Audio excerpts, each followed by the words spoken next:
Hello and good evening, everybody. Welcome back to the playoffs of the CWC Season 9. We're gonna have tonight the third game between Last Day Company and Team Ulyss. Looking at this screen over here, I do see them actually picking up the bans for the game. They're going through the pre-game bans. Let me actually open up the screen here so you can see what I see. Not sure why it wasn't open the first time, but anyway, we're getting there. Genghis, good evening, sir, and welcome. I do want to say also hello to Mozdat. Good evening, sir, and welcome. Takeshi, hello there, sir. Good evening. Stream being a bit odd today. I hope not. I hope it's gonna get fixed, or it is fixed. Also, I did notice Maki Wazaru. Hello there, sir, and welcome. Good morning, Fortuna Belly. Yeah, time flies when you're having fun in Civ6. I gotta say. Now, I do also want to say about that. I don't actually feel the game's going. Like, oh my god, it is just unbelievable how fun it is to actually take a look at the games here. Looking at also YouTube, I did notice, I'm sorry, I didn't see all of the chat on Twitch because I refreshed the page at some point and it got deleted. That is so bad of me, I'm sorry. Subnoodle, good evening, sir, and welcome. I do notice Baxter, good evening, sir, and welcome. And we do have M. Johnstone on YouTube. Hello there, sir, and welcome, good evening. Looking at what's going on here, I do see they did go through the pre-game ban phase. Wow. 4 civilizations got taken out. Now they're gonna go through the map phase. As you can see, they're starting to take off the maps here slowly but surely. We do have a choice. It is gonna be Highlands, and it looks like they didn't even flinch when it had to be the choice. It was the Highlands. On the left side, we do have Last Day Company picking up force and being the first in the lobby, while on the right side we do have Team Ulyss on the second slots. We do have also Zulu taken out by Last Day Company and Gandhi on the Highlands map. Definitely both of them very strong civilizations. On the right side we do have Australia and Theodora being taken out by Team Ulyss, especially after we've seen multiple times Theodora just stomp the map. Did you see yesterday? Unbelievable, amazing. That was quite something. Now we do need to wait for them to go through the next ones, and as you can see, they're slowly going through this phase. I do notice on the Last Day Company is on the buttons, and they do have 12 more seconds to get this going. I do hope my sound is actually connected so I can actually hear what's going on, but anyway, I do see they took out Varangian. Last Day Company is also not gonna get to pick Kree. It got taken out by Team Ulyss over there. Kree with the extra 3 rows, definitely very strong. Mickey Wumps on this map are exactly what you need. I'm pretty sure they're gonna try to pick a lot of simmers, but we've seen the Highlands is not a guarantee. You're not gonna get attacked in the mid game or early game. Definitely a lot of aggression is going to be done on the map. They do need to control the game, and I'm pretty sure they're going to try to use some of those aggressive civilizations so they can actually do damage to their opponents, either by forcing them to build an army or by taking out cities and pillaging tiles. I do see Rome also has been taken out by Last Day Company. On the right side, the Team Ulyss is thinking about their choice. They're only gonna have another 2 bans remaining because Coupe got taken out. Coupe, yeah, I mean, I can't really say Coupe is bad on this map. Yes, I know. Common sense would tell you, Coupe, oh man, it's gonna spawn on the coast, not that strong, and so on. Well, it has so many advantages over there. It has such a high tempo at the beginning of the game. We do need to see what Last Day Company is gonna pick up as a ban here before they're gonna pick up picks, actual civilization leaders to play in the game. They will have the honor of setting the tone for the game, and we do need to see if Last Day Company here is gonna pick exactly what they want. We will need to wait for them to see how they're gonna get through the rosters, through the civilization picks, I should say, and how they will actually try to get the synergy going between their civs. A lot of the times, yes, we do have Last Day Company picks like Vietnam, for example. It's a very high pick from them. Multiple players from their side, especially Malm is the one that did perfect as much as possible Vietnam. We've seen also Chuck play it. I don't know if Chuck is playing tonight though. Let me actually take a look at the roster here. Yeah, he is playing, and look at that, he actually selected Batriu in the game before even going through this. I'm pretty sure this is a bit of a a bit of a joke, because well, everybody knows Last Day Company really likes Vietnam, no? I'm pretty sure everybody knows by now. Also Simon, hello there, sir, and good evening. Let's go indeed. Also question for Last Day Company, the Varangian ban, why is it above Kongo in priority? because Kongo doesn't get to use his longship, so basically the best bonus of Kongo is not gonna be used, unfortunately, in this. Good afternoon, Linda. Hello there, ma'am. Not going to be used in the Highlands, I guess, and that would be the full answer to the question. Lancer, Evo, good evening, sir, and welcome. On Varangian, you do get that extra bonus of the series for the series stays, right? So that is quite good for him. I do see Last Day Company is not gonna mess around, not gonna just shy around of picking up a strong civilization from the beginning. They're actually gonna go for Genghis Khan, and I do notice on the right side, Team Ulyss is at a loss. They didn't pick their first civilization. I think Last Day Company did just throw a wrench at their plans, and we're gonna need to see the boomerang come back here. Is it gonna come back? Is it gonna be countered or not? It looks like Nader is gonna be their choice. Final answer over there. Nader Shah on Team Ulyss. They need to go for another pick here, and definitely picking up Genghis Khan at the beginning of the draft like this does kind of set a very aggressive tone for the game, a very heavy tone. If Ulyss is not gonna respect Genghis Khan's ability to actually do so much damage, they will end up on the wrong end of history. We do need to see what they're gonna pick here, so they do guarantee they're gonna manage to respect Genghis Khan power. It looks like Spain is gonna be taken by Ulyss. That's gonna be their second choice alongside Nader Shah. I'm sorry we don't actually see it as a pick here. It is in the chat screen, in the chat box here in the right side of the screen. Last Day Company are gonna need to pick their second civilization soon, and looking at this, they're taking out the clock. I'm pretty sure they did have time to think, but they did want to react also to what Ulyss is gonna do here. So many good civilizations on this map, but very rarely we see these days Ethiopia though, even though it's one of the best maps for Ethiopia. 3 versus 4, easy. Nansule Dingo, bonsoir monsieur, bienvenue. Why is it 3 versus 4? What? I'm happy to report, by the way, checking the poll at the beginning of the stream, we do have all humans over here. A couple of not sures though. No aliens, we don't have aliens on the stream. You wanna recheck that? Do you want me to recheck if we actually got some aliens here? Okay, so looks like Age of Steam is gonna be picked up by Last Day Company. Interesting. This is oh my god, this civilization here has so much potential later on in the game for that extra production. And looking at what they did ban here, they did take out Gaul, Rome, which would have been I would say competition for her. We do need to see if he's actually gonna get going over there, and if he's gonna get an aggressive neighbor. Of course, that's always something that you really don't want to happen. Whenever you're gonna pick up a naval civilization, you don't want Zulu to just casually appear next to your border. You know, you don't want something like Sumeria, Manitore over there next to you. But Basil II, oh my god, that's just an apocalypse from the get-go. We do need to see the next bans. It looks like they picked Nader, they banned Cyrus. We do have on the left side Ottomans also being banned by Last Day Company, especially after Khyber played them multiple times and showed kind of everybody over here Ottomans is still very strong. We do need to see if anybody's gonna get to pick him up next time. It's unbelievable that they're not banning that Civ whenever Team 250 plays. I don't know, man, I don't know. It seems like, you know, it might have been a fluke over there that it got in. Recheck. Okay, let's actually put up the poll again. Let's see. Who are you? Human, alien, not sure. Okay, not sure. Let's check it again. Let's see if any alien popped up. maybe it did. I don't know. Maybe it did. It's good to check, you know, every time and again. It's good to check. Okay, so 2 more bans remaining, 1 for each side. Ulyss is gonna have a few more seconds to go, and they do need to pick something up. It looks like it's gonna be Hungary being taken out from the game. Definitely strong choice here to take out Hungary, but I believe there would have been stronger choices to take out instead of Hungary. And looking just you know, casually at the screen over there, I just Tokugawa.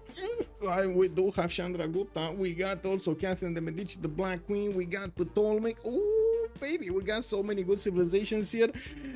This is like a kid in the candy store. You don't know what to pick. There are so many good ones. No, let's see what's happening at the poll. What's happening at the poll? Oh, we got one human. We got one human in the chat, and we got two not shorts. Okay, okay. So you're okay. I mean, yeah. You know, I can definitely understand. And you don't, yeah. You don't know. One last pick, and it's gonna be Chandragupta. Definitely makes sense, man. How can they let in Chandragupta? How can they let it in? Papas, good evening, sir, and welcome. Oh, okay. Oh, we got another human. Oh, human alert. We got another human in chat here. I see. They're multiplying, man. They're multiplying. We do have Ulyss needing to pick up their next civilization here. That's gonna be the third one, and it will trigger Last Company needing to pick up the last two. So Ulyss is gonna have the honor of seeing the full roster of Last Company before they're actually gonna get their full roster. Baxter, let's go playoff time. Yes, indeed, sir. Good evening. Wait, map is not picked. Map is picked. We do have the Highlands being picked up over here by them. Let me actually put it up on the screen. I didn't click on buttons, so give me a second so I can click on buttons, and right over here, Highlands. Highlands.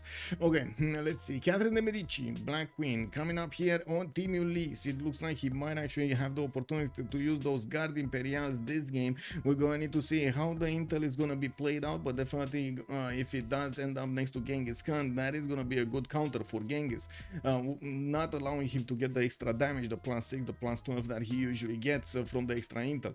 Now, big game. Also, good evening, sir, and welcome. Black Queen, first rotation based. Yeah, it's the Genghis Khan guard counter, but it's still interesting. Yeah. Let's actually see Vietnam showing up here. It looks like Chuck, whoa, played with everybody here. Did show up Vietnam and did pick up Vietnam. Let's see if Malm is gonna play it or Chuck is gonna play it. Is this actually they're bouncing Vietnam from each other? Wow, from one to the other. Okay.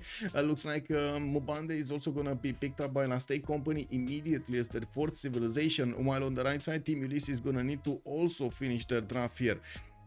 Yeah, we do need to see just the last few seconds, give them a little bit of time so they can think about their choice here. We do have 30 more seconds, and we're gonna figure out what is the full roster. So right now they have Nader, Shah, Persia, they have Spain, and they do have Catherine de Medici, the Black Queen. That's gonna put them okay with gold. That's gonna put them with a decent seeming advantage, but I wouldn't really say they do have win condition civilization. So I'm curious. Are they gonna go for something like Russia? Are they gonna go for something like Canada? Terry Bulmus? Are they gonna go for, you know, something that could actually give them the edge here? Basil II, it's war. That means war. They picked war. That's gonna be their war, their condition over here. Maybe, you know, if one of the simmers gets free sim in a corner of the map, he's gonna get going. Otherwise, Basil II is gonna stomp through their opponents. Let's actually take a look here in the chat, in the lobby, what is going on. Looks like Mbande is going to be picked up by Malm on the first slot, and that is a bit surprising, I gotta say. I'm still expecting him to actually pick up Vietnam. Maybe he's going to switch with Chuck, or maybe not. Chuck, is this, wait a second, is this the new love of Chuck? Batriu? It might be. You know, it happens. We've seen it multiple times. Our players just change preferences. And yeah, there's the Persia. I like Ulyss's draft a lot. Yes, it does look pretty strong, I gotta say, pretty strong. And it also is not, I wouldn't say it's that usual for this map to see that roster. I would have expected a few more, how to say, established simmers, you know, main simmers. Well, anyway, we're gonna need to wait for them to pick up their civs, and of course they're getting into the correct slots. It looks like Lege is gonna be second, and we got another tie. Oh my god, so we got another one. We rechecked, chat, and we got 2 humans and 2 not shorts in chat. Okay, maybe we can recheck next time. We're gonna find an alien. Can we? Okay, is that agreed over here in chat? This Black Queen pick is super good here. Yes, plus. That's definitely how you need to play it, right? Countering your opponent's sips. dISTORIA, whoa, I'm pretty sure there's not Magnificence showing up here. We do have Nader, Shah picked up by Lege, Chuck, Batriu. Looks like they still need to pick up their civilizations. Nader, Shah, ooh, okay. Nader, Shah on Lege. Last time, actually, Lege did have a hard time next to Chuck, right? He did fight with him for most of the game and couldn't actually break through. Actually, it was Chuck that did manage to push him quite a bit with the Vietnamese Voichens. That is gonna be a bit tough if Lege gets into the same place this time around. Now, if you think about it, an alien would not admit to being an alien. They would say they are human. Wow. Yeah, so wait, we might have 2 aliens, or 1 alien and 1 human, or 0 aliens. I mean, I don't know, man. Lege loves his Persia, as he should. Yeah, I'm also a big fan of Persia, totally get it. Okay, what is philosophy also? Good evening, sir, and welcome. dISTORIA in Ulyss. Yep. Okay, we got Malm, Chuck, we got SunBro and Xpli on the side of Last Company. On the other side, we got Hazaggi, Sun-Tzu, dISTORIA, and Lege showing up today for Team Ulyss. As you can see, Philip II has been picked up by dISTORIA. We do have Sun-Tzu on Catherine de Medici, the Black Queen. SunBro still needs to pick up something. Xpli is gonna go for Genghis Khan, and Hazaggi is gonna go for Basil II. Ooh, wait a second, Hazaggi. I think he's not messing around, boys.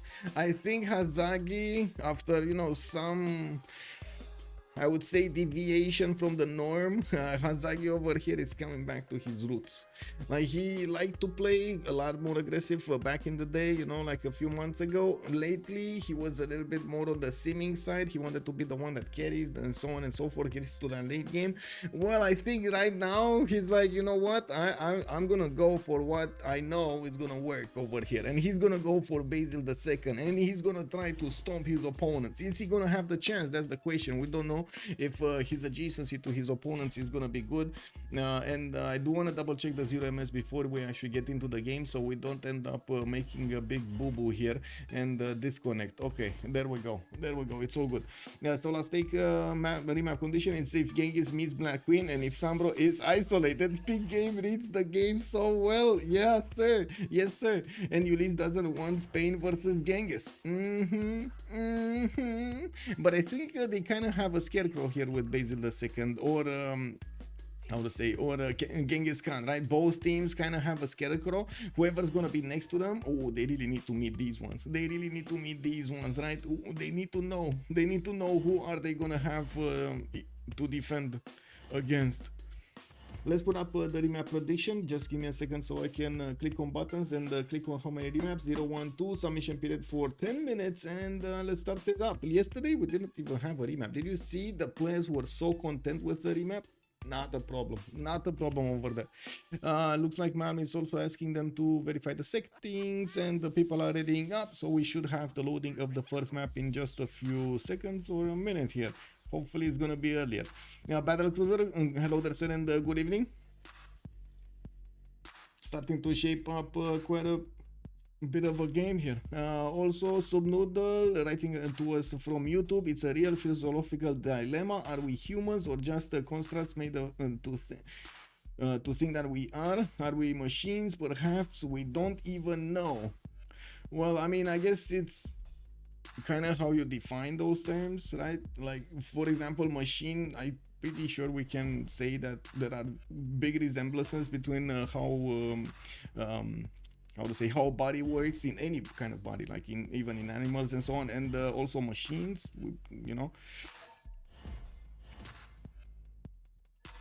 so yeah, it's just I would say different technology, right? It's very strong with Spain on his team. It incentivizes them to deny taxes, so his team can get all religions and guarantee the taxes. Yeah. That's coming back to if we're aliens or not. We still don't know if we evolved on this planet or came from outer space, right? From what we evolved from. Like, where is human life coming from? That's a big question. I can't wait to find it out. Maybe these new how to say, missions are gonna help out. I wanna hold my breath though. Don't get me wrong. If you deny Basil +2, you give Spain +5. Well, that's gonna be a tough one.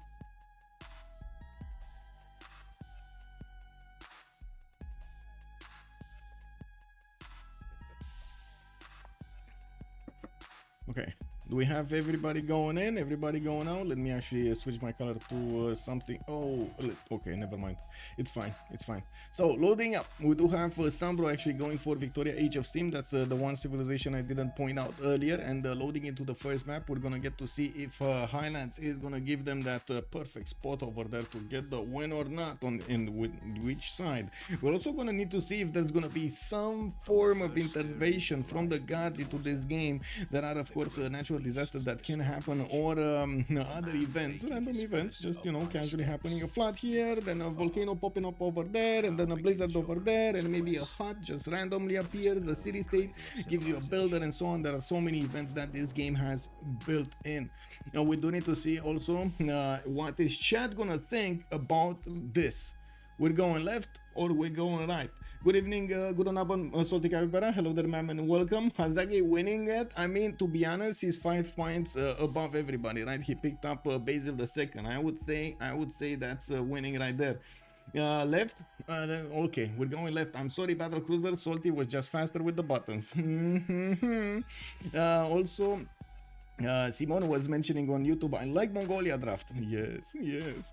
Okay, Hazaggi on the left side. Let's actually see where he is on this map and take a look at what are we gonna have around him. Constantinople is gonna be placed on a that's a 1-1 tile. I'm pretty sure that's a 2-2 base. Okay, that is a 2-2 base. It's just a graphical glitch. We do have him with this is coast. This should be, no, this is the lake. So he's gonna have the fresh water from the lake from the north. That's pretty good. Also the river to the south to get some extra fresh water over there. I do see he's gonna get 1, 2, 3 other cities around. 4 if he goes to the north. Not bad. Mount Roraima in a position. What is this Mount Roraima? Wow, that is a bad Mount Roraima. I don't know, man. This, I think it needs a facelift. I think it really needs a facelift. There's no value in settling on it. Do you want some era score or something? Because this look, lack of production is just unbelievable. Okay, it's sad. I'm not gonna look at it anymore because yeah, I'm gonna start crying. We got Constantinople also getting a scout out in 4 turns. Looks like he's also gonna have Mongolia to the east side. That is a good scenario for them. They're gonna get these guys fighting, but at the same time, it would have been better if Catherine de Medici would have been here. Catherine kind of far away. Catherine also has its continent split over here. This is gonna give Catherine de Medici the ability to go against Genghis Khan directly against his capital, but this is so close. This is unbelievably close between them. We do need to move to Catherine here and see his spawn. Looks like Paris is gonna get a decent amount of rivers. Southwest, west side, northwest, pretty good. Northeast, that's gonna be a bit of a question mark. How far is he gonna go? As in, is he gonna actually settle these rivers here and go and try to put a city on the coast? Probably not, because we do have England here, and that's an opponent. He can't get there. Now, does he have anybody to the west side to trade with? Maybe in the Kosi Bay? Oh, there is a Spanish. No, this is actually Mbande.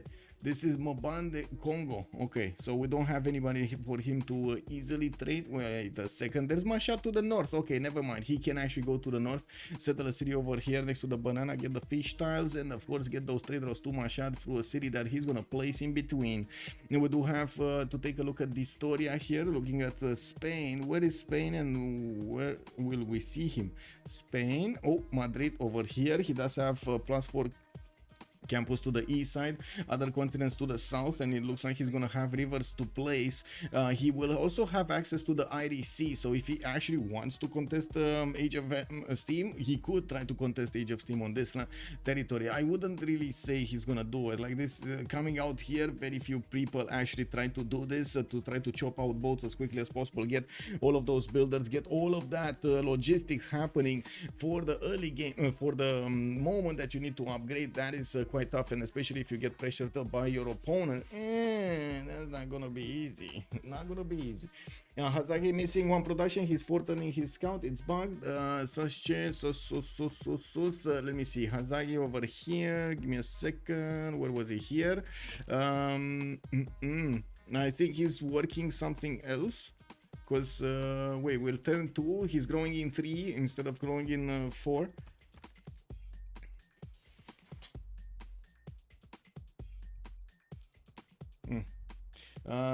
He's a 3-1 base, yeah. Well, it says it's a 2-2. Not sure why you say it says 2-2. And I'm pretty sure he's working 2-2, so I don't know. Yeah, it's weird. It's weird. It kind of looks like you're... no, look at that. He's actually getting his scout next turn. Look, he's getting a scout next turn. That's so weird. It's so weird. But it's happening. Anyway, maybe a visual bug or something. Yeah. Not your fault. Oh my god, it's not my fault either. What do you mean? Wow. Anyway, looking at dISTORIA here, right? We were watching dISTORIA. We do have Madrid with a builder coming out in 3 turns. He's gonna have the reef fish to improve to the east, and I do see he's also gonna have quite a few cities to settle on that Gulf of Roses to the north and to the northwest. He has another one, maybe one city over there. I don't see any civilization that will actually have a religion next to him, so he's not really gonna have easily +5 against an opponent here.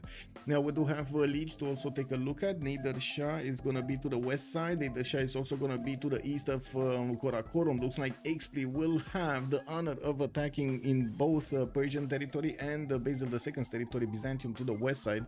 I do see Mashhad is also gonna have his 2-2 base, getting his scout out, working other 2-2s and 1-3, and starting to scout out to the south. Good enough for freshwater to the west side, not that bad to the northeast. He's gonna have Matterhorn to benefit from, and at the same time I do notice in the south he's at least gonna put a city, but afterwards he's gonna need to put either non-freshwater cities or just forget about this territory here.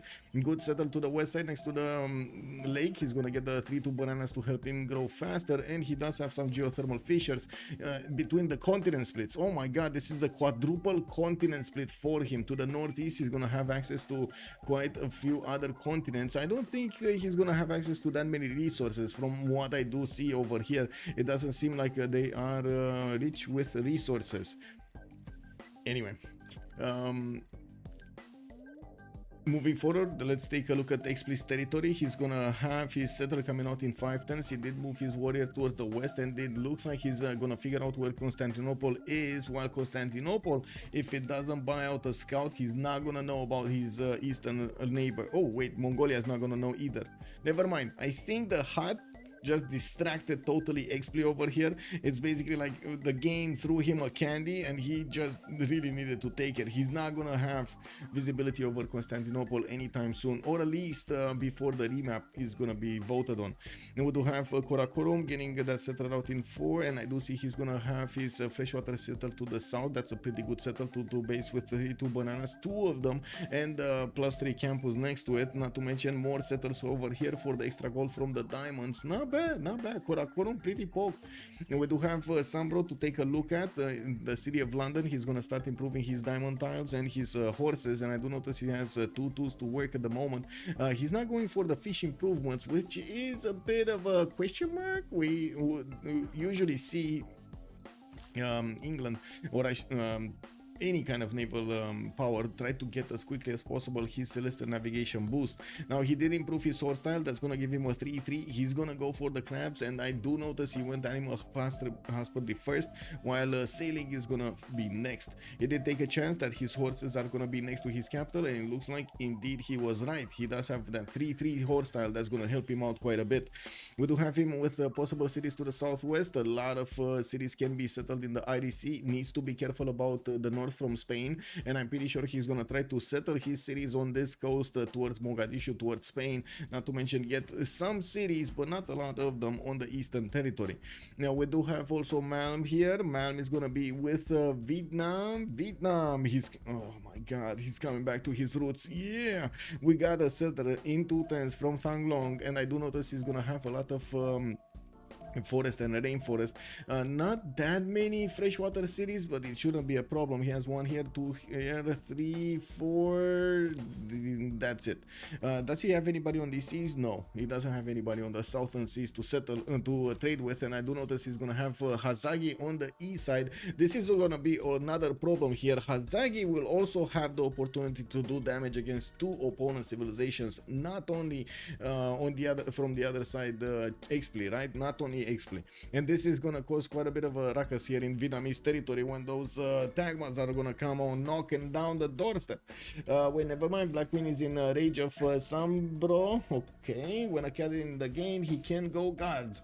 Last Day Company have one continent. I think Last Day Company is happy with this map. Okay, McCallion is pointing out that they do have only one continent, which is kind of a problem, right? One continent is not enough, not enough. Also, Balbi, hello there, sir, and good evening. Hermes, good evening, sir, and welcome. We do have the remap started off, and I do want to check really quickly here Congo's territory. It does seem like okay-ish territory, but I'm not a big fan. Not a big fan of this. But anyway, he's gonna have this northwest that's gonna be good, but again, that's gonna put him right in the face of Byzantium. And I do see they did meet Byzantium. They know about Byzantium. Balbi was also saying, just wanted to share I played my first game in CPL Novice. Woohoo! Oh my god, let's go! I always learn from your streams. Thank you so much. Oh my god, that's so kind. I mean, amazing. I'm glad to be of service, sir, and I do hope you're gonna have a lot of fun in the CPL games. He didn't agree the lock settle. Wait, Hazaggi can do settler here. On the east side, you mean? Oh, you mean you are talking about this one? The Antioch one? Okay. Well, it looks like Last Day Company is gonna choose to go for a remap here, and this actually gives me time to put up the team labels. We do have on the left side Team Ulyss, and on the right side we do have Last Day Company. Let me click on buttons. Oh, Last Day Company was on the right side written already, because you know yesterday we did have a game between D-Shack and Last Day Company. That actually brings me up to another subject. After yesterday's game, it kind of I'm worried the Last Day Company is actually gonna be a bit I would say coming into this with quite a few worries, especially because of yesterday's game. D-Shack did a very powerful game, Good evening, Nemesis. Good evening, sir, and welcome. Who from Last Day Company voted for the remap? Everybody voted for the remap. Basil II, I think, was the biggest problem there, and not to mention the lands. I mean, okay-ish, but I wouldn't really call them like even an 8 out of 10. Yeah. Okay, let's see what does chat think about this. We're going left or we're going right? We're going left or we're going right? I do want to ask both chats, so I'm just putting them up on my... We're going left. Salty Capybara choosing left. We're going Hazaggi. I see where this is going. Okay, we're going Hazaggi. What do we have here? No, this is dISTORIA. Where is Hazaggi? Ooh, not this, not this, not this. So we do have Kongo. No, this is Vietnam. This is France. Wait, really? We don't have Hazaggi? Hazaggi is... Hazaggi? Hazaggi? Where is Hazaggi? Did I just pass over him like multi... Oh, there we go. There we go. Whoa, coastal. That's not good. He has England, SunBro to the southwest. That's good.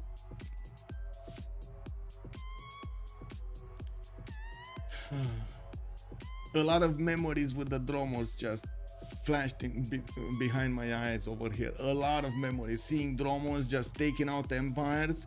It's been a long time since we've seen Dromos actually taking out empires, but man, he has a chance. They can't get out of this though. They can't get out of this because Ulyss still has a remap token. We do have the settler of Byzantium about to settle on the 2-2 base. He's also gonna have to the north pretty good settlers. Also, I do notice another array of freshwater settlers are gonna be available for him to get into the Mediterranean. So he's gonna have multiple cities to build units against SunBro.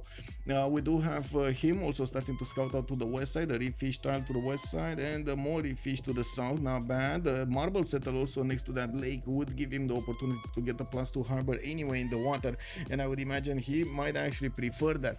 Getting the amenity immediately, not to mention the extra culture and faster food generation from the, guess what, banana. Did you guys see the banana game? Did you guys see the banana game movie Spiffing Bread did like a few weeks ago? Can you imagine that actually exists? Because Age of Steam's biggest power spike is industrialization and making cheap plus bonus production factories. The threat of guards doesn't let you do that. Okay, sure. I didn't even want Genghis Vietnam isolated, but Black Queen is a super hard matchup for Age of Steam and Genghis. Yes. Moving next, we do need to take a look at Catherine de' Medici, quite far to the southeast of Basil II. Sun-Tzu is going to have his 2-3 deer tile to use, and I do see he's also going to get his scout out in 3 turns from his capital. Looks like he's going to have the North Sea to settle and some rivers in the Gulf of Morihan. Morisan. What is this Gulf of what? Morbihan, okay. Well, I do notice he's also going to get a few rivers in between these water bodies to get the fresh water from. So another city over here, another city over here, 1, 2, 3, 4.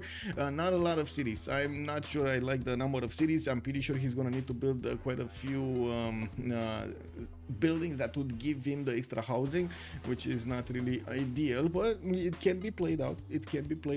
His continent, how does it look? He again has access to Mongolia's continent, and he's going to have the opportunity to go against his opponent here with the Guard Imperial later on. We're going to need to see if they're going to get this map or another one. Moving forward, dISTORIA is going to be, no, this is Vietnam. Where is dISTORIA, and why don't we see him again?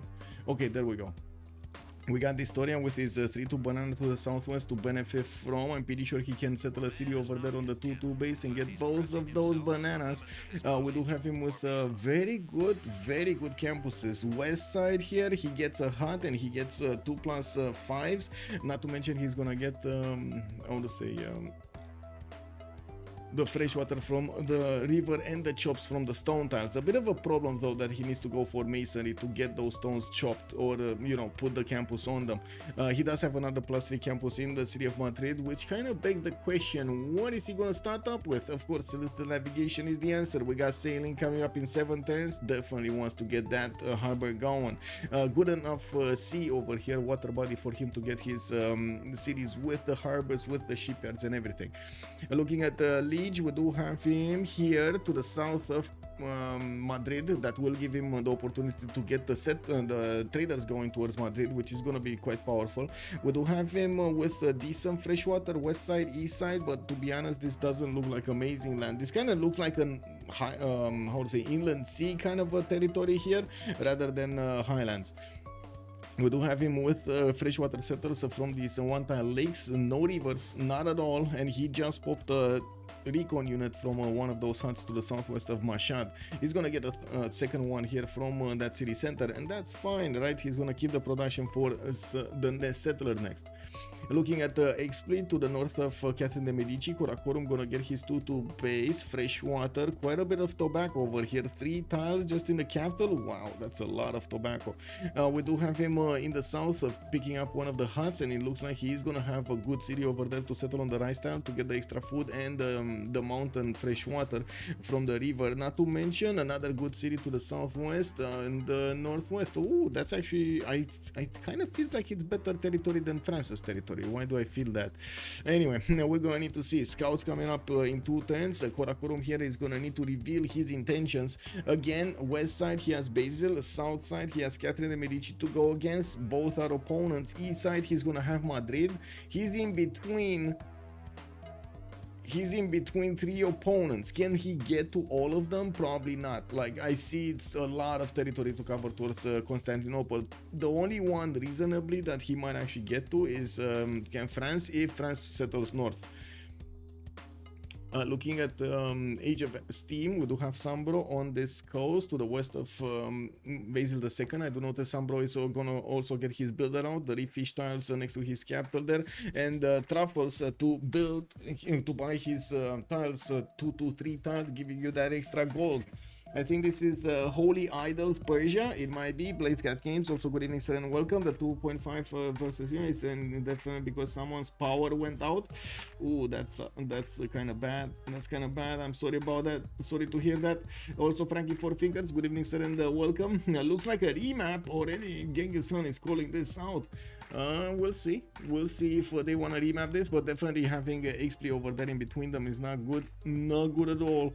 They're not gonna figure him out though. There's no unit that could actually reveal that. Maybe wait a second, there might be a chance, right? If this warrior keeps moving, but no, he's actually going back to escort the settlers, so he's not gonna see the south here. Anyway, coming back to SunBro, we do have him doing the same thing. He's gonna look for his horse tile, get animal husbandry, and then get the a three tile going. This is gonna be a 2-4, isn't it? We do have him getting his settler out in 4 turns here, and it looks like he, of course, switching to sailing after he got his animal husbandry. Wait, is he actually asking for gold right now? He's probably asking for gold, isn't he? There we go, 2-4 tile available for him. Increase his production towards the settler. Pretty nice, pretty nice. A lot of gold also to the southwest. Could get that oh my god, this is beautiful. Cattle settle or 2-2 base next to the cocoa tiles. Oh my, there's 9 gold, possibly 15 gold just by having those tiles improved. Now we do see also Malm is going to have his cities to the southeast, to the south of Byzantium. That's also going to, of course, be a problem for him, because he's going to need to, first of all, defend England to not let those Byzantium units get there, and second of all, he's going to need to defend himself here. He has 1 tile chokes that he could fend off attacks from, and I'm pretty sure, of course, the Vietnamese Voichens are legendary for pushing through chokes. We do need to see if Vietnam is going to get the opportunity to use them, and how far to the north is he going to go. To be honest, safe settle would be probably here somewhere, like on this river somewhere, and then just don't settle northeast. Just get those units to fend off attacks, get your cities to the west side here, and keep your empire safe from Basil II's units. Looking at Chuck, we do have the opportunity to take a look at Mbande this time around. Let's actually take a look at the red, yellow civilization. We got Kabasa pulling out some bananas out of the forest here, and it looks like he's gonna get a settler in 1 turn. He does have to the east side a few of these lakes to settle and get the fresh water from. Not bad. Is this gonna be one big continent? This kind of looks like it's one big continent. We do have him also to the west with some banana settles on the lake. I'm pretty sure he's not gonna go and settle the river itself, but he can settle the marsh tile. To the north though, he's gonna need to go for non-freshwater cities, and this is not really ideal. Kongo will have a bit of a problem with his population count here. Oof. Oh well, it is what it is.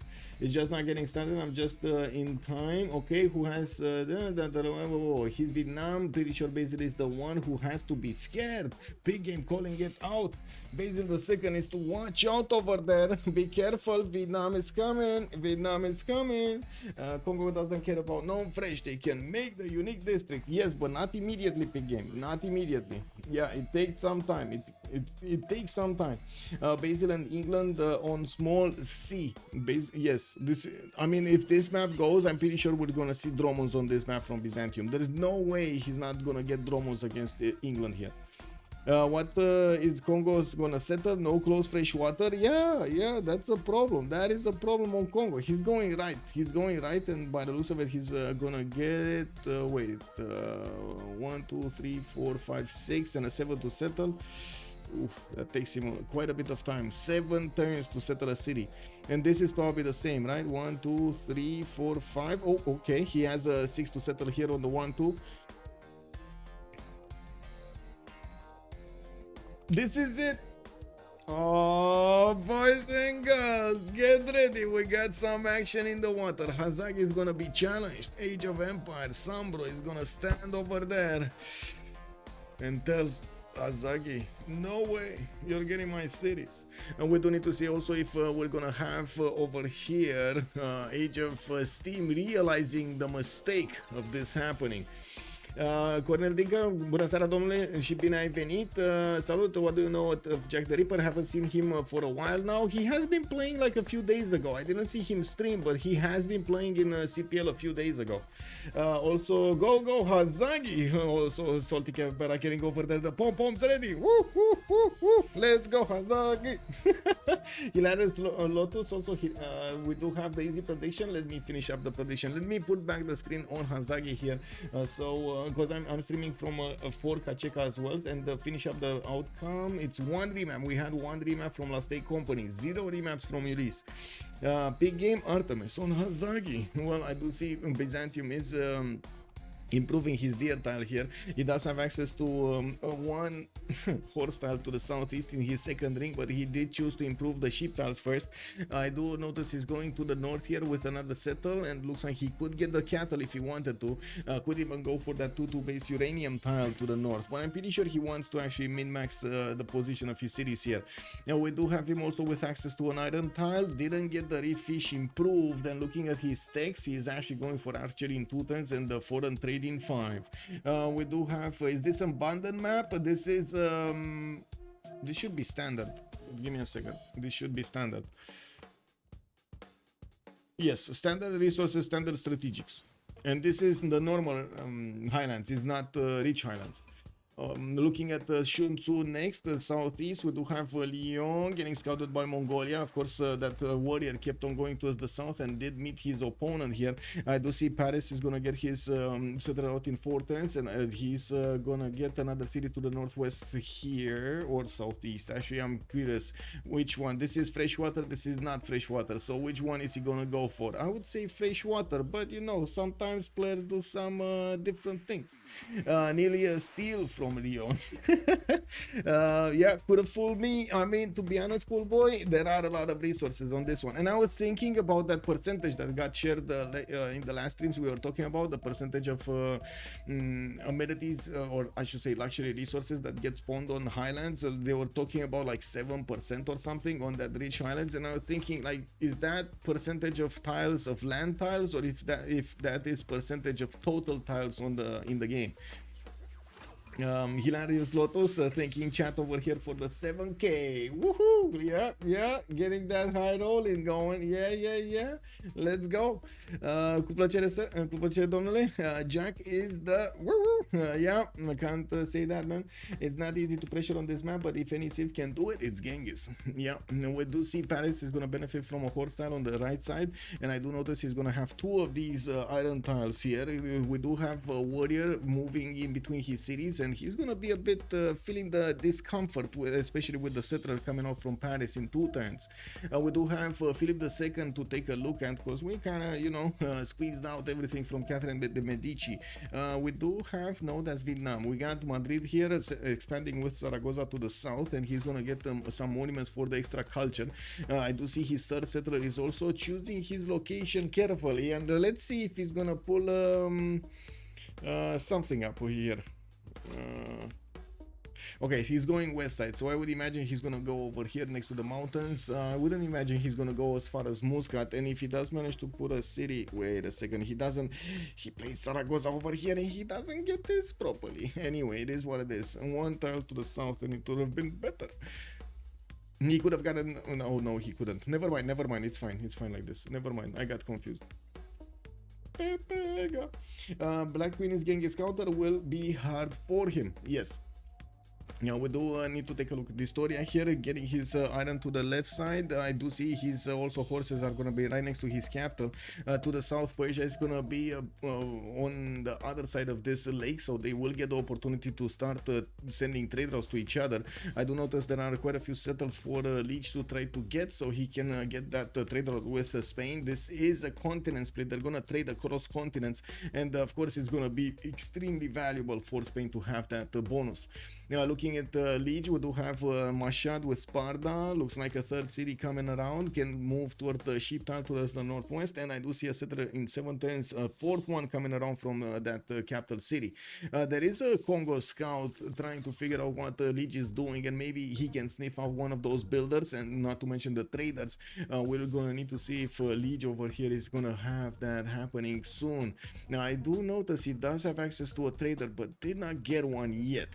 Now we do have him with some geothermal fissures to the east. I do notice access to iron in the capital, access to horse tile in the capital in the 1st ring. Not a problem for him to get these going. Actually, this is kind of a good god of craftsman, to be honest. I mean, he has multiple good ones. He has the stone circles good ones, religious idols like who was it, Pig Game was saying, and we do have him also with god of craftsman. That is going to be a pretty good one. Okay, okay, not bad, not bad, not bad at all. Looking at next, we do need to take a look and move to the other team. This is gonna be Mongolia Xpli that we're gonna talk about. Already getting a pantheon, God of Craftsman. I mean, we just mentioned it. Never mind, it is what it is. We do have him already improving his first horse in the capital. He's gonna get another two from Ulaanbaatar. We're gonna have quite a bit of extra yields here from those tiles, and I do notice his population is growing quite quickly. We do have him with more cities that he could settle next to these strategic resources, and I'm very curious if he's gonna keep on going to the south here. He could get the city over Ulaanbaatar over here towards the cattle tile, but that's gonna expose him to Catherine de Medici. I guess the big question is, when is he gonna war Catherine de Medici? What does chat think? When is Genghis Khan gonna wanna war?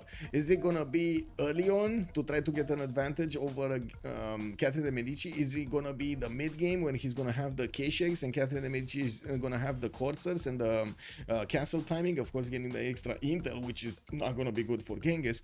Or is it gonna be late game when he's gonna have, like, you know, tanks and stuff, but he needs to survive late game. He needs to survive the Guard Imperials mid to late game push for that to happen. This is kind of a hard one, right? Genghis Khan is calling out the horseman blitz. Yeah, we might have it. We might have it. It might happen here. There's a window between the two uniques. Okay, Chuck has settled the wonder. Chuck, no, no. What wonder? There's no wonder.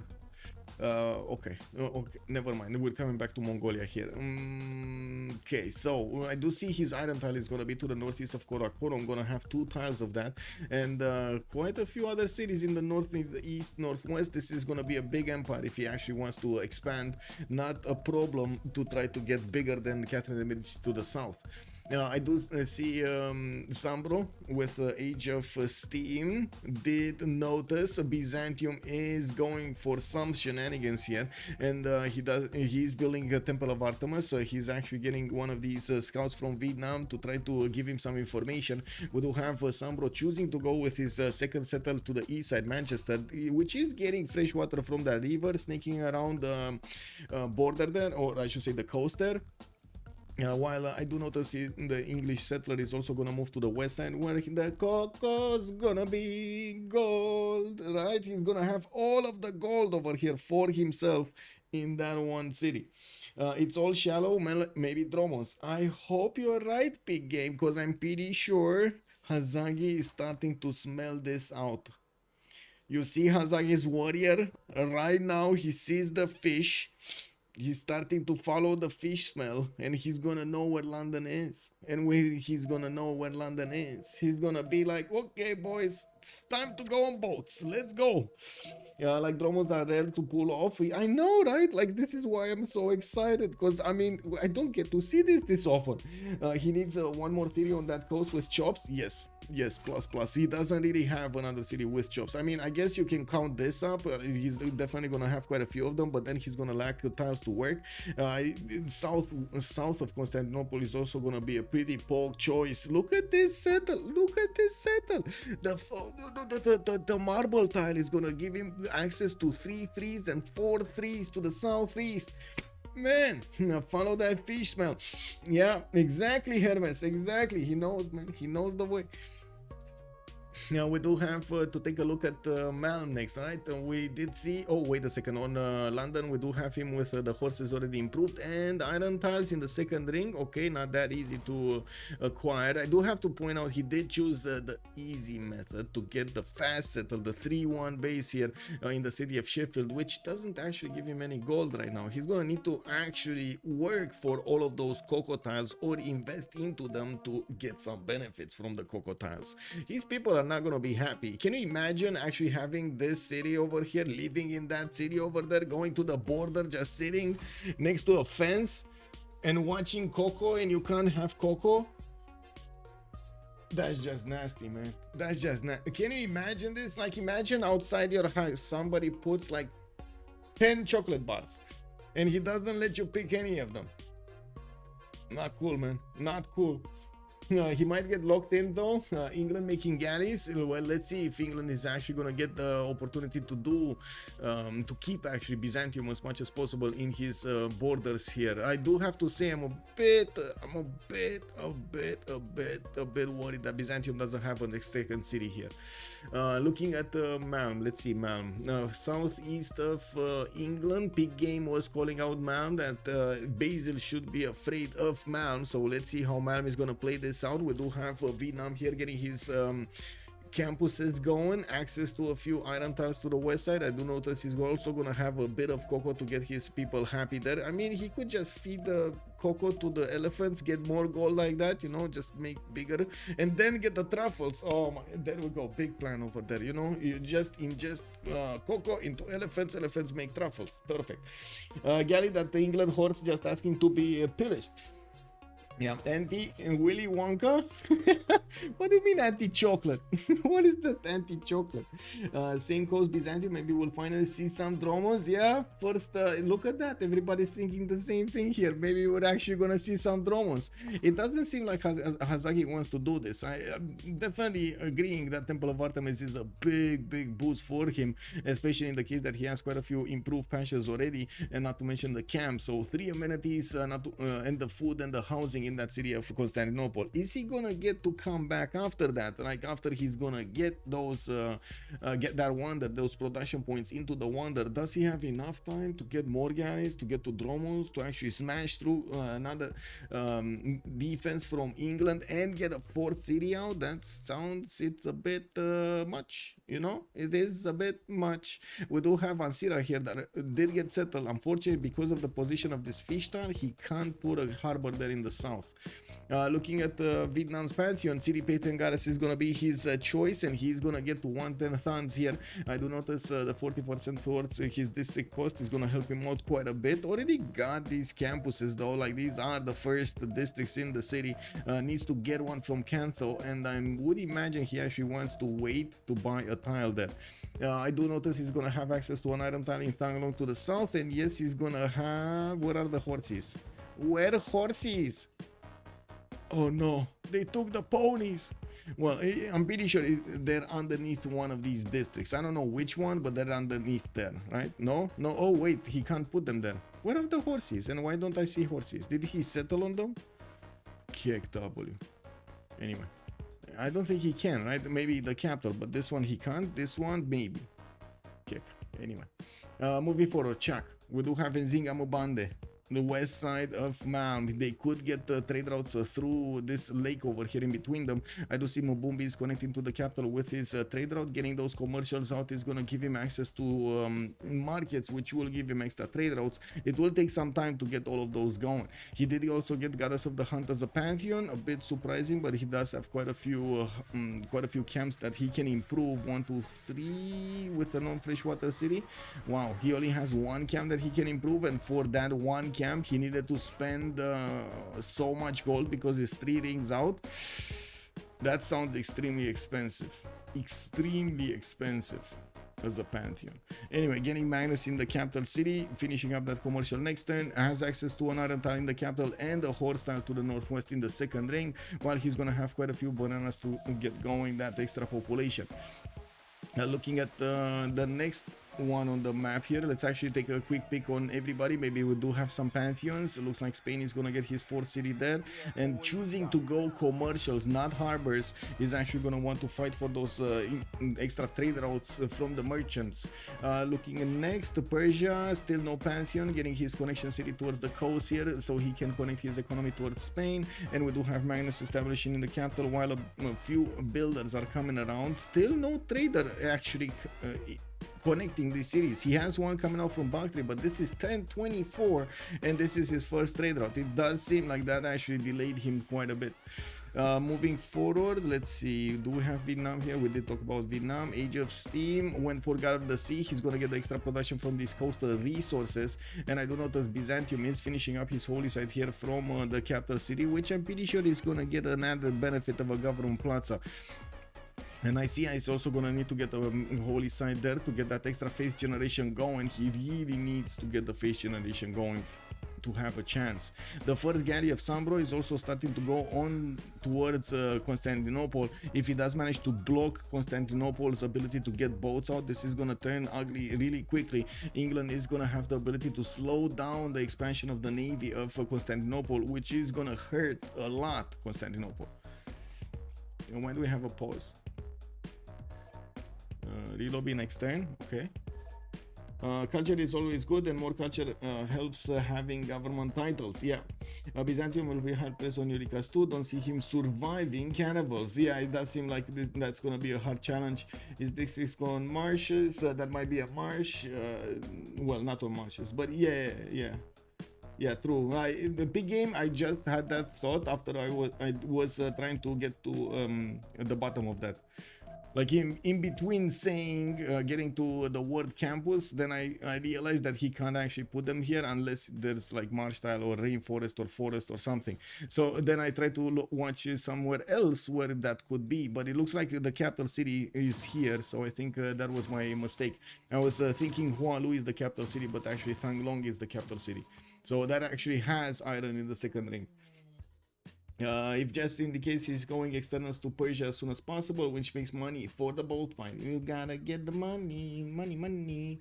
I suppose to okay, Kabul, interesting. Let me actually check out the city states when we get in there. Just quickly rejoining the game.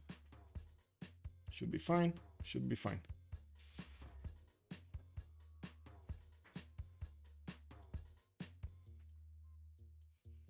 We got the coffee rolling.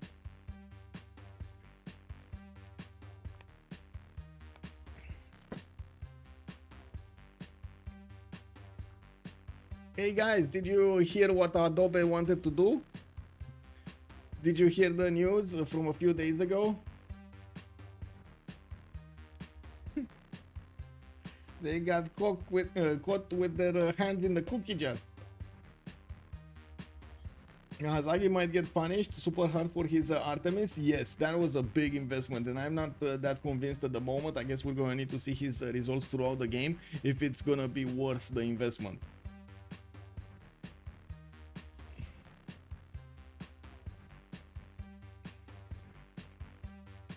Okay, let me wait a little bit for the rejoin, or rejoin now. Let me rejoin now and be, I'll say as safe with this as possible. Okay, I see. You did not hear about Adobe, or you're really not interested in what Adobe did. Okay. That being said, he could trebuchet it all up. It's one tile if he gets to trebuchets. Yes. Yes, big game. True.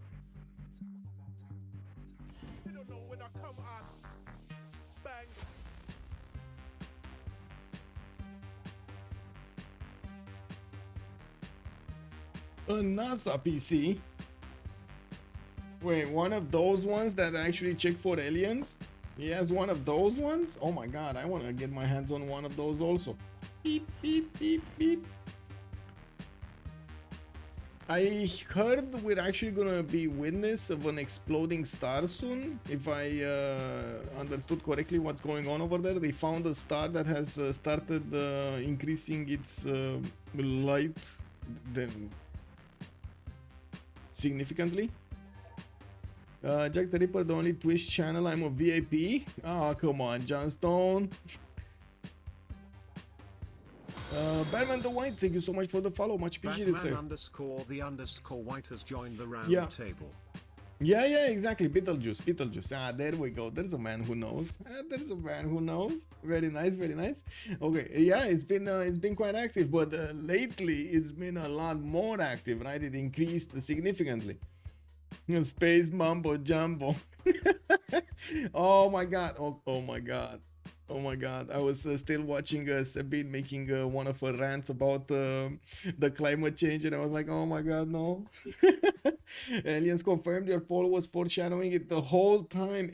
I mean, that's what I'm checking, Genghis. You never know when you have an alien who just walking. Let me recheck, because we doubled our numbers over here. I think we might have an answer. Who are you? Check this out. Are you human, alien, or not sure? 5 minutes. We got 5 minutes, and then we're gonna go for the poll for who's gonna win.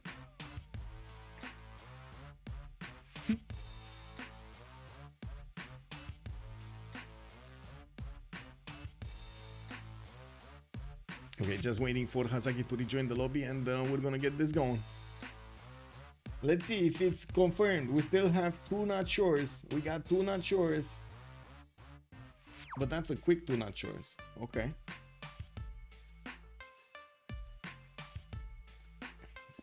Beetle's gonna juice?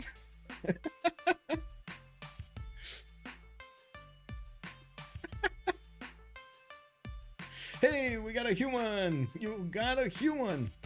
Boom! We got 2 humans and 2 not shores.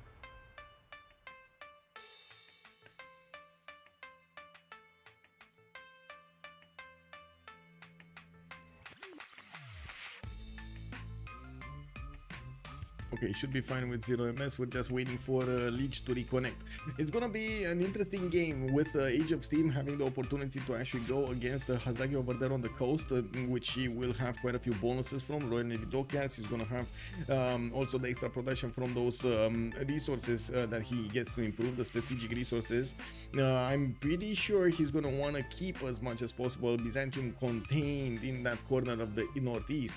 I do also notice Vietnam has not been settling a single city towards the northeast. Doesn't seem like he actually wants to trade punches with Byzantium, or at least not right now.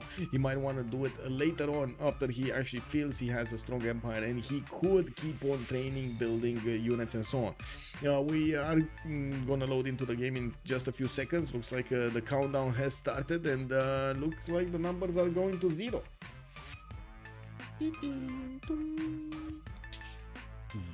There we go. Loading, please wait.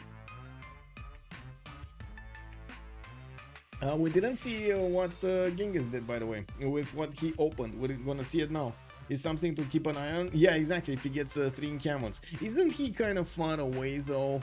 It feels to me like he's very far away from the west and the east. Oh, there we go. 3 encampment setup. We got a 3 encampment setup. Big game. We got this going. Xpli is gonna choose to get his encampments and, of course, get his generals going, general points going. He did get that craftsman to help him get so much more production in his cities from these improved strategic resources.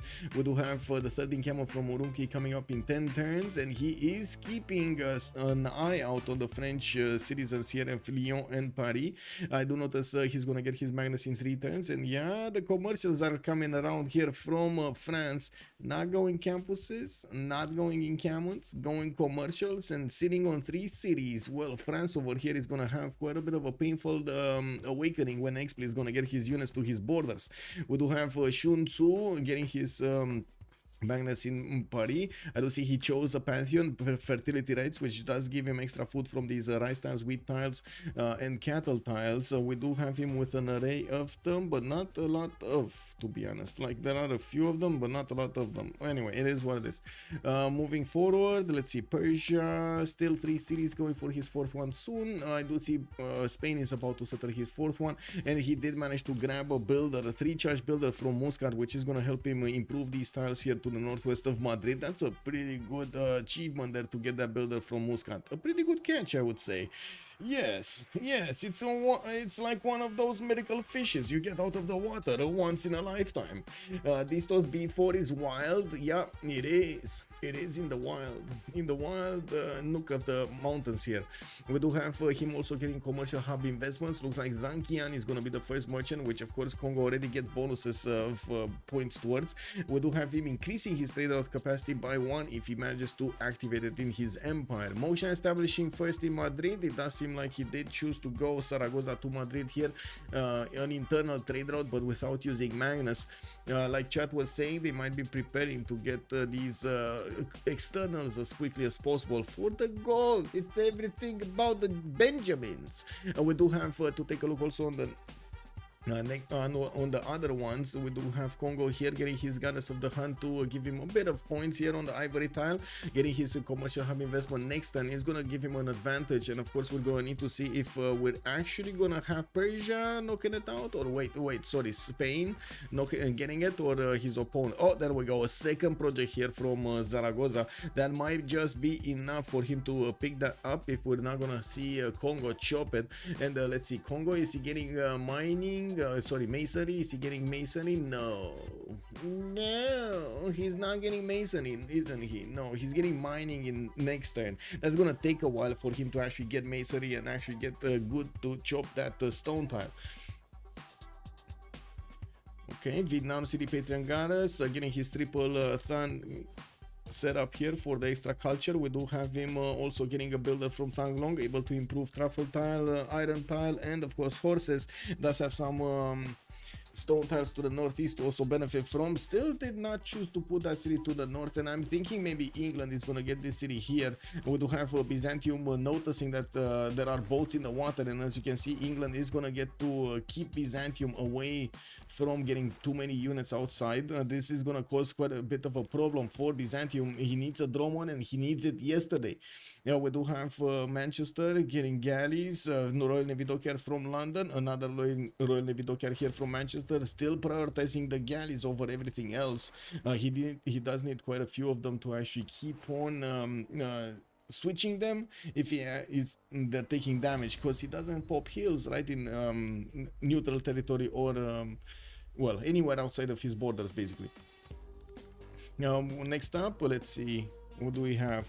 Mongolia, we did see this. France, we did see this. Mongolia still has one warrior there, and it looks like multiple slingers are coming around from the cities of France to try to push that out. Vietnam did manage to get one of his scouts right next up to the French 3-charge builder, and I imagine France is going to want to get that out of there as quickly as possible. There is a slinger coming out from the city of Paris, and of course Malm scout here does have 2 movement, but he doesn't have enough to actually go into that tile. He would need a bit more.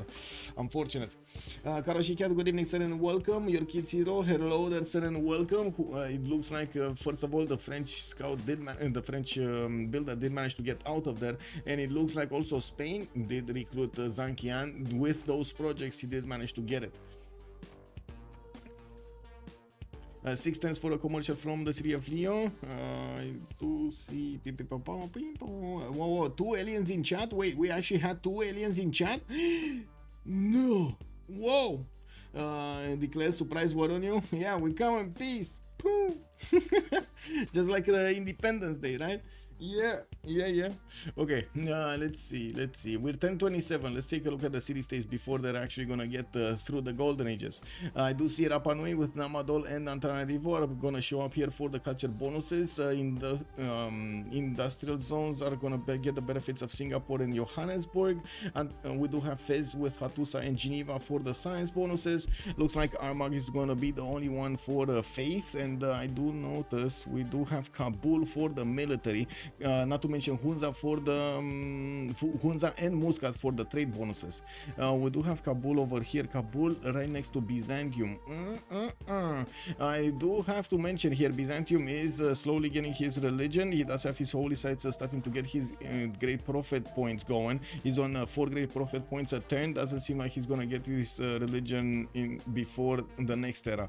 We do have him also plugging in Magnus in there in 1 turn, and I do notice he still needs a lot more boats. When shipbuilding, I think it's the question. When Dromons are coming out here from Byzantium, because I'm pretty sure he cannot push out without Dromons. I'm pretty sure he's gonna be locked in here if he doesn't get a single Dromon. And even with the Dromons, it's gonna be tough because England has so many boats. 5 boats are actually gonna keep an eye out on Byzantium here. And that is tough. Let's get the prediction going for the game. For who's gonna win, who will win. We got on one side Team Ulyss, on the other side we do have Last Day Company, and I'm gonna put it for 30 minutes. I'm pretty sure this game is gonna keep on going. This is the Highlands map, and it doesn't seem like we got anybody chopping horses really quickly. Although, to be honest, Mongolia's 3 encampment opener does raise my hopes a little bit, so we're gonna need to see if his Moksha into Pingala is gonna give him exactly what he needs to go against his opponent to the south, Catherine de Medici, which I gotta say, Catherine de Medici is poking a little bit with a stick into the borders of Genghis Khan. I'm pretty sure Genghis is not gonna like this. He's not gonna like this. This is basically like rattling that lion cage. You know, you go to the zoo and you're like, "Ooh, kitty!"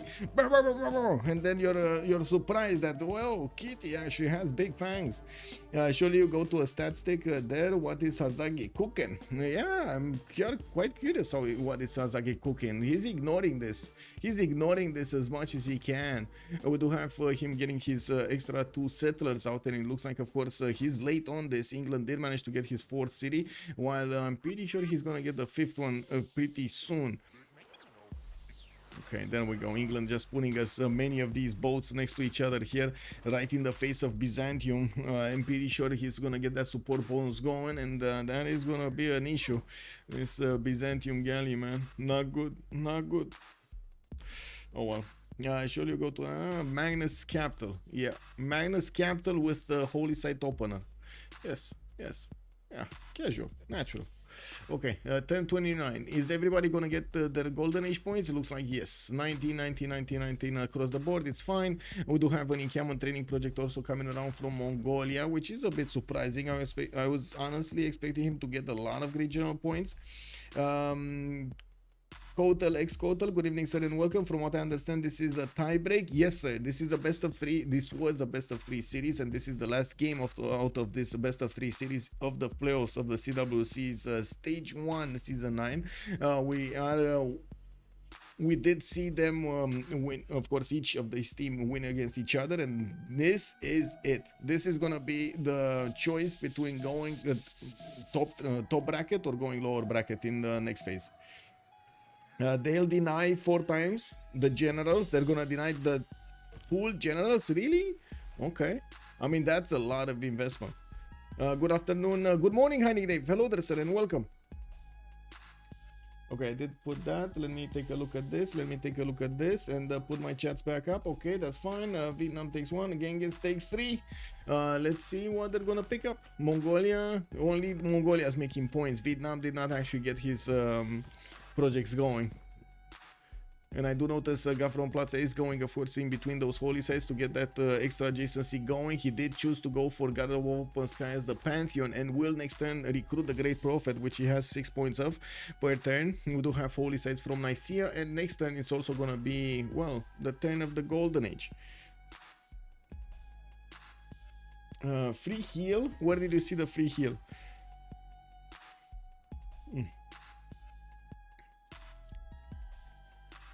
Okay, Spain religious settlements, so he can get as many cities out as possible. Already has his 5th one going towards the west side here. Looks like he's gonna want to put a city to the north of Armagh. Not bad. He still has, how to say, he has his Gavron Plaza coming out next turn from Madrid. Has to chop these stone tiles so he can get those campuses there. And he does get the benefits of some extra science from those geothermals, but not very good tiles underneath that city center. dISTORIA is 11 science with 13 culture, 44 production. It does seem like he's gonna have quite a bit of extra tempo over his opponents here. Is he gonna manage to keep this advantage throughout the game or not? We do also need to see what's gonna happen with the projects coming around here for Mongolia. We did see he was making 1, and he's now making 1 right now. He's switching towards builders, and I do see he's preparing to actually, wait a second, this is him preparing to chop. So 3 encampment opener, 2 builders, Gavron Plaza ready. He's preparing to chop, guys. And I do hope they have a lot of horses. They do have a lot of ponies, but I don't see ponies here on Ulyss. Where are the ponies on Ulyss? We got Ulyss barely managing to get like 3 horses out, and that's it. And that's with 3 of them barely having 10 horses in the capital, in the cities. Anyway, I do see France is going to get to connect his cities, starting from Bordeaux towards the capital. We do have him getting his Gavron Plaza in between the commercials to get that extra gold going. And of course, Sun-Tzu is not going to get the benefits of a general here. He did not build an encampment. We will need to see if he's going to put one down. Looks like in the tech side, he's going for horseback riding in 7 turns. I don't think he actually improved the pasture, so he doesn't have the boost.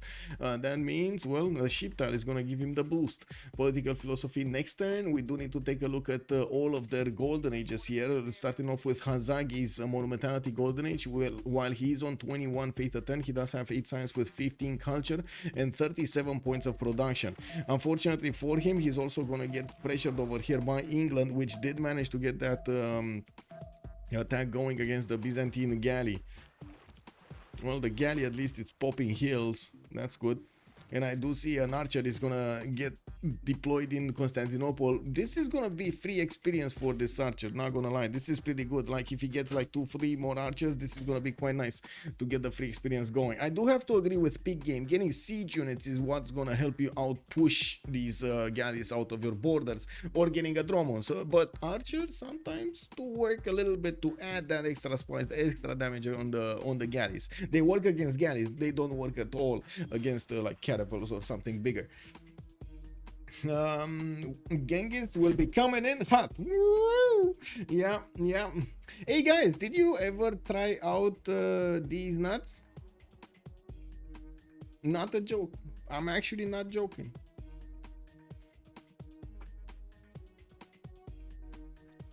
I'm actually not joking.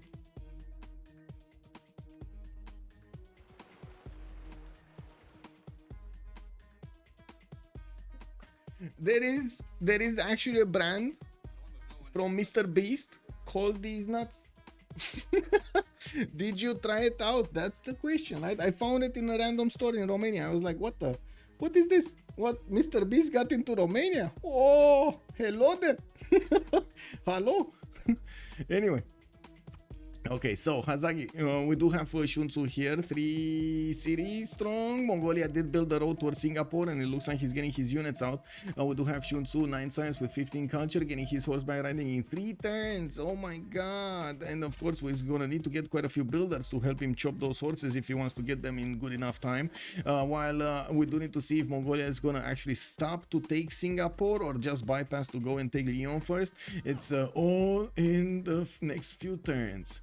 We do have Sun-Tzu benefiting from pen, brush, and voice, getting the extra culture from his built districts.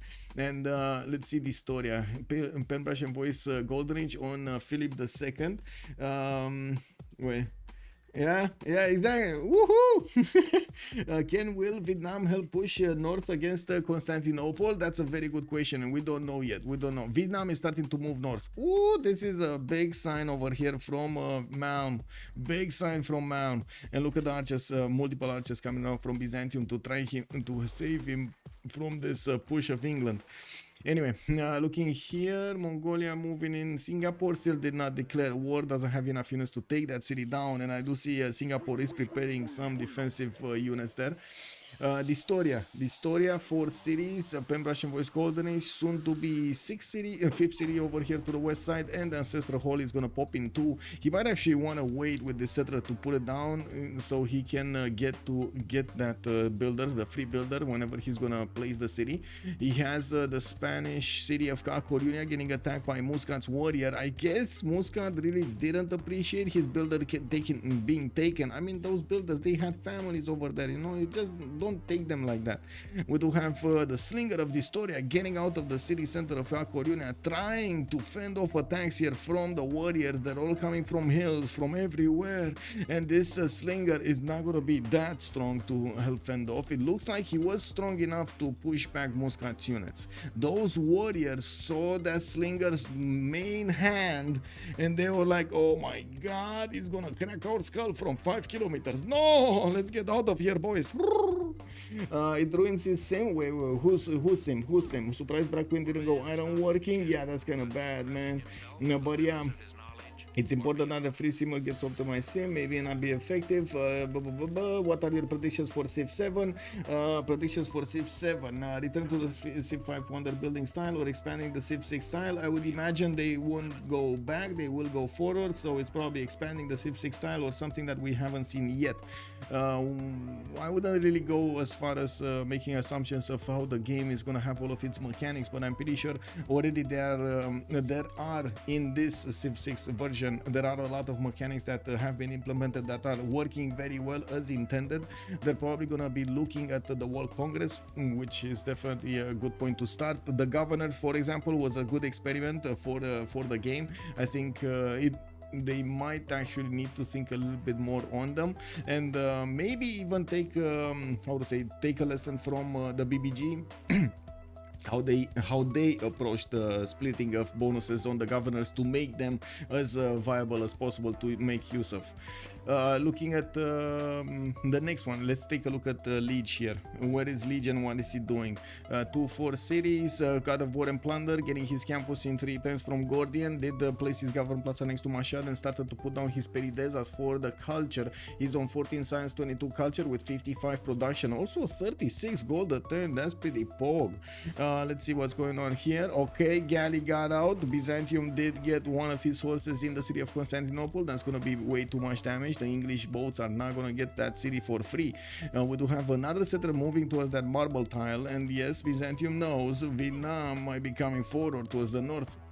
Looking at what's going on here, we do have a conga line of units from Mongolia. We do the conga, da, da, da, da, da, da. Getting to Singapore over here to take it down. Can you imagine, like, over there you can hear all the vuvuzelas in the Mongolia's territory? Or wait, is this, let me actually ask chat over here, do you think Mongolia, when he actually sends these units in a line all connected over there, they're actually gonna start singing and moving and be very happy that they're going towards Singapore to you know, meet and greet all of the people in the bars? Or they're gonna be like, oh, Singapore did very bad things, oh my god, did you hear? They actually chopped a tree, man. They chopped a tree. That tree lived for so long, it was so bad. We gotta take that city out. No, yeah, I mean, Singapore just lost its right to live. I don't know, man. Just cutting down a tree. We can't have that, boys. Let's go. Which one is it? Many things in this game work very well. The multiplayer connection is not one of them. Iron Class definitely has a point over here. There's a lot of improvements that could be done to multiplayer, especially the netcode. You have Spain free sim. To have another sim going Iron is okay. Alex Divivian, good evening, sir, and welcome. Vietnam going, damn, 46 culture. Yeah, I mean, that's Vietnam in a nutshell with his stuns setup, triple tiger setup over there. Looks like Mongolia is gonna make quick work of Singapore, and he's gonna take that city down this time. Kringu cities, good evening, sir. What do you think about governors and great people? Us great people? I don't think that's really a good idea, to be honest, to mix those up. I think both serve their purposes differently and well.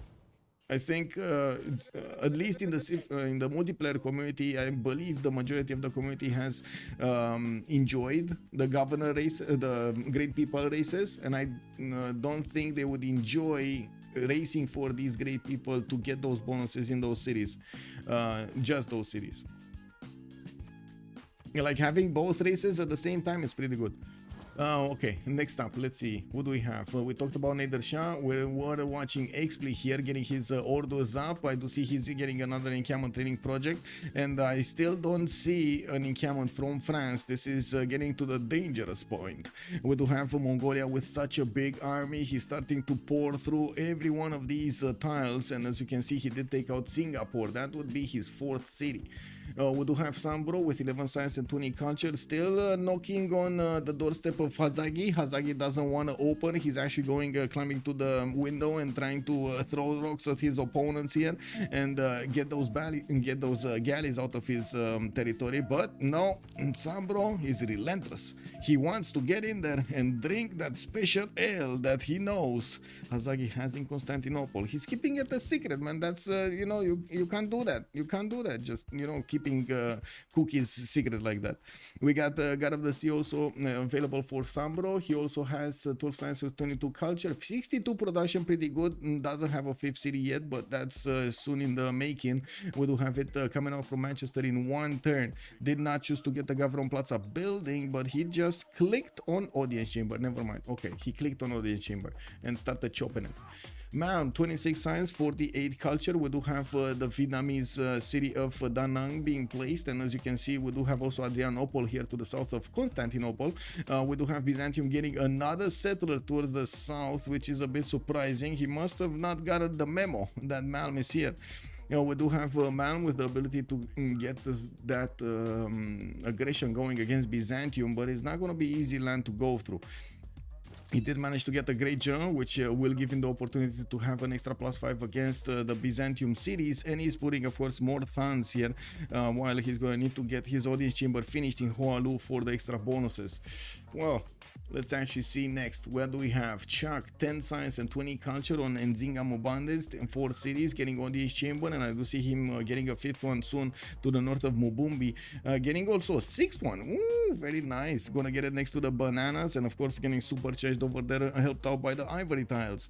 And we do have him with quite a few chops available. He started getting his chops on the stone tiles, and of course he's gonna roll quite a bit of production from that. While I do see Victor is gonna establish to the west side. There is a Legion swords horseman that is gonna start bumping against K-Willa.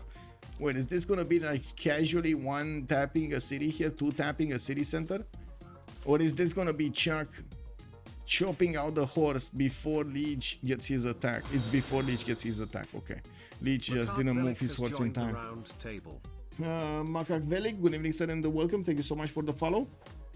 To not get involved in the war, I guess. Why didn't Vietnam settle the coast? I think Vietnam doesn't want to get into the water war, but he's gonna be happy putting some Voichens here to attack into Byzantium.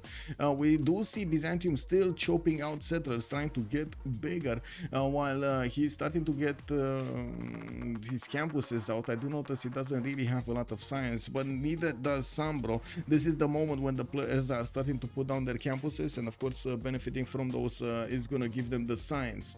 Now we did have Chuck in that Pembrasian voice that I think I didn't mention earlier.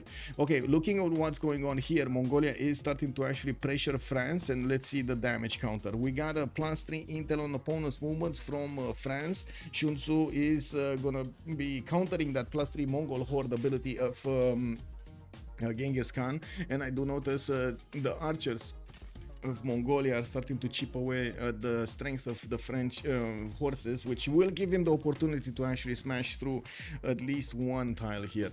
We do need to see if he's going to manage to wrap around. It's very important for him to get another flanking maneuver on these French archers to start to cut them down, and of course then deal with the city of Lyon. There is an encampment in 5 turns coming out from Lyon, which is most probably going to be taken out, as in that archer. I don't really see that archer surviving for much longer. Let's actually see what's gonna happen here.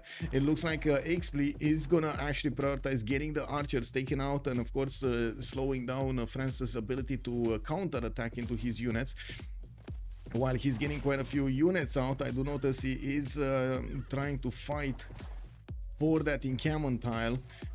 Wait, he might just get a city anyway. Wow, he might just get a city, to be honest. Like if Sun-Tzu is not gonna be careful here, he might lose the city center.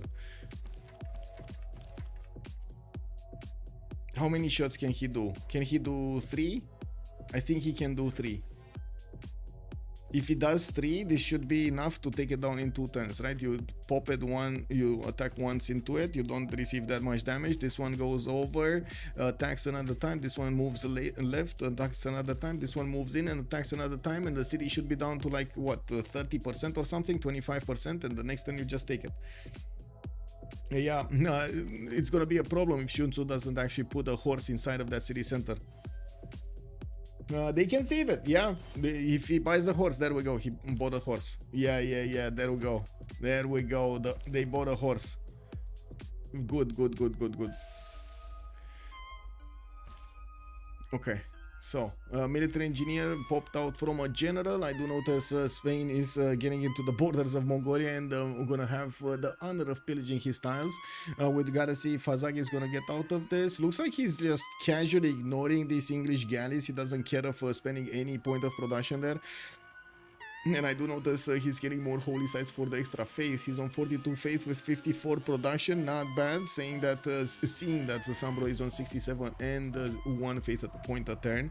I do see Mbande is starting to get quite big here, 2, 4, 6 cities, and starting to roll a few horses. He's gonna have Persia to the west side to fend off attacks from or attack into, and Lege is not gonna give up on this. The two gods meet again. We got Shah from BBG showing up here on the right side of the screen. Lege from Team Ulyss coming down from big Twitch streamers title to grab a hold of the Civ6 tournament. We do need to see if Lege is gonna manage to actually take down Shah. Now we do have a big ally establishing in Mbande, Kongo in 2 turns, and of course he's gonna get some extra science points from the population from there. While I do see SunBro is gonna get his whoa, he's gonna need to repair his government plaza. I don't know what happened with this, but that is bad. He actually got both of his improvements done there, well, gone there, I should say. Okay, so Mongolia doesn't have enough. That horse is just getting ignored. This horse doesn't look like it's gonna fall next turn. We do have Mongolia also getting engineering in 2, civil service in 7. I do see Sun-Tzu is going for his recorded history. Gonna be a bit late on civil service. I'm hoping it's not gonna be that big of a problem. We do have more horses coming around here from Mongolia, and to be honest, I mean, he's kind of horsing around here quite a bit, and it does look like he's gonna get into the archer line with his horses. He's gonna just keep on moving, which will allow him to do more and more damage against the French city of Lyon if he manages to get these southern tiles. We do have a lot of gold also on Sun-Tzu. It looks like he's on 185 gold. They might have just given him enough gold for another horse so he can secure his borders. It's very important for him to secure his borders. There we go, Mongolian horses moving in. He did buy another horse in that city of Paris, and I do notice Mongolia is not gonna give up on the dream of taking Lyon down before the ending of this era. First time watching, welcome Jacob. Hello there, sir. Good evening. He chopped his Artemis deer on Hazaggi. Wait, Spain giga pillage England? He did. But whoa, he got slapped without horse strength. It might still die. Okay, give me a second. So let's take this in order. You are talking about this deer tile, which he chopped 4 settlers. He chopped 2 settlers with the deer tile extra production there, and he did hard build his Temple of Artemis. I don't think he chopped a single tile for Temple of Artemis. And coming back on what's going on here, France is going to manage to get the triple attack going against Lyon next turn, and I do notice he's able to actually cut off the resupply line, or at least attempt to cut off the resupply line. We do have Mongolia moving in and getting the promotions with his archers, getting closer to these French units, which at the moment are not able to actually keep Lyon from being under siege. As you can see, there are a lot of French units, but they're kind of encircled by all of these Mongolian horses. We do need to see if Mongolia is going to manage to do the final damage against another horse here on the east side of Lyon. It might be this one or this one. Which one is it gonna be? Oh, promotion. Ooh, I see. How did Xpli did so many units? He chopped a lot of them. Kalas TV, good evening, sir, and welcome. He chopped a lot of them. Like his land, all of his forests are gone. You see that he barely has like 2 forests in his capital, none in Ulaanbaatar, in his borders, 1 in Urumqi, the other ones just, got chopped. And more horses. Okay, Lyon is going down. Yeah, there we go. He took out this horse to the southeast, gave up on the west side of Lyon. Not a problem. The city's not under siege anymore because of that horse missing on the west side.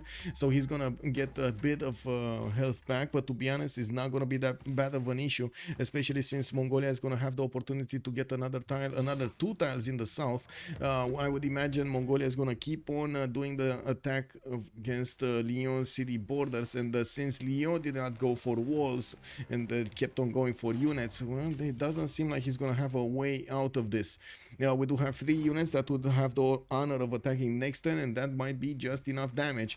We did see that Sun-Tzu does have the first moves on Mongolia, and I would imagine he might actually get some very nasty attacks against these Mongolian horses to the north. Could take at least one down. I don't know if he has enough strength for another one. I don't think he has enough units for another one. Wait, there's no way he actually gets out of this. There is no way he gets out of this. So yeah, there's no way. Like, okay, if he takes out this horse, he's gonna lose the other horse. So basically it's a trade, a horse for a horse. If he takes out this horse to the right side, he's still gonna lose a horse because it's a trade for a trade. So in this one, this horse is dying the second he moves out. He's in the highest defensive position there. If he moves out of there, it just loses that extra strength and it dies immediately to the Mongolian horses. So basically anything he does here, the city is dead. Unless he gets walls and chops them. And he doesn't have, guess what, a builder and a chop. There should be, if last day company play correctly. Is there a general for France? I don't think there's, yeah, there's no more general for France. No more general for France. Vietnam took one. We did have Mongolia taking one, and France did put the card in, but did not manage to get one. Okay, let's see the horses horsing around here in Lyon. There we go, a 4th tile got picked off. Lyon is again under siege.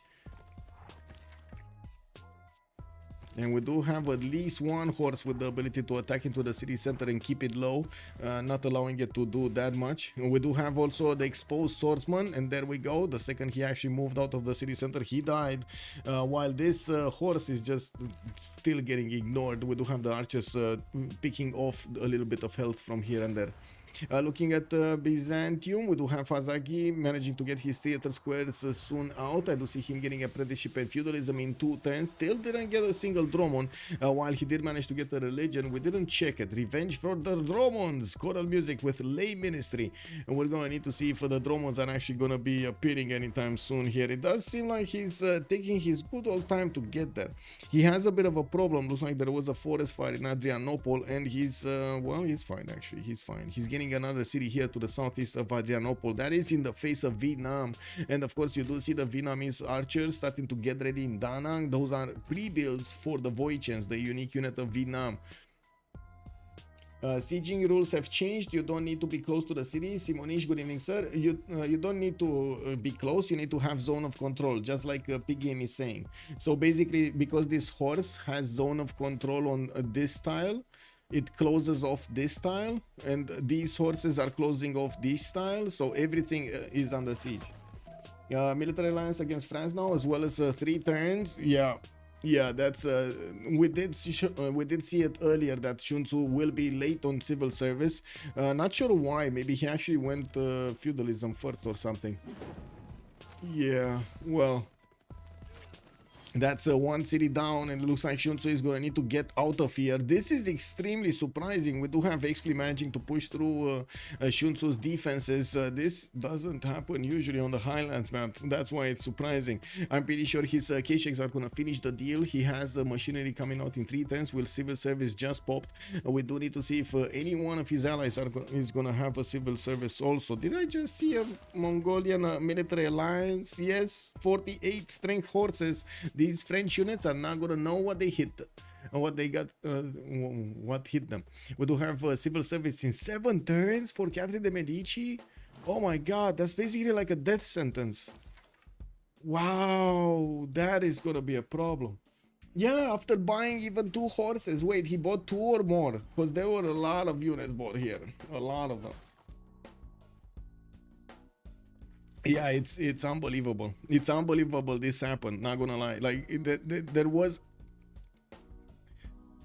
were quite a few hints that Mongolia is gonna do this. From him opening up with 3 encampments to him attacking into Singapore. Anyway, it is what it is. We do have Byzantium getting ready to chop a few tiles here. I'm actually curious what is he going to choose to do with that.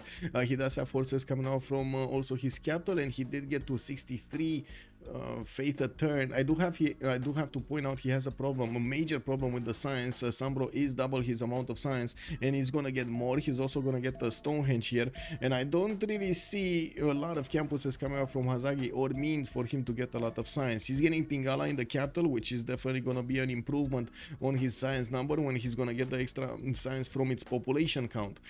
We still have a long way to go out of this classical era, and Mbande is starting to get his commercials with the theater squares. I do see Mbande is also 8.2 great merchant points a turn. Spain is on 8, France is on 2, Persia is also on 8. Persia right next to him. In the scientist screen, we didn't have Hypatia getting picked up, but we did have Spain getting another merchant for the extra trade out capacity. That's the second one after Zankian. I do see Hanging Gardens is also going to be built in Spanish territory for the extra housing. We do have more campuses coming around, and dISTORIA with his 36 science and 42 culture does seem like he's doing well. Getting Reina in the south of Toledo, we do have him about to couple his economy with Persia, and that is going to be very fruitful for both of them. There is a bit of a problem here. Lege did put his units right in the face of Kongo, but did not get new ones in his other cities. So if Kongo actually gets to surprise his opponent here with a few too many units, well, he might take over cities of Ulyss there. Now we do need to see what's going to happen with the remaining 2 cities of France. He did manage to get the walls in Paris, that's good, but at the same time his units are falling. We do have a catapult in Lyon coming out in 10 turns. While I don't actually see chops, I mean I see chops, I don't see a builder to chop. Now we do have an array of new horses coming around here with General moving towards Rapa Nui. That will put him closer to dISTORIA, which is gonna be another one of his possible targets. This is gonna be quite a problem, Let's see, this horse is looking like it's sacrificed. Wow, look at this. He's sitting on a rice tile, doesn't have a single experience point, and he's extremely low HP. WTF, bro. And the Basil has to kill 1 unit to spread religion. Yeah, and it looks like he's not building. He's not getting those kills.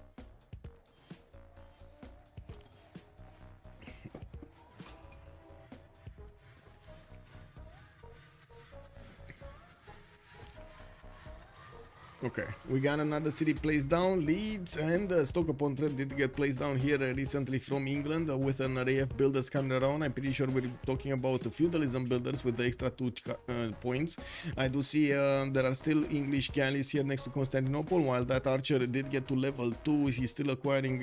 look at that damage, man, against the galleys. Imagine if he had 3 archers. These galleys wouldn't have withstood 3 archers. Now we do need to see if Malm is gonna manage to get his upgrades going. Malm is on machinery in 210s, while Divine Right is also gonna be out in 210s. He did manage to get that general, and he will have the opportunity to go against Thessalonica and Adrianople with his units. We do need to see if he's gonna be fast enough here, and of course will want to do this. I do see he did pick up a scientist, Aryabhata. Next one, still Zanheng, not gonna be Hypatia. Anything happening here? No. Kongo still getting his markets out for the extra trade routes. Magnus internals here, only 1, 2 trade routes, 3 trade routes from him at the moment. Commercial hubs on the east. He will have Vietnam to trade with later on. It doesn't seem like they actually got these trades in between them. There still is a possibility, of course, to get these going, don't get me wrong. Looking at Byzantium with 2, 4, 6, 7 cities, I do notice he's gonna get 93 production with 76 faith at 10, but his economy is in shambles. Not that big of an issue. It's dISTORIA showing up with 153 gold, 100 production, able to actually get what, triple the amount of his opponents in gold. Wow, triple the gold amount. You generally get your own religion versus Basil, so if he converts you, you deconvert yourself. Exactly, yeah, you just play the missionary game. I do want to put up on the chat here in YouTube also. Let's see, can we get to 40 likes? Let's fight with the YouTube algorithm a little bit over here. Struggle. or snuggle? What are we gonna do? Struggle or snuggle him? If he knew he was facing England earlier, he could have built a few galleys to make room for the Dromos, but now it's too late. Blazegat Games, I believe he can get one Dromon anyway, and will probably push all of these galleys out. Don't think that's that big of an issue. I think he's ignoring it on purpose because he knows it's gonna be a hell of a problem to actually get caravels in there, and by that time, just like PKM is saying, he could close this off with trebuchets and maybe even bombards. He's not that close though.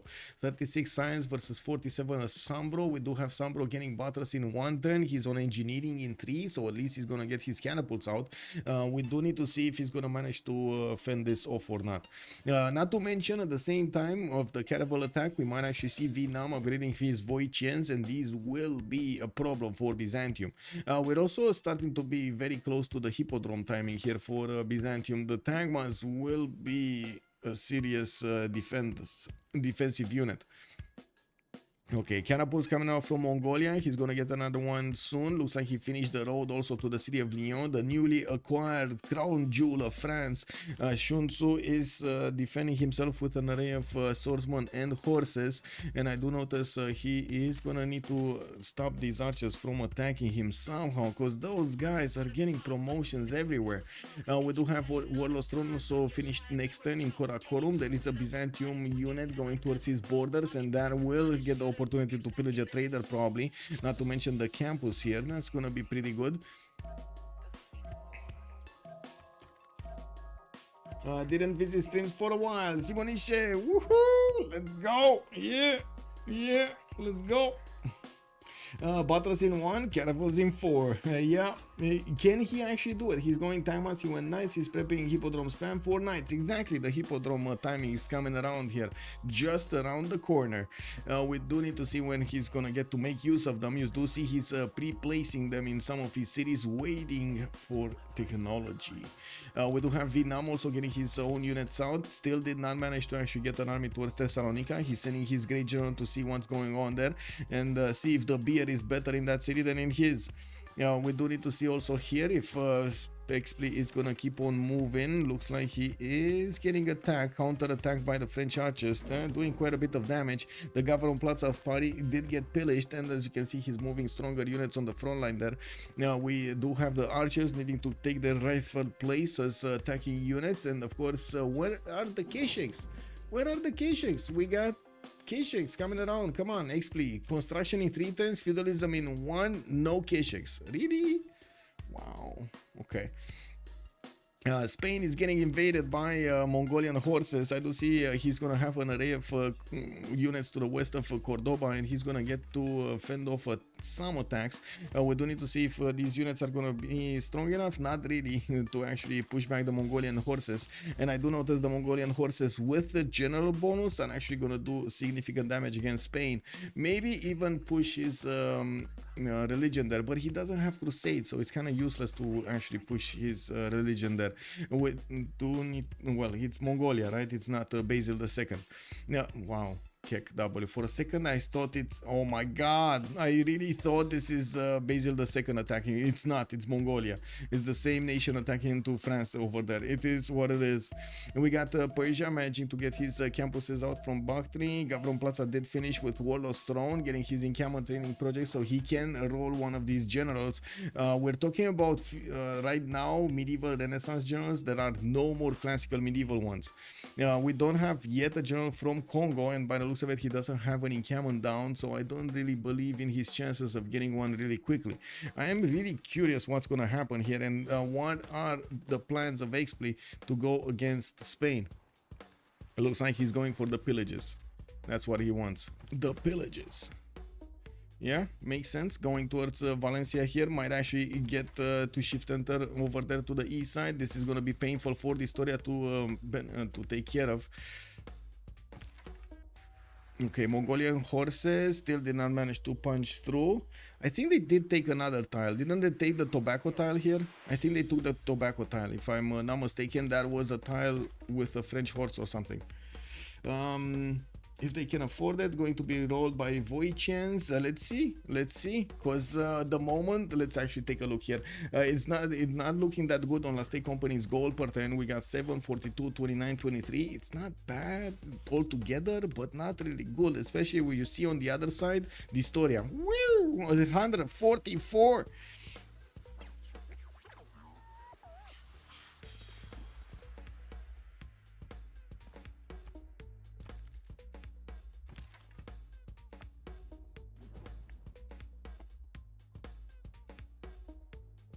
Okay, so a lot of Voichens are being prepared here by Vietnam. He has 2, 4, 6 that I can see, and I do notice he's gonna get an array of spearmen to help him out fend off attacks from possibly like counter attacks here from Byzantium. I don't really believe he's gonna go on the offense with them. We do notice Sun-Tzu is down significantly in his science and culture because he was getting pushed here by Mongolia, and looks like he's still on the receiving end of all of that Mongolian power. Now with new catapults coming around here from Lyon, and with these archers getting the promotions on the French units, you do notice he's starting to lose quite a bit of health. Hanno feet playing 2 turns on Hazaggi's capital. Let's see. We got Artemisia, we got Hanno, we got a quadrim in there also. Constantinople is 45 strength, settlers coming around. I mean, even with a caravel, it's gonna take quite a few hits to take Constantinople down with a horse inside of it. It doesn't look like the caravel is gonna work like Hanno's gonna work, but it's still gonna scramble, like force Byzantium to react. And it might give him just the distraction he needs for Vietnam to keep pushing towards Hazaggi's city of Thessalonica, Adrianople, and then his capital. I do notice Xpli is still going to finish his construction next turn. He does have 26 and 29. He was pushing into Spain, and I do notice he's, well, not really doing much, to be honest. We do have Spain getting a lot of units, and this is going to slow him down. 111 points of production. It's a little bit under Chuck, but not even, wow, Chuck doesn't even have close to the numbers of dISTORIA's stats. 66 and 53 versus 29 and 34. While I do notice Lege also has 62 and 49, he is next to Chuck, and this is gonna cause a bit of a problem. With multiple encampments being placed down from Persia, we kind of know where he's going towards, right? He is gonna try to get a timing attack going against Kongo and get his infrastructure going for that exact moment. Now we do need to see here what's going on. Hippodromes coming out next turn here from Byzantium. A big game is calling out the caravel timing here from SunBro. We gotta see if it's gonna happen or not. But first, let's see. Mongolia did get another tile. He's slowly chewing through the defenses of France. France is trying to get out of there, GTFO out of there towards Byzantium. And I don't see a unit from Mongolia to try to keep out these French, this French settler from getting out of there. Now we do need to see if Mongolia is going to manage to take down Paris and Bordeaux quickly, so he doesn't give time to the French unit to get to safety over here in Byzantium's territory, or north of Byzantium's territory actually. Where Has going with that settler down south towards Vietnam? That is a very, very good question. I don't know. I honestly don't know where he's going with this, but he's going with it. So I guess we'll see. We'll both see. Is he going for the ivory settle? Is he actually? No, wait, he can't settle that because it's 3 tiles. Never mind. So these are non-freshwater cities he's going for. Kek W. In the face of 4 Voichians. Okay, bro. Okay. I mean, that's tough. I would say that is very tough. Ain't no way. Yeah. Yeah. I think he may be trying to chop out a hippodrome on Vietnam's face or something. He might. I mean, he's getting the arenas in the ones he built already, and I'm pretty sure he's gonna place down some more. Of course, still prioritizing getting the face generation going, and with 65 science and 56 culture, this is not bad. Doesn't have a lot of units, and these Voichians are definitely gonna do a lot of damage if they get close to the horses. Yeah, we do have the Quadrim also starting to get promotions on Constantinople. We do have Byzantium with only 1 defensive unit that can do the damage here. Still wants to get more settlers out than anything else.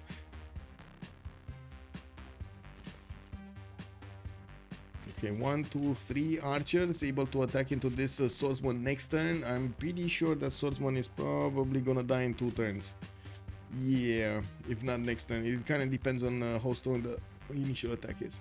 Anyway, let's see. Xpli couldn't see Divine Right. He's still gonna need to wait a little bit to get his syrups. We do have him managing to punch through the defense of Spain, and it looks like he's gonna pillage a few tiles here. Got that dry style pillaged, took away the food of Cordoba. While that city is gonna get ancient walls, it does seem like these Mongolian horses are out to slam.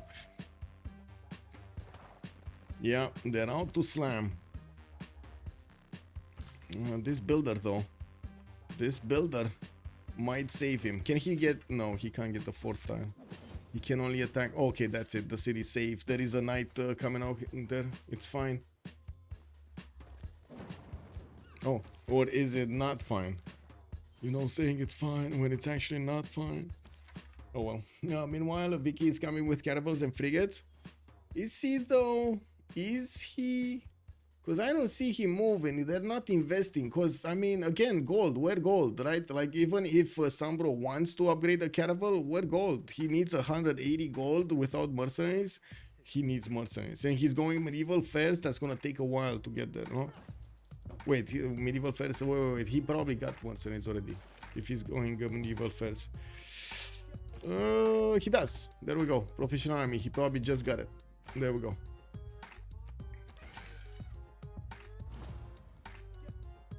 Multiple Tangmas coming around from Byzantium. You do see these Tangmas do two-shot the Voichens quite easily, and we do need to see if we're gonna have the third belief activated for Byzantium, if he's gonna get Crusade. England did get Zen Meditation and Sacred Places to the west of him, and of course SunBro here is gonna benefit from a few points, but not a lot of them.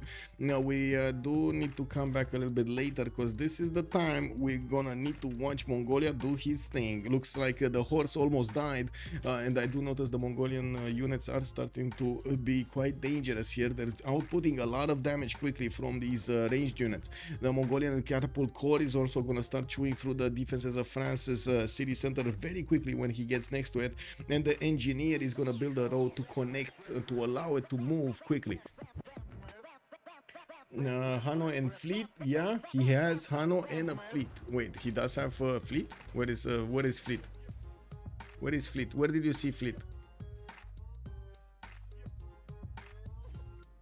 Did you see fleet somewhere else? Because I didn't see fleet. Oh, this one. Oh, okay, never mind. He's gonna get the fleet one. Who did get Hypatia? It was England who did manage, Age of Steam, to get Hypatia. And I do see the Vietnamese Voichen just popped into Byzantium borders of Adrianople saying hello, and the Byzantium was like bye bye. And we do see the Quadrim immediately moving to try to save the Voichen, shooting down the Tagma. I do see 2 turns also for this era to finish, and I do notice Sun-Tzu, for example, is gonna be Dark Age. Not that it matters anymore. It does seem like he's gonna lose his capital soon.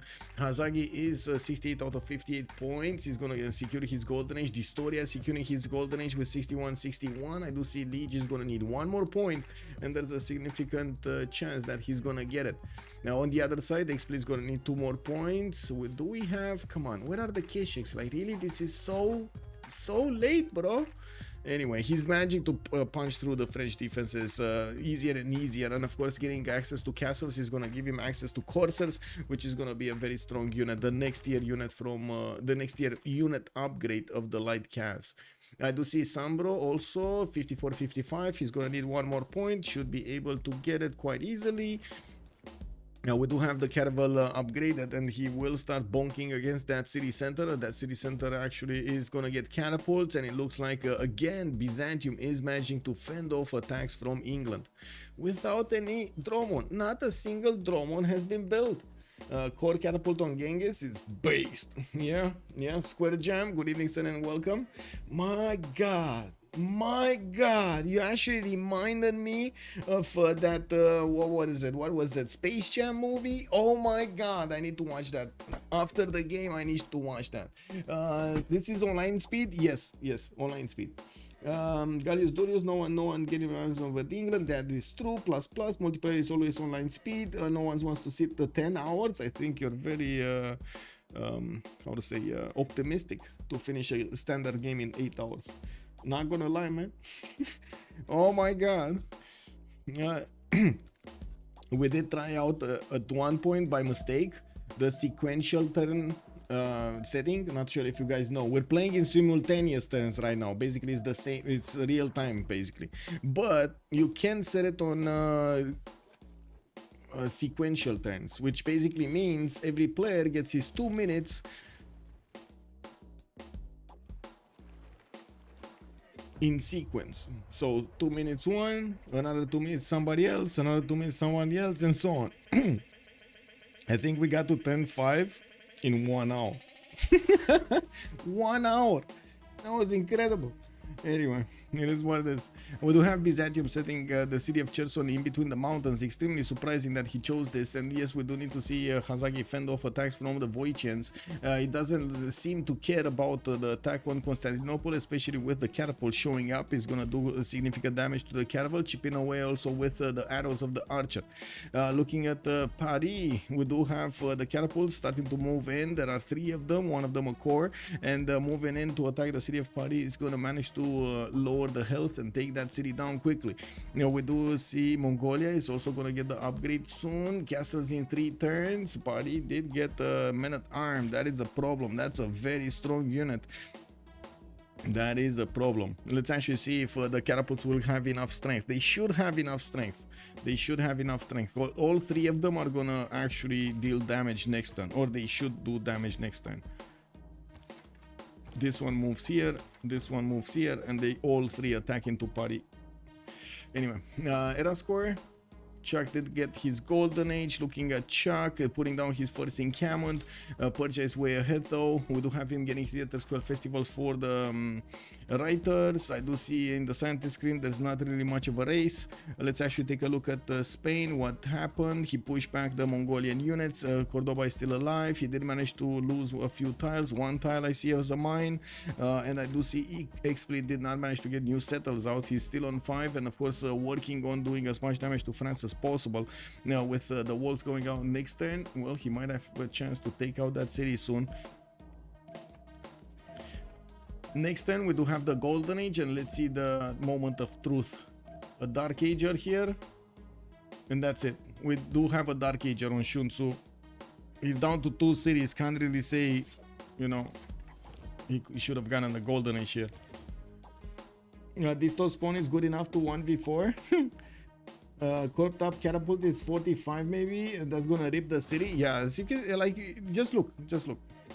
No, he moved his wait, where is his other catapult? He moved it here. Okay, never mind. He actually moved it in a place I wasn't thinking. But anyway, it's fine. He's still gonna get those attacks going. There we go. There's 1 attack going. We got another archer soon. Another archer here. Another archer here. He needs more units, and they're coming. They're on the way. Starting to get the coursers out of his cities. Actually having them built quite quickly. Trained up quite quickly. There is a Byzantium horse next to one of his builders. This is extremely surprising that he's not moving the builder out of the way. Kick W. Hello.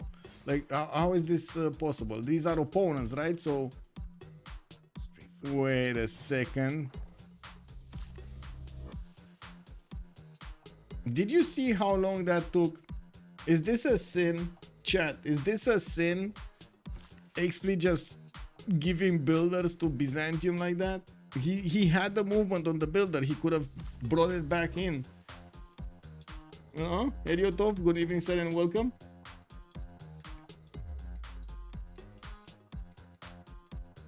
Oh well. Anyway, yeah, we're gonna have soon the next era started, and we do need to see what's going on here. Looks like England still can push. He's getting new caravels in, putting down his industrial zones and getting the production going. The Tagmas are arriving to bonk against the Vietnamese units, and it does seem like there are quite a few of them to attack into Vietnam. Now we do need to see how quickly Malm can get coursers. There we go, coursers, so we can check the damage on them. These Byzantium units to deal enough damage against the coursers also. We do need to see when that general arrived. Oh, there is a general here in Cherson, Another catapult coming off from Constantinople with another one from Ansira should actually seal the deal for the defense here. With 3 catapults, he should be able to push back any catapult attacking into his city center. He did also buy an apostle that gives him access to an extra belief. Let me actually check this out, and then we go for a pause. Wait, preserve. Digital. Me. Oh, and we're gonna have a pause in the next tour. Hello. Bonsoir, monsieur. Go A. What was it? Preserve digital demo me. There we go. Preserve digital demo me. Okay. There we go. If they want to get spicy, no. It is a sin. That's no sin. That's human. No, I mean, I don't know. I see 1, 2. I don't see a third one. I don't see a third confirmation here in chat to actually activate it as a sin. Like put it down as a sin. We need a third confirmation. Yeah, it's not getting through right now. Let's see what's going on here. Yeah, Mongolia getting those catapults right in France's face. Yeah, we do have the courses of Mongolia getting out next turn. Looks like Spain did get that defense on the west side. He's still going strong with his gold generation. He's on 213 gold a turn. But Chuck did manage to jump up significantly also on 127. Switched to a free inquiry golden age. As Nader Shah did go for a pen brush and voice this time around. He does have an array of libraries getting built everywhere. And that's going to keep his science up. Well, we do need to see if Kongo is going to manage to do anything against him. I do have to point out Kongo's unique unit is basically the counter of the Immortal. The Immortal doesn't really do any damage. Look at the damage difference attacking into an Ngao Mobeba and the Ngao Mobeba attacking into the Immortal. Kick W, man. Not to mention the range shot is basically neutered by the Ngao Mobeba plus 10 against the range. Basically, good evening, sir. You have arrived, but we just are going into a pause. With double entertainment, with like 3 frigates, so looks dead. Let's see if it's actually gonna go down here by frigates. We're gonna have the pause started up. Let me actually put it up here on the screen. It's gonna be 10 minutes and we're gonna come back afterwards. Let me click on buttons and click on stuff. There we go. Click. There we go. Be right back.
living stereo stylus in this groove.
So we're back. I was taking a look at that. There are a few problems with Discord, and the players were complaining a little bit.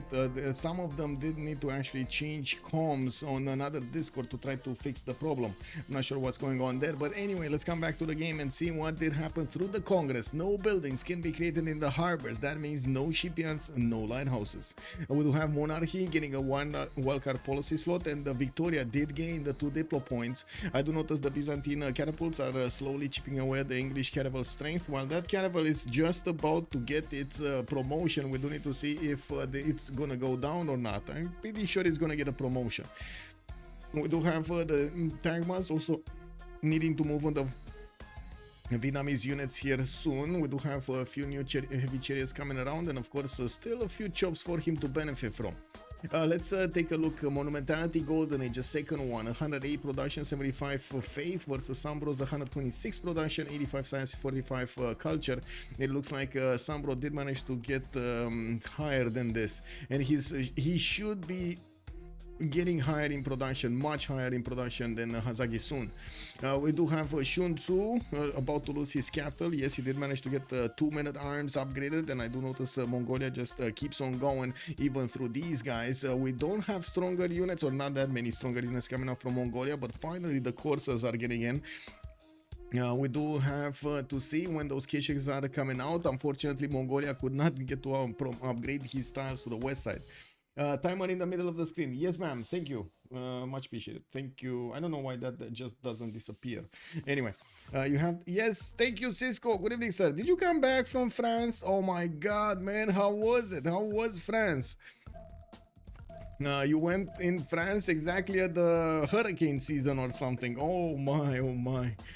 Looking at dISTORIA, 155 science, 43 culture. We do have him with an array of units to the west side, able to actually counter push into Mongolia with a few knights if he wants to. It doesn't look like he wants to. He has an array of builders with feudalism coming around. Intelligence Age is finished, and Ancestral Hall. He did get his hanging gardens with Oracle, and I do notice he got so many of these commercials out. Of course, he does want also pyramids in the city of Salamanca. We do have the Lege also open Russian voice golden age, 83 and 75. He is gonna need a few more units on the east side. If Congo's gonna start to move, he's gonna be in trouble. Looking at what's going on here, intelligence ages in 4 turns. Looks like Persia is gonna be out for war. He did take out Johannesburg on the west, getting closer to Mongolia. That's one of his opponents, but I wouldn't really see him go the full 9 yards to take out Singapore, or even try to take out Paris here, or liberate Paris, I mean. Now we do have Xpli, 36 science, 27 culture, drums of war. He keeps on going. This is his whole mission in life, to take out France and then try to do some more damage against Spain and or Byzantium to the west side. We'll see if he is gonna be successful. We do have SunBro, 98 science, 50 culture with free inquiry golden age. He's attacking Byzantium on the seas, and as you can see, he doesn't have yet frigates, but I'm pretty sure he's gonna have them soon. We do have him right now going for masonry, and an array of industrial zones are coming around from his cities. These are gonna get a lot of production adjacency from these aqueducts, and we do need to see when he's actually gonna get one from the capital.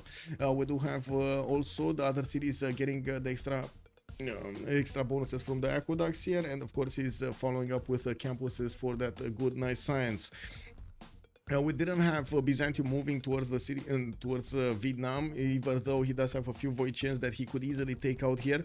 He's more interested in going towards Kabul. He did spread his religion there, and it's going to be easier to actually bonk against that city center and take down the walls. Suspicion lost culture from female Kongo. Yes, Mbande is struggling over there. He didn't have the best spawn, unfortunately for him. Usually want 100 plus at this point of that Civ. And Sasu, if I visit Romania, where should I go? I think that I need to ask a question back. What do you like to see? Do you like to see nature, or do you like to see like build stuff, like how to say castles or buildings or stuff like that, or do you like to go to the seaside? You know, they're different things. Paris will hold. Well, not for long. Not for long. You like to see all? Okay. Well, a very good area in the mountains is basically Brashov. If you go to Brashov, or you go to one of the I would say one of the local areas over there, you're gonna find it easy to go and visit the castles. For example, Castle Dracula, or go to Pelesh, which is an amazing, by the way, castle. They did manage to remake it, refurbish it. I don't know how to say it, but it is repaired and it is fully functional. It is also allowed to be visited quite a bit, but there is quite a line, quite a bit of time to actually get into the castle, and the mountains around are actually quite amazing to just take a look at them. A lot of the nature stuff over there has kind of been untouched by humans. If you want to go for museums, buildings, architecture, stuff like that, it's probably going to be Bucharest. You want to take a look at I would say well, we kind of have the quote-unquote architectural style of the Soviet era, but there are a lot of buildings that are actually mixed, especially in the middle of the city. It's something that I didn't see, for example, in Paris or even in Germany. You know, we do have areas where the diversity of the houses is extremely big. Like you don't see two houses the same on the same street, basically. And so it's actually quite amazing to just move around. Build stuff sightseeing. I see. How is it easy to travel there without speaking Romanian? It's easy. Most of the population do know English, so if you know English, you're good. It's fine. Everything is connected through like Google, like everything in Europe and so on. Paris goes down. We do have Paris over here taken down by Mongolia, and it looks like he's going to follow up attacks against the remaining units of France. That safety settler of France is getting closer to Byzantium, but it seems like he might actually lose his last city before he's going to manage to get it to the top of Byzantium's territory there. Of course, Byzantium is taking quite a bit of a beating here from the Kabulian units. Even if he's pushing in with the Tagmas, it looks like Hazaggi split his forces, and now the Vietnamese Voichens are shooting back. Now we do have to take a look here what's going on. Okay, Mongolia follows up attacks. He does have another attacking force in Singapore with the possibility to go against Persia. That is going to be a problem, especially if he gets into these cities over here. Oh my god, no, it's fine. Actually, he's not going to get there. One tile chokes and everything is going to make it probably impossible to get there. Anyway, let's take a look to the east of Persia. Armies, no. Kongo, not building much. He's getting his infrastructure going and definitely wants more stats. While I do notice Chuck is 117 and 54 culture. He did get a few of these theater squares, but could not get that extra GCC from Wonders in them, just didn't have the time. Mubanza's coming out from quite a few of his cities for that extra gold per turn. We do have him on 141, making up for the loss of gold on Xpli, definitely. SunBro also did manage to get 53, while Malm is on 24. I feel like Malm is struggling over here to get his points out, especially next to Hazaggi, but at the same time it looks like SunBro is going to get to carry this, and we're going to need to see if Byzantium is going to manage to keep on going. This is a Monumentality Golden Age. His stats are not amazing. but neither are Vietnam's to the south. International trade routes also will give quite a few advantages to Lastay Company. He does have traders going through the water between Vietnam and Kongo, and I'm pretty sure they're just gonna get bigger. Sea Dogs also coming around here from England, definitely a strong unit to attack into cities. He's gonna get the ability to attack into Adrianople and Constantinople. Who got Defender and Crusade? Let's see. We got Crusade here on Byzantium, and nobody got Defender. Will the French get the escape settle away unnoticed? I think they did get it unnoticed, as in I'm pretty sure Mongolia did not see it, but I'm pretty sure also Sun-Tzu is going to have the opportunity to just settle before he loses the city. He's just going to spam B and probably going to settle that city. Oh my god, even from the south we do have Fez. Wait, wow, he has, wait a second, there's another city here, Marseille. Never mind, it's fine. Even if Bordeaux goes down, he has another one. I didn't see this one. I thought it's water or something, I don't know. To the east of Fez. And it looks like Malm is sending a few units there to try to finish the job on Marseille. Okay, is this one gonna be caught out of position? Might be.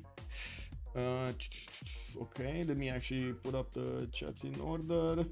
Also, did I say bonsoir, monsieur and Sasu? I'm not sure if I said it, thinking back. Anyway, looking at Spain, I do see him getting Statue of Zeus for a wave of units, 3 units to get there on the west side. He does have harbors going out here to get that extra +4, and I do see he's gonna get his workshops nicely going into his city. Still is building the pyramids in Salamanca, which is probably gonna get chopped next turn to get that extra builder and the builder charges, which are gonna be amazing here for Spain. And they did come out late, as in he already managed to improve the majority of his styles. Would have been nice to have that a lot earlier. Looking at England, we don't really see new settlers coming around from him, which of course means he's focusing as much as possible to go taller here. And I don't really see him exploding next part of the game. After he's gonna get these Sea Dogs, he really needs to finish the aqueduct and really needs to get settlers out. He needs more cities. He needs at least like 4 more cities here. 2, 4, 6, 7. Yeah, he needs 3, 4 more cities. Can he get 3 more cities? Like that's 1, 2, 3. That's it, 3. Okay, 3 is fine. I guess 3 is fine. And a Petra city? I mean, come on, we need to ask him. A Petra city? Chat? Should he do a Petra city here in the Tanami desert? He should do a Petra city. I would say vote for the Petra city. Isn't he in audience? He is in audience, yes. Wait, let me double check. Yes, he is in audience. Fish and a lot of mine. Yeah, by the time they settle, it's 1070. It is. Maybe 1 north, okay. So you're not agreeing with 3, 4 settlers. You want 1 more settler, maybe. Make Petra for the memes. Yes. And Sasu knows. An excellent Petra city. Chef's kiss. Yeah, 1 more city could help, but not a ton more. Well, let's see if he's gonna manage to actually get this going. He did manage to significantly get an advantage over Hazaggi's science, but of course we do know that Basil II has a knack for not caring about his opponent's science. The catapults did not get the target anymore, and they do have upgrade button 4 trebuchets. You do see the Byzantium units were doing the damage against these English units from afar, while England did send a few horses towards Sinop. Looks like that's exactly where Terracotta Army is getting built for the extra promotion on all of these units. Looking at, let's see, where is France? France is here. Marseille is going to get attacked by the Vietnamese coursers, while Mongolia did manage to take Bordeaux down. We do have France moving to the... Oh no, he's getting closer to Kabul. If he gets closer, that much closer to Kabul, he might not get to settle that city unless Byzantium just, you know, rips apart Kabul from where it is. Okay, nothing much happening here. Spain did not move his units towards the west side. Still building up his stuff. Obnoxious Mushroom, thank you so much for the follow and welcome. Also, and Sasu, I think I just didn't I answer? I answered. Like He needs a library, unis, and everything. Yeah, he needs the science. True. He just needs factories and power plants, not more cities. Okay, okay. Well, let's see if that's actually what's gonna happen over here. We do have him on 150 production, definitely higher than just the production number of Hazaggi, but lower if you couple the couple that one. So in Sasu, just to make a quick readout, you should go to Brashov or the mountain area over there, Brashov Civil, so you get access to all of the like castles and stuff like that. Or if you want to go for museums and other stuff, you're probably gonna want to take a look at Bucharest. Pyramids at 1062. This is definitely not against deity. Yeah, it's more your yeah. I mean, you know, you gotta rush that pyramids against deity. Okay, so France. Okay, we'll have the opportunity to settle over here next to Thessalonica because that city Kabul did get taken down by the Byzantium units. I do notice also Vietnam is gonna get into the borders of Marseille with his corsairs. It's gonna need a few turns to actually do the damage, and of course walls are coming up in 4. We do need to see if Vietnam is gonna manage to take that down before the walls go up. And of course Mongolia is getting closer with his corsairs, wanting to finish the job there.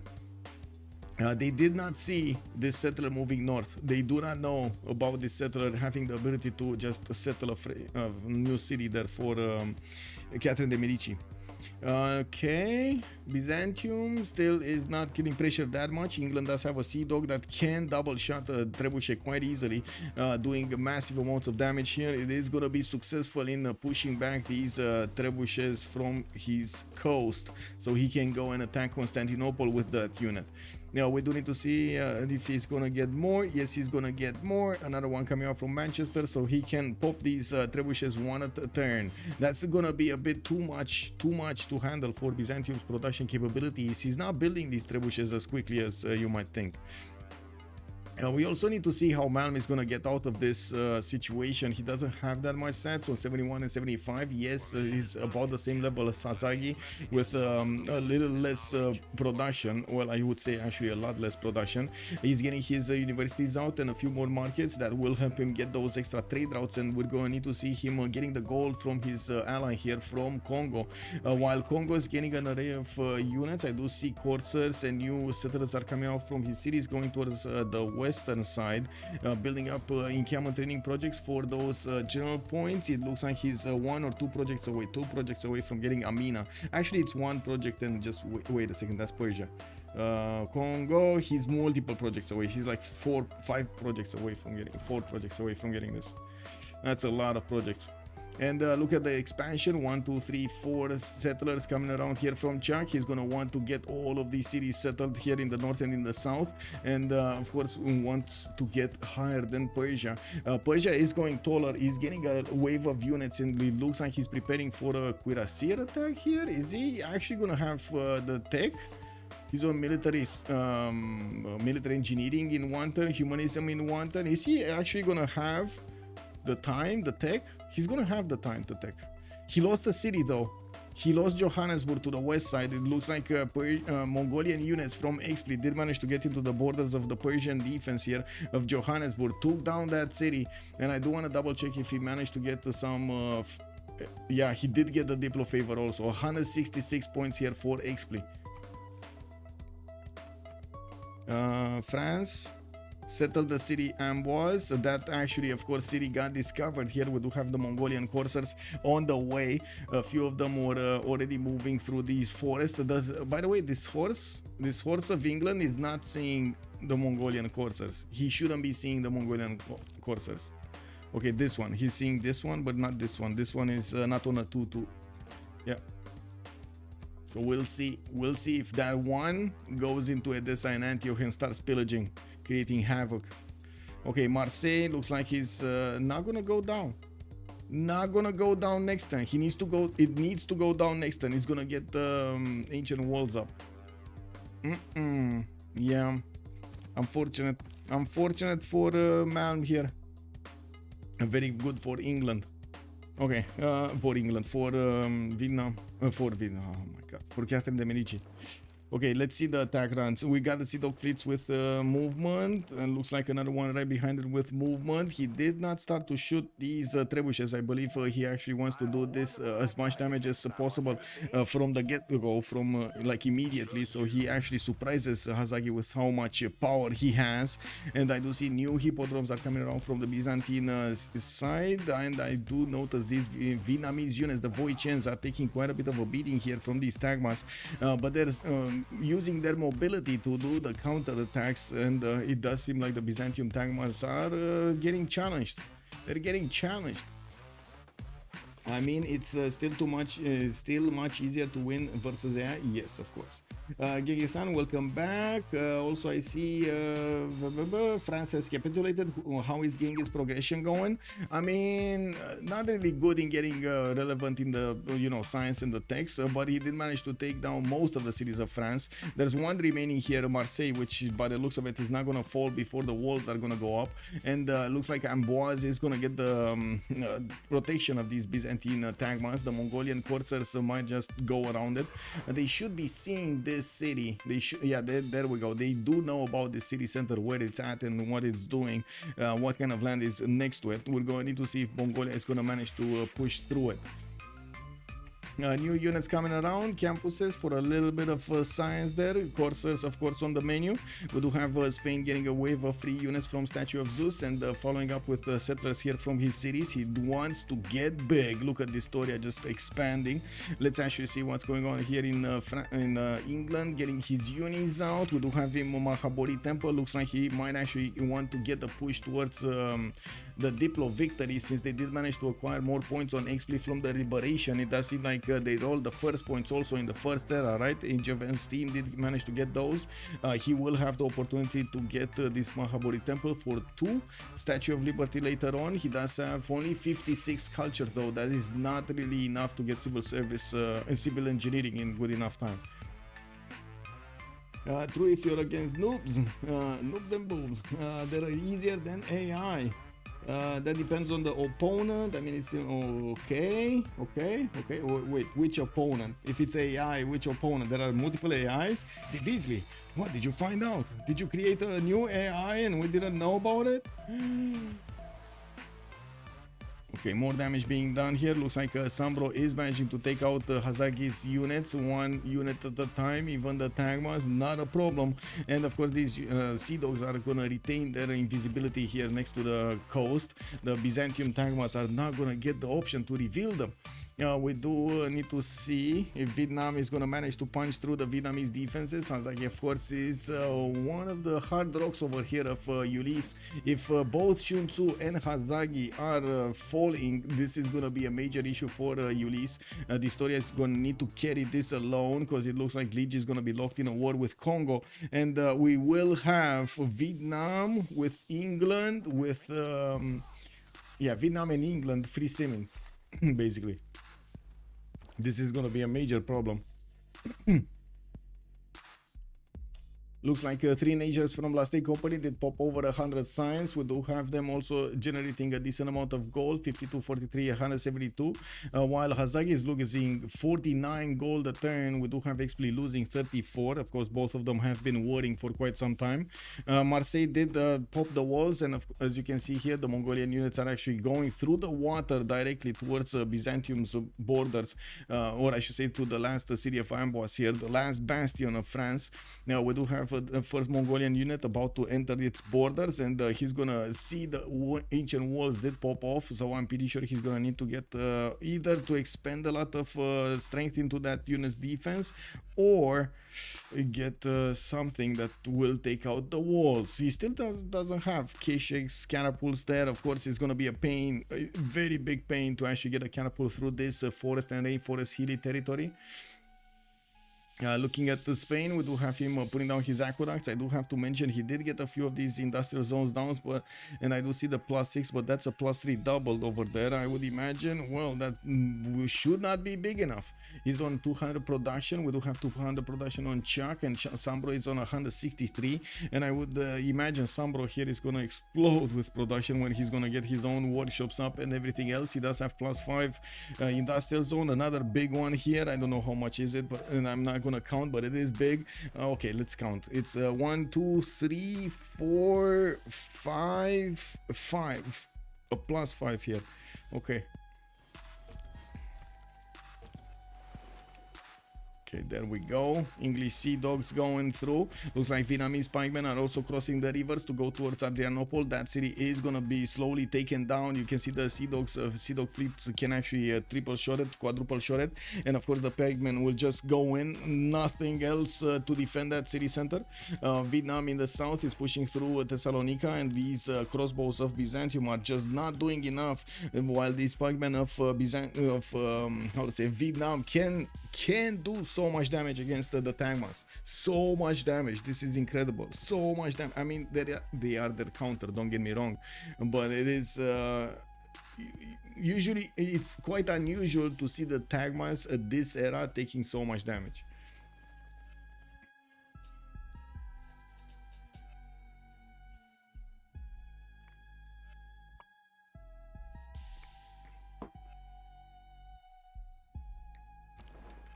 Okay, he's probably gonna start attacking into Adrianople, isn't he?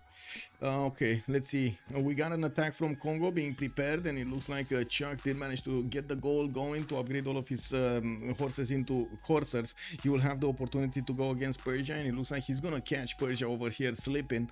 We do need to see if Lege is gonna wake up, just, you know, get a call over there, something in the night that will remind him he needs to defend against Kongo. Alarm! Alarm! Alarm! Well, somebody's gonna need to ring the alarm. We do need to also take a look at his expansions. Looks like Chuck is expanding towards the north. Very nice. The Byzantium. Okay, Hazaggi not easy to get going. Looks like Marseille is gonna slowly be taken down. There is there are upgrades on these Vietnamese units to get their health back and keep on attacking. I do notice Amboise is gonna get his ancient walls next turn, and France did manage to put down a chateau there. Now, while the Mongolian coursers are still going through the water, we do need to see what's gonna happen here. This is the heart of the problem. Byzantium's empire might be cut in half, and this is gonna just keep on going downhill for him. We do have the Terracotta Army finish, which is gonna be very nice. He's gonna get a promotion, free heals popping off, but that also means he's gonna give up on the movement of that unit in that particular turn. Might not be the best thing that he could do. With the walls going up in Amboise, it's going to be significantly harder for these coursers to push through its defense, and we might actually see them just move around so they can keep on griefing, doing as much possible damage against Byzantium as they possibly can. 2 turns for Mahabali Temple in Liverpool. Spain is seeing this happening. We do have spies also coming out from London, which is going to be a 13 pop city. Looking at Spain's territory, we do not have a religion, and we do not have a possibility for him to get yet the Mahabali Temple to counter his opponent there. The coursers, wait, are they actually gonna catch these Persian units on the front? Okay, first of all, the knights are extremely strong. There's 66 defense here. It looks like Persia is managing to get extra strength. First of all, of the general. We didn't have a general for Congo. He's still getting encampment training projects. Oh, baby, unfortunately, he doesn't have a medieval one. Only Renaissance industrials are available, and it looks like he's gonna still need 2 projects to get there. Can he get to oh, he can. These are all gonna be calves. I see. So he's going for cav attack against Persia. Where is Persia going? Metal casting. Okay, he's going cuirassier / field cannons. Not bad. Field cannons might actually save him here. He does have a few crossbows littering his territory. Oh, never mind. Looks like Chuck is gonna be... No, I'm not waiting for this. What is going on? There we go, going for one of the archers, strategically taking out the Persian frontline units. We do see there is a muskeman also in danger, that it is in the encampment, and it's going to be much easier for these coursers to punch through it. No, it's not. Look at that encampment strength, man. 59 defense. Yeah, No, it's not. We do have Kirvakizivani coming out for Cordoba. Yes, campus research projects are starting to show up in the Spanish cities. Looks like Spain did roll a lot of these points. Spain is also gonna pass around Great Engineer of Bisheng. Well, unfortunately, this looks like he's not gonna be wanted. We do have Warlord's Throne getting repaired in Karakorum. Mongolia keeps on going. We do have the Tagmas sacrificing their lives over here to try to fend off attacks from England. England getting his frigates in the front line, and with an array of Sea Dogs, he's managing to do so much damage. I think one of the Sea Dogs, there we go, is starting to actually pillage the land of Hazaggi from the coast, and of course slowing down even more Basil II. Eels, oh, there we go. The General, good evening, sir, and welcome.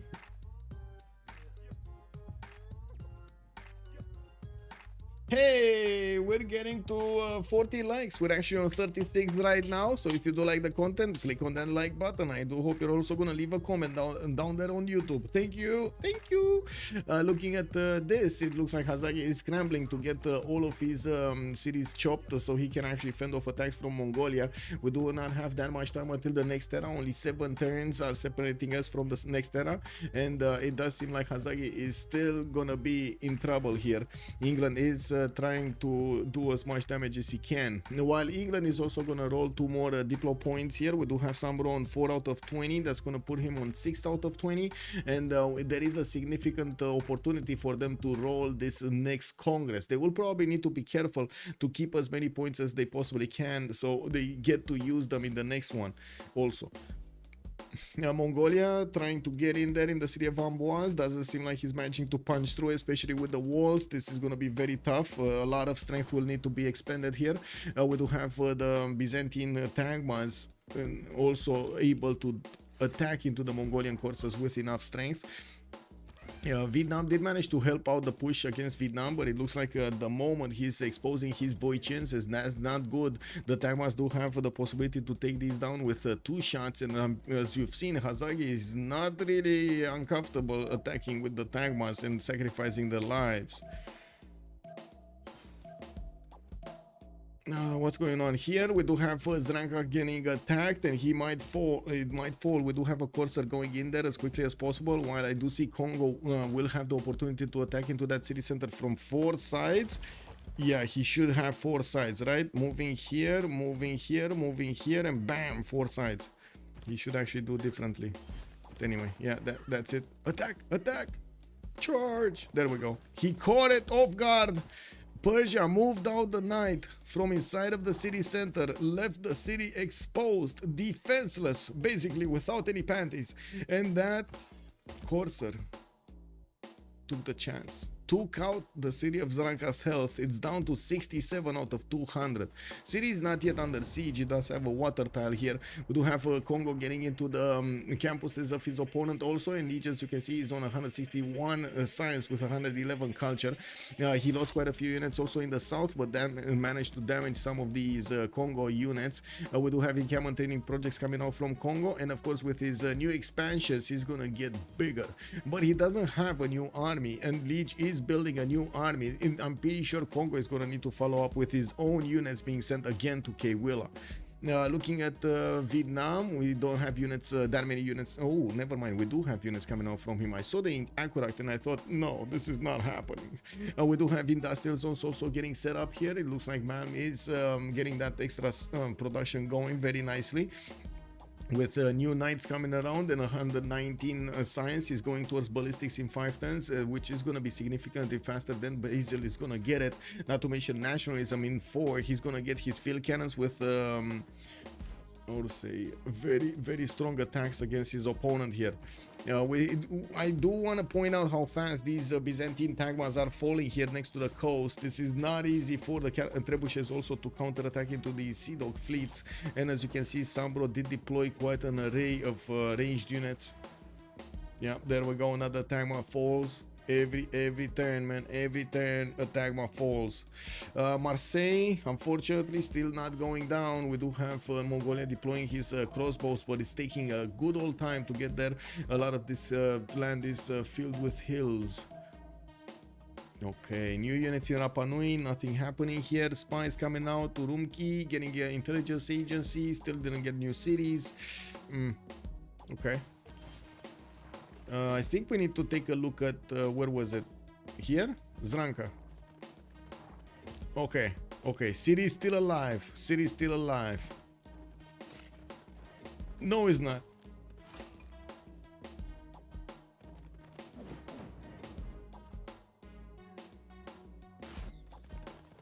My God.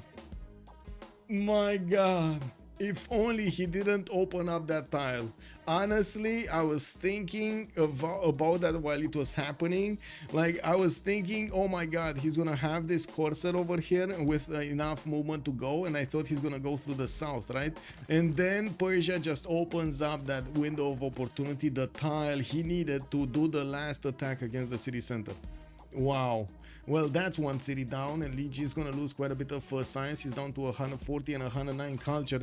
Now, we do see that he does have a significant army here in Sparta, and he might actually follow up the attack, the counter-attack against Kongo's city of Kewila, which is getting ancient walls and which is going to get some military science upgrades there. Let's see what's going on here. Looks like the pikeman that was deployed across the river against Byzantium did fall. We do have another Tagma being taken down, and the trebuchets are counter-attacking into the sea dogs. The second they shoot, the second they reveal themselves. It doesn't seem like the Mongolian units did manage to do the damage against Amboise. No surprise there, but they're starting to pillage, rip a little bit the lands of his opponent apart. I do notice dISTORIA is going ahead with that extra science advantage, 250 science and 53 culture. He's gonna need to get everything he can for his teammates. He's gonna be the carry for this team. We got Machu Picchu in A Coruña. I do see Casa de Constatación in Madrid, while we do have quite a few granaries coming around for that extra population to get growing. We do see also he's not having that big of an advantage versus Chuck in the production capabilities. 285 production versus 250 of Chuck. Doesn't seem like it's that much difference. We do see Chuck here getting all of these cities in the north, and of course building up the Mbanzas. He's gonna get quickly a lot more stats and a lot more gold. 250 gold a 10 with 187 science. Not too shabby. We did have probably Newton being picked up, but we didn't see it. So we did have Spain actually getting both Newton and Ibn Khaldun, while I do notice he did also get Galileo Galilei. What? Was that a relobby or relobby next? Okay. Okay. The relobbing. Was that a major trading city? Don't think so. No. His trading city is on the left, like direct north of his capital. Give me a second.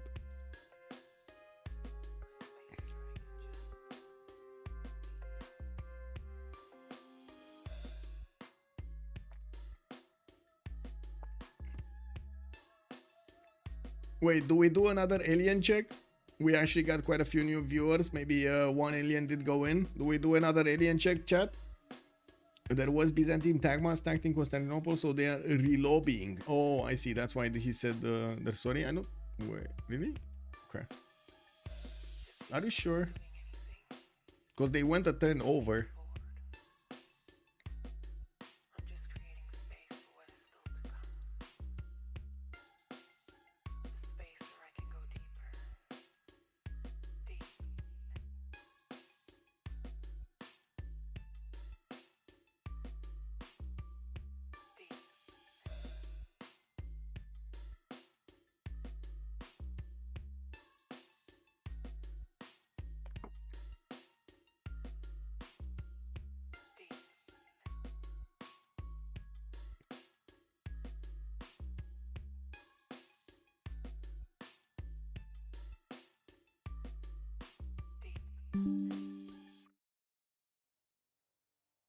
Give me a second. There we go. There was while he shot England's Sea Dog with crossbows. Oh, I see. See.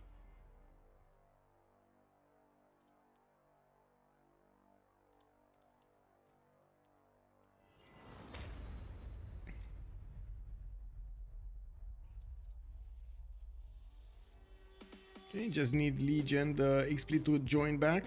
I gotta say, this is a very hard one for Ulyss. This danger of getting 4 versus 3 if France is gonna be taken out, and the fact that Hazaggi, yes, is soaking up resources from Vietnam and England, but not really enough resources from them. It doesn't seem like he's managing to actually put them into Irel, while he is losing his slowly his defenses there. We do need to see if, of course, Age of Steam is gonna manage to put his cards together and get that late game going. Definitely the production capabilities that are going higher with newly built industrial zones, and he's getting a lot of those. We're going to need to see late in the next 10 turns also what's going to happen on the border with Chuck and Persia. We did see units, a lot of units from Persia that might actually go in and take out the city of Kewila from Kongo. That's going to be a problem, but that's also a bastion for Kongo. That's where Victor is. That's but unfortunately he doesn't have a lot units left, not a lot of units left. Let me reconnect here to fix any potential issue from the get-go. Not sure it matters though. The time bonus doesn't stack and support does nothing versus ranged units. Yes, I don't think it's I don't think they relobbied for that. They would have relobbied if that was the case. They would have relobbied immediately then, not now, not next turn basically, because next turn it's kind of useless. You need to relobby the turn before and do the same moves, which is very annoying for the players. There are a lot of moves that you need to do in the game. Remembering exactly in which order you did and in which order your opponent did them is painful.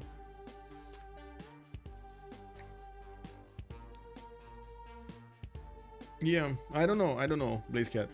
Or maybe that sorry just was fine. We'll see when we get in. Maybe something changed and we didn't see it.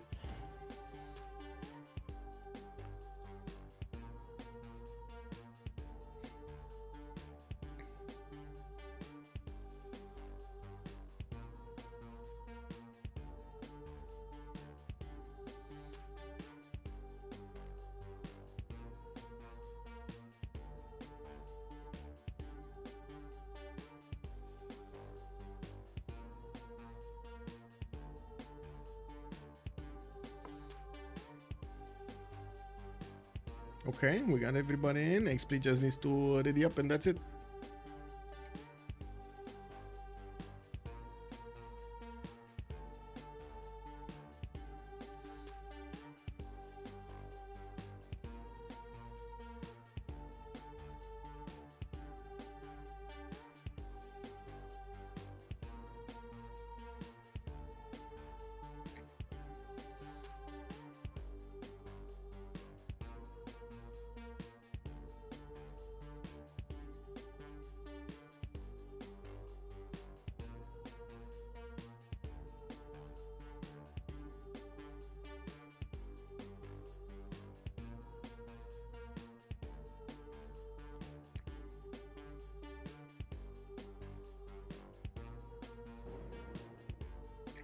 Okay, getting back in, loading back in. We do have to take a look here what will happen.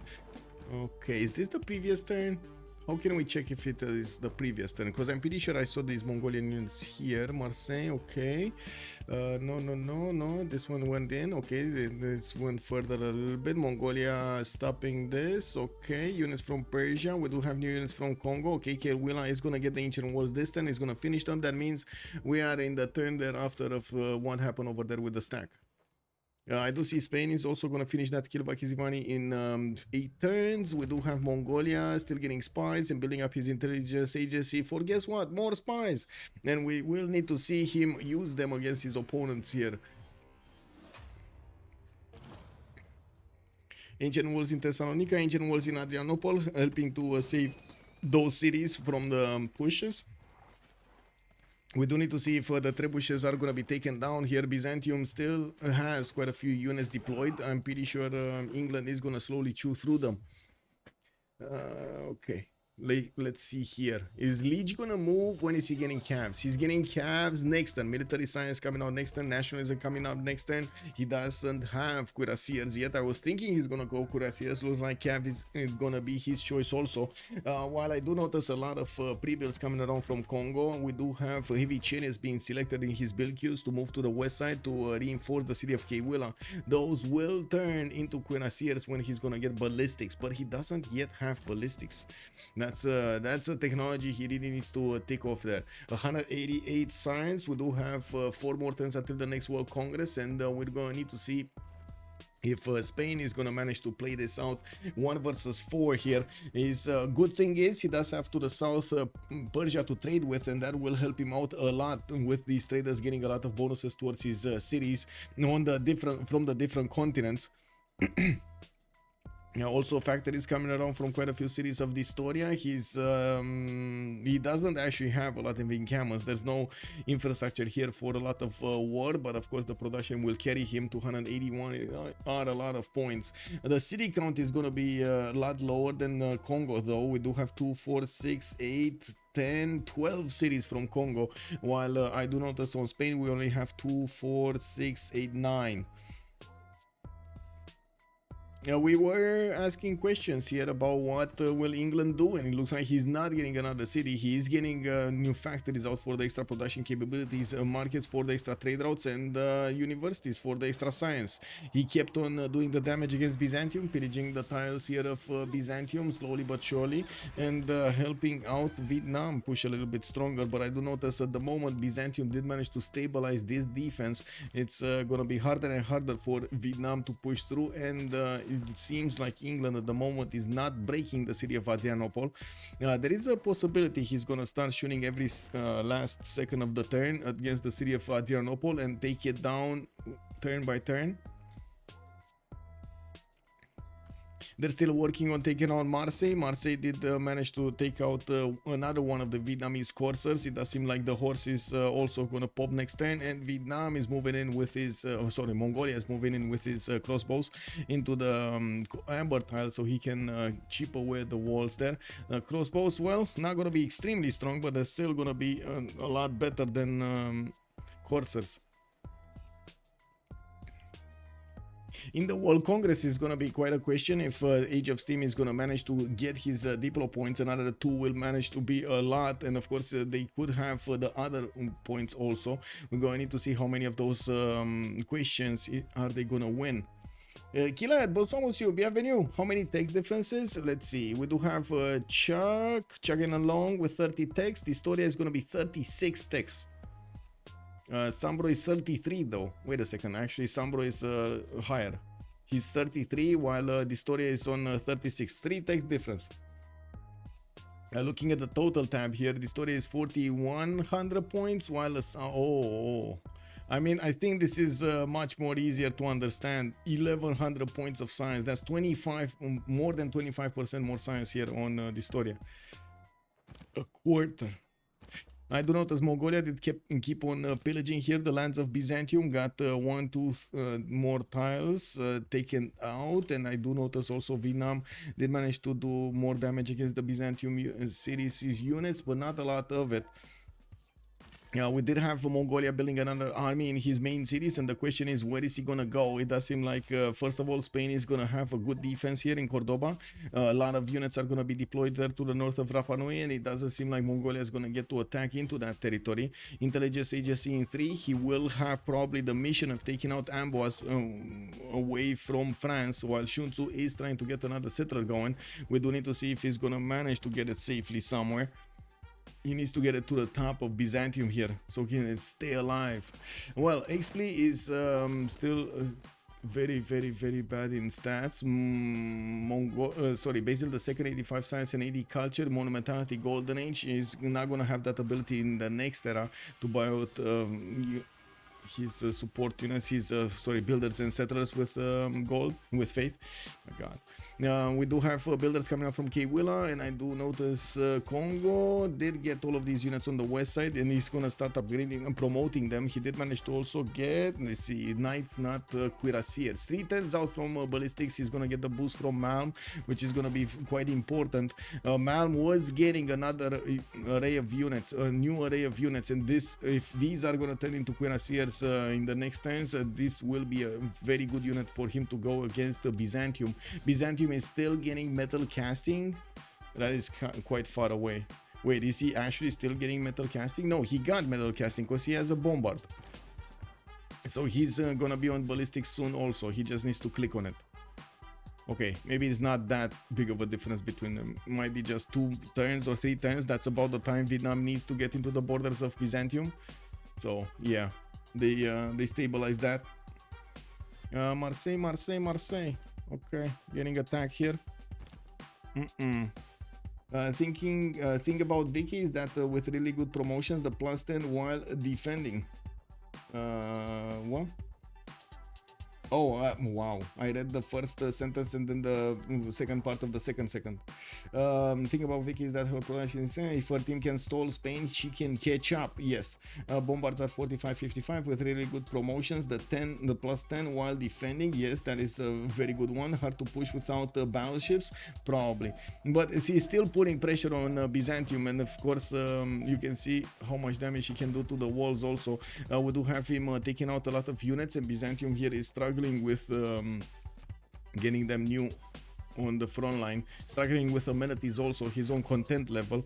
We do have him still losing units in the south to these Voicians, and yes, the new Knights of Malm are gonna get into cuirassier technology here. Gonna also have a few turns of advantage. Hazaggi is 5 turns away from ballistics. The lack of science is unfortunately showing up here for him as a disadvantage. We do need to see if Persia is gonna actually get to use this investment. He invested quite a bit of gold in these calves. Might actually want to go and get some pillages off Kongo, but as you can see, actually Kongo was careful not to build mines in the face of his opponent here on the west side of Kwila. He will get to protect all of these other tiles, and it looks like he's preparing a cuirassier core attack here against Persia, a new attack against Persia. There is good enough gold per turn from both teams. We do have dISTORIA 238, the Chuck 251, and it does seem like even if Hazaggi is losing 50, that's fine. Era score, we do have dISTORIA 1 point away from getting his golden age. I do see Sun-Tzu did manage to get to a heroic, not that it matters that much. Lege with Hazaggi are going dark. We got SunBro 3 points out from getting a golden. Let's actually see if he's gonna get it. Is he gonna get it? No, coal power plant's coming up, and yeah, doesn't seem like he's gonna get it. I'm really curious about the cuirassiers though. It looks like he's coring up, so we're gonna be talking about cuirassier cores going against Byzantium, and already the knight cores are significantly stronger than Byzantium nations units. So you can imagine these cuirassier cores will probably settle the deal here, but at the same time we might actually see Byzantium manage to get out of this. If he gets to ballistics, if it's gonna be slow enough, he's gonna have the opportunity to upgrade units and get them stronger.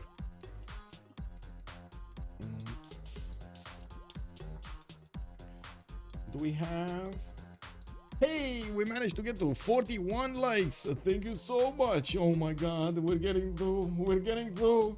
Let's actually close this poll and put another one. Let's see, can we push it a little bit? Can we, or is it gonna be too much, chat? Let's see, can we get to 50 likes? This is gonna be an effort.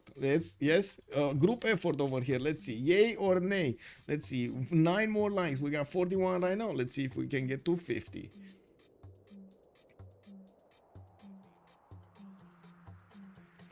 Looks like France's settler is going to be safely going towards the north. Mongolia does have a courser moving around, scouting, sniffing around, seeing if there are wild berries here next to Byzantium's borders, while England will need to keep chipping away at the strength of his opponent's cities. I'm actually quite surprised we don't see him attacking into Constantinople here last second of the turn with his Xpli, but probably Byzantium has some last moves or something.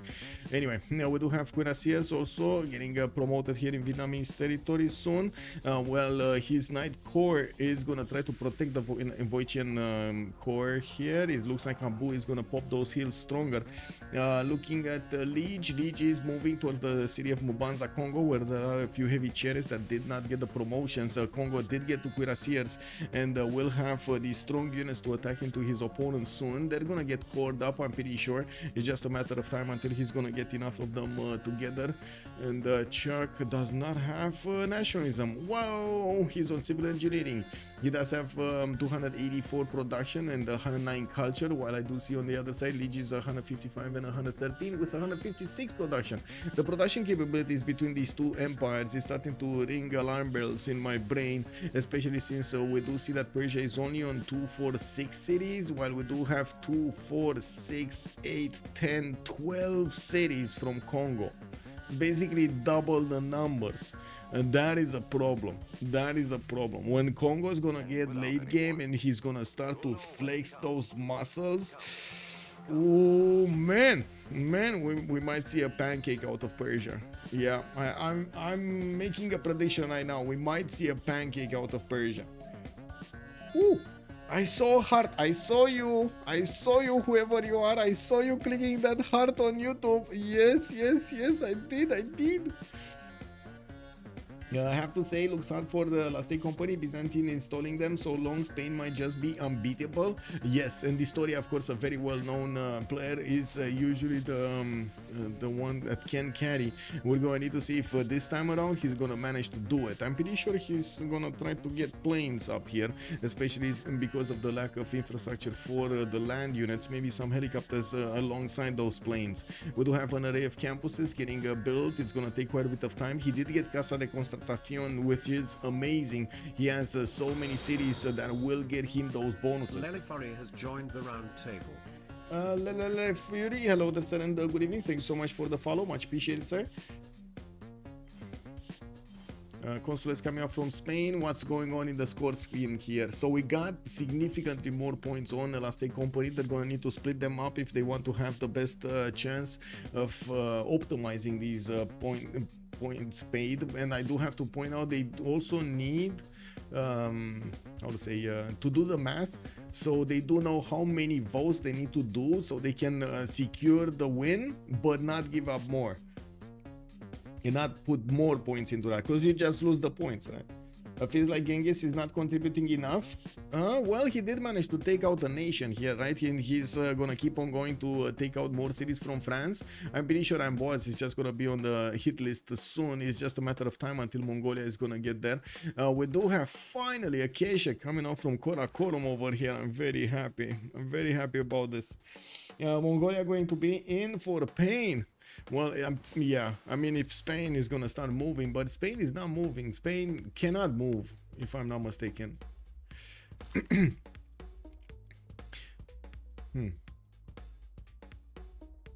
I think it's gonna be a big problem if Spain is gonna lose Persia, and Persia at the moment is not really managing to get that advantage in the later part against Shah. By the looks of it, to me at least, it looks like Congo is gonna scale much faster over Persia in the next 10 to 15 turns, giving it a very high probability that Congo will manage to overwhelm the defenses of Persia. Tanks timing. Well, we'll see after the pause what's gonna happen in the Congress, but there is again a significant possibility we're gonna have the Diplo 1. Anyway, we'll see. More points coming in.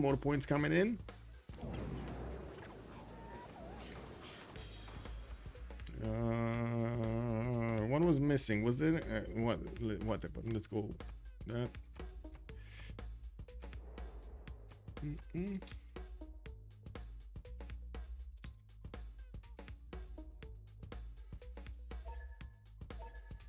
Okay. Voting, and we're gonna be back in 2 minutes.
Xpli has joined the round table.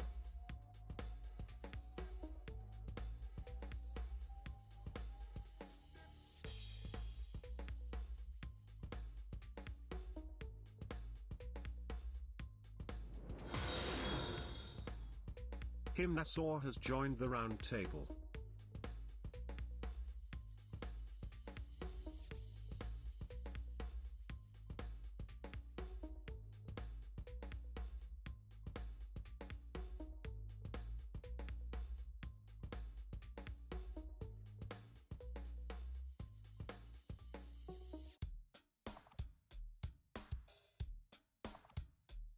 We're back, and looks like Chuck is discovering refining. We're gonna need to see what happened in the Congress. Culture city-states not providing their unique Suzerain bonus. Nader Shah +4 gold. Victoria getting the 2 diplo points. Looking at the city-states, it does look like Hattusa is on Chuck. Malm is gonna keep Fez, and Hazaggi is gonna keep Geneva. Looks like Geneva is to the north of SunBro, and he can't get there, unfortunately for him. We do have England managing to do some damage here, some more, but he gave up on attacking Adrianople since we did have bombard cores appearing on the western coast. That's a bit too much counterattack than the English frigates can handle. With the new attack coming off from Vietnam, we're going to need to see how deep he can actually go into Byzantine territory with his newly acquired, newly upgraded, newly fed cuirassiers here. He doesn't have a lot of cores, only 2 of them from what I can see, maybe like 3 or 4 he can core up. That will be the unit that will give him the extra edge he needs against the Byzantium defenses. I think I didn't put my order here. Order!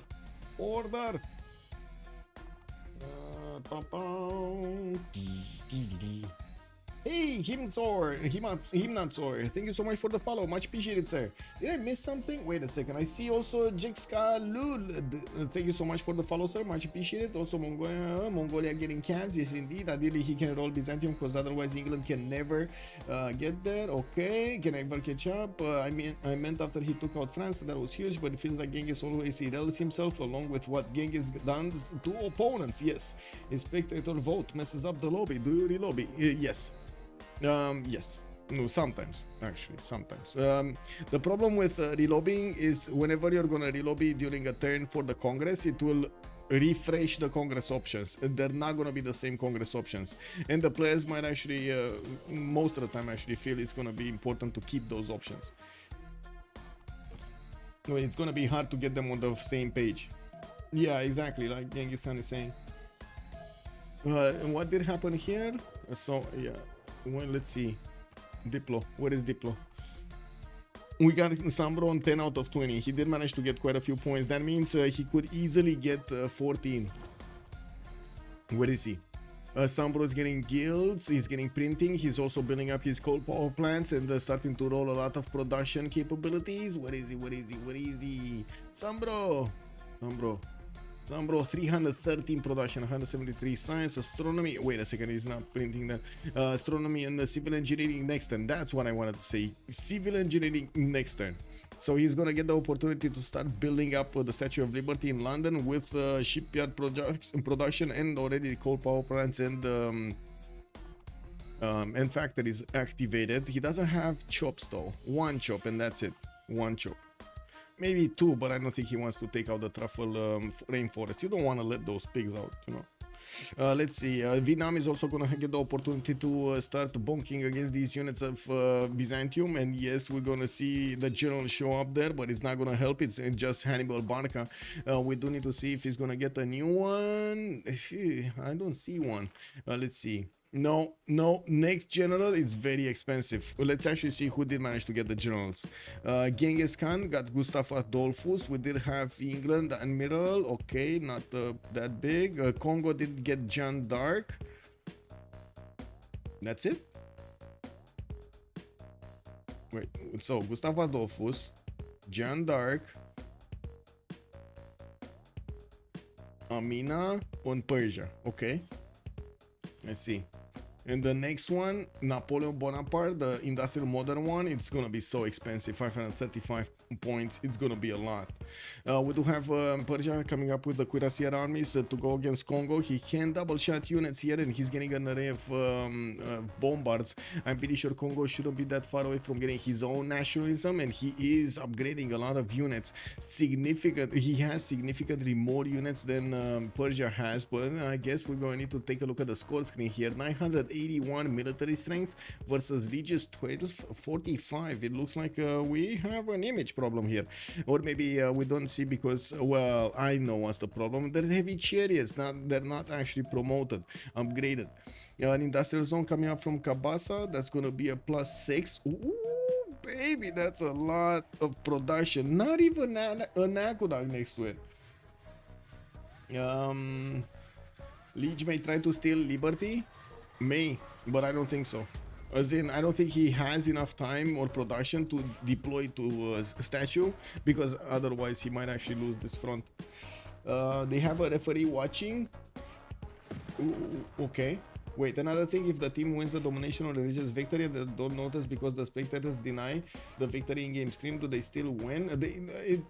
First of all, it's not gonna go unnoticed, because the team going for it, for the win, will watch like a hawk every turn if they did manage to secure the conditions. And when they do secure the conditions, they're just gonna send the referees the pictures, I'm pretty sure, or they're gonna ping the referees. Spain got both, Khaldun and Newton. Yeah, Monstrat, yeah, he did get both. That's amazing on Spain. Spain is gonna manage to also get the bonuses of JCC here from Machu Picchu next to the mountains. We do have him with 272 science with 89 culture, still very much ahead of everybody else in the game when it comes to the science. We do need to see if that's gonna be enough. That's the question, the big question. He did take out Armagh here to the south, building up arena. I did not see Colosseum being built up in any of the cities. And I do notice Mongolia is deploying his units towards the west side with a settler. He's actually going to upgrade calves and going to go against Byzantium here from the east. That's going to be a major problem, especially since Vietnam is pushing from the south of Byzantium. We do have still a few naked tagmas here that Vietnam is going to start bonking against, and looks like the city of Kherson is getting under siege. That city is in a kind of a, awkward position. It's not like they're dwarves and they get into mountains and, get out of there. They will need to defend. Xpli is asking again for relobby. Oh my god, we had so many relobbies for this. I guess it is what it is. It's the hotkeys. Rakursis is hotkeys. Okay, looks like Kongo is lashing out after he took a hit on his walls. Now we do have a lot of cuirassiers starting to show up on the front line. Well, okay, he doesn't have enough strength to actually attack into the Persian cuirassier corps, but it's just a matter of time that he deals enough damage to push these back. Helm's Deep, exactly, Helm's Deep. Odds of Romania in Civ7. Ooh, Green Ghost. Shots fired over there, sir. I don't think, so first of all, I don't have any expectations for Romania to be in the game, and second of all,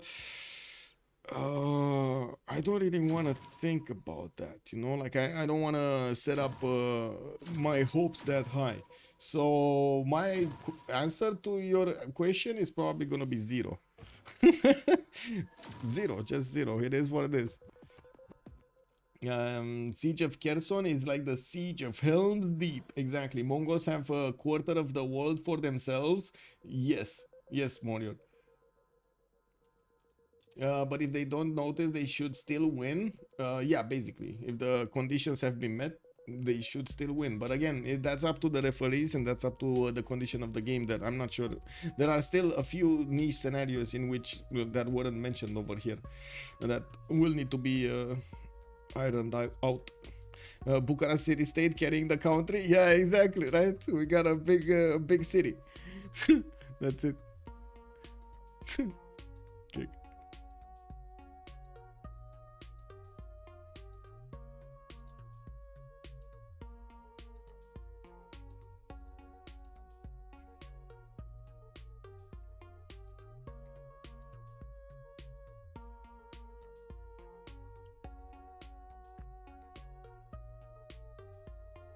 Okay. Okay, just waiting for everybody to get in.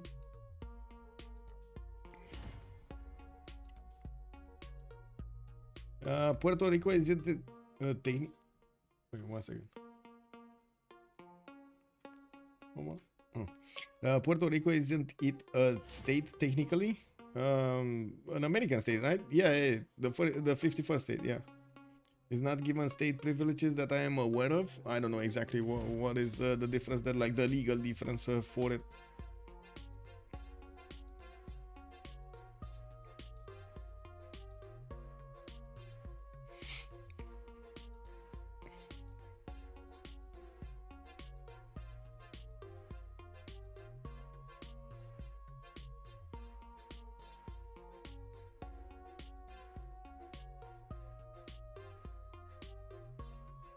Actually, let me rejoin really quickly to fix this. PR is a territory, has to pay taxes but can't vote in Congress. Oh, I see. Okay, so it doesn't have like regional representatives or something. Well, rip. That's what I meant by it not having state privileges. Well, it probably doesn't really have the same quote-unquote stats as a state in America, right? It's much lower in stats, like much lower in stats than a normal state. So they probably thought that it doesn't even get to that how to say percentage of influence in the Congress.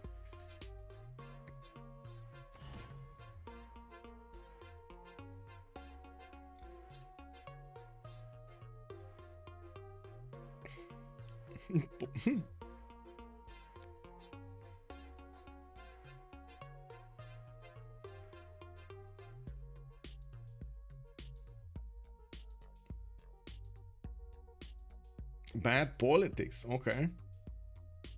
I have no idea if it's good or bad politics. I would like to actually make that sort of an assessment. You actually need to look at a lot of details there. I don't know them.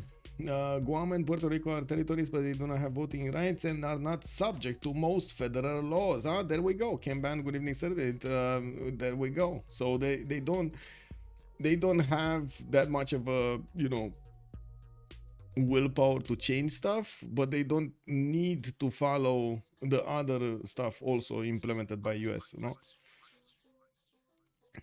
there's a give and take there. Yeah, the business say, I'm not sure PR wants to be a state. Yeah, he's not sure, man. Yeah. Hey, the Beasley. Wait a second, we need to check the Beasley out. We didn't check the Beasley out. Wait, who are you?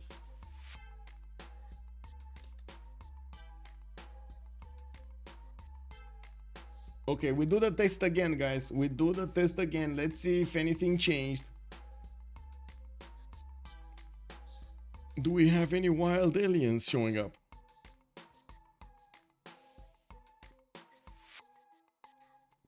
Okay, we got a human. We got 2 humans. Okay. We got a not sure. We got 3 humans. Wow, no alien. Okay, 2 not sures, 3 humans. 1 alien. We got 1 alien. We got an alien. We got an alien. Woo, woo, woo, woo. Oh my god, we got an alien in chat. Human, 3 humans with 3 not sures, 5 humans. Okay, 2 aliens. We got 2 aliens in chat. Guys, be careful. You don't know where they lay their eggs. Down with empires, liberate to the native. Oh my god, man. Art and federal laws applied to every US territory, though. Not all of them. Not all of them, I guess. Okay, we got 3 aliens. Oh my god, they're multiplying, guys. They are multiplying. 4 aliens. Man, those legs, those eggs. I told you. Watch the eggs. Watch the eggs.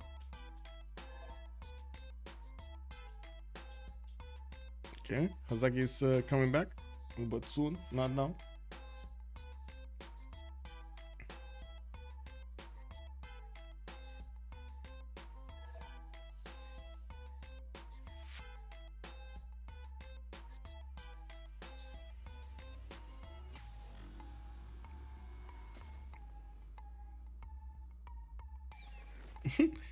Yeah, oh my god, 5 aliens. Look at this, gringos. We got 5 aliens in chat.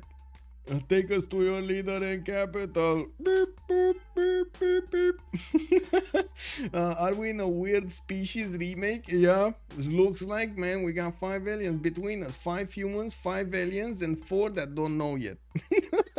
Which are they? Aliens or humans? I mean, Florida after all, yeah. I'm not sure what that means. Basically, is that like a statement for humans or like a statement for aliens? I'm not sure what you're hinting at.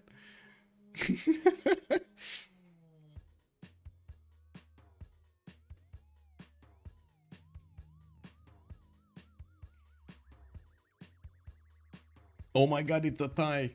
We got 5 humans, 5 aliens, and 5 not sures. I said most aliens I know are... Oh, I see. Okay. Oh, I didn't see that, man. I didn't see that. I see. Now I scrolled up and I didn't see it. I'm sorry. He's referring to those. I see. Well, not the same thing. I wasn't... I mean, you know, I was actually referring to extraterrestrials. I guess I do need to say ETs. Mbande is saying, from what my friend explained to me, there is a difference being in Puerto Rico over there, and that's how he explained it to me. I see. Okay. These are the signs of changing time.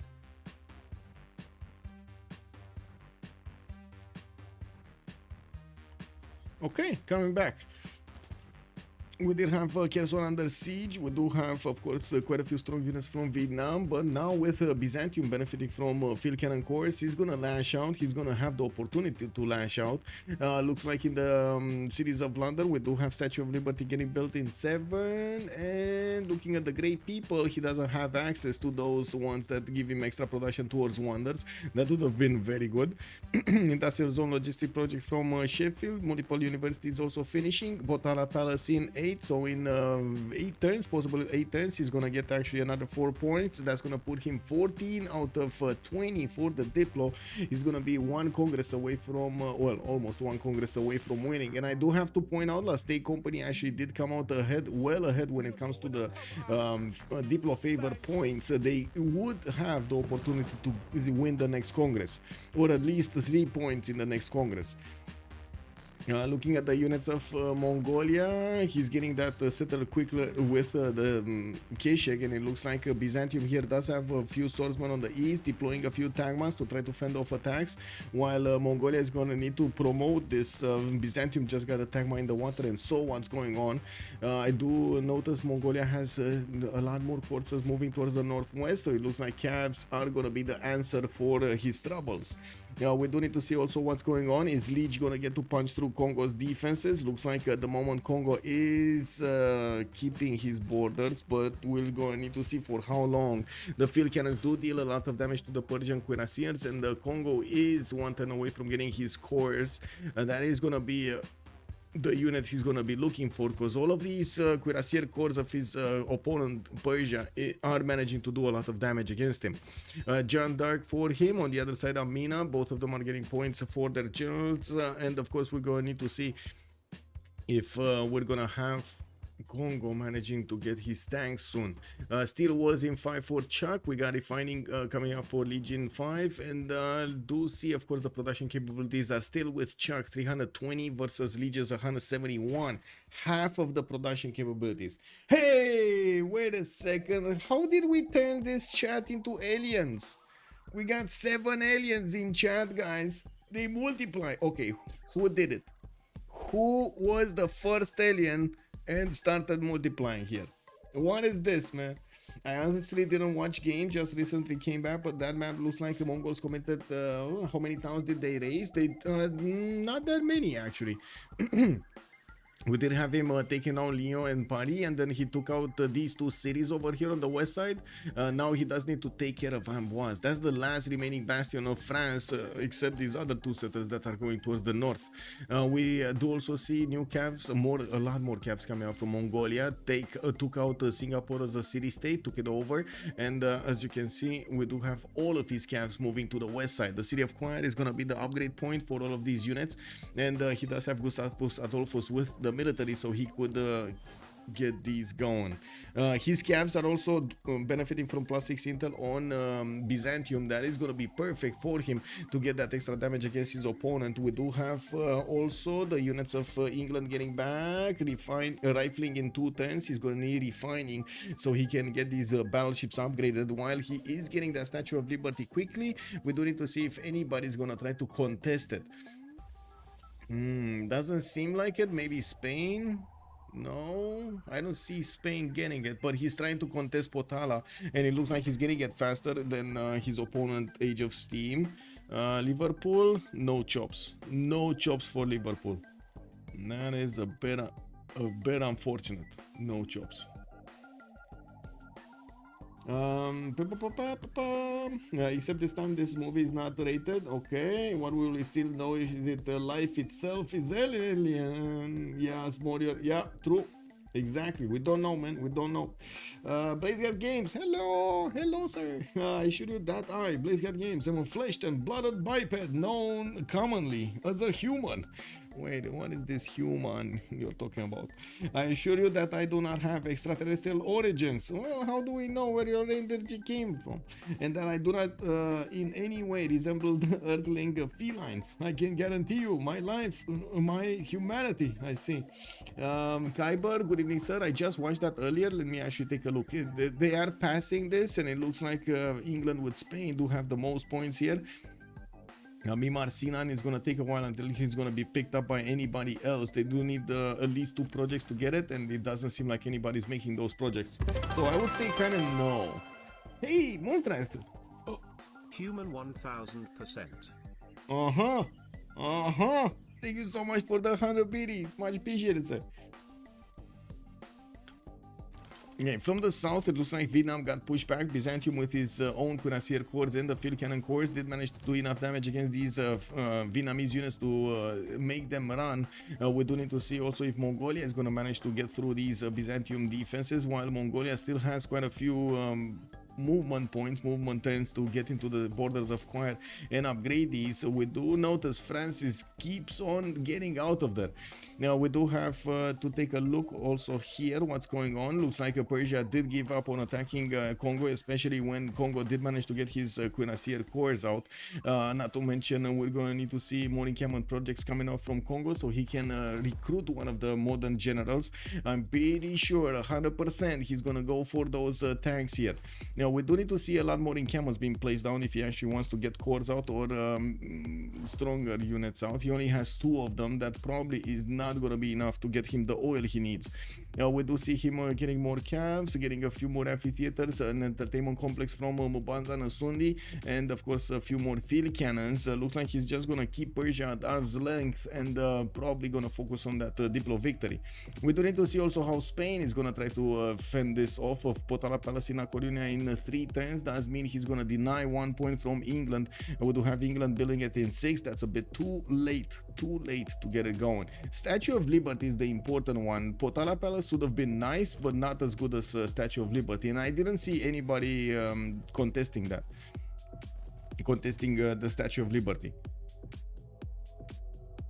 In goal per turn, we do have dISTORIA 323 on the side of Ulyss with 88 from Lege, while Hazaggi is soaking up 98 points a turn. On the other side, we do have Shah on 200, the SunBro is also 132, and Malm is only on 15. We still didn't see more units, more cities coming out from Vietnam, now that he actually has had good cities to settle in the south. He will need to defend from Byzantium's push. It looks like Byzantium at the moment is gonna lash out, and Vietnam is caught retreating. He's not getting the 45 points at the moment, and I'm pretty sure having his units exposed to the field cannons is gonna be catastrophic. He does need to figure out a way to defend himself without letting his units being attacked by field cannons. So probably this line is gonna be the line to defend from, like these 2 tiles over here and these 2 tiles actually over here or here. So he doesn't let these field cannons see his units from 2 tiles out. Okay, Mongolia. New Cavs getting promoted in the city of Choir. We do have them moving toward the front line. They do deal enough damage against the Byzantine units if they catch them, especially if they catch them all alone there.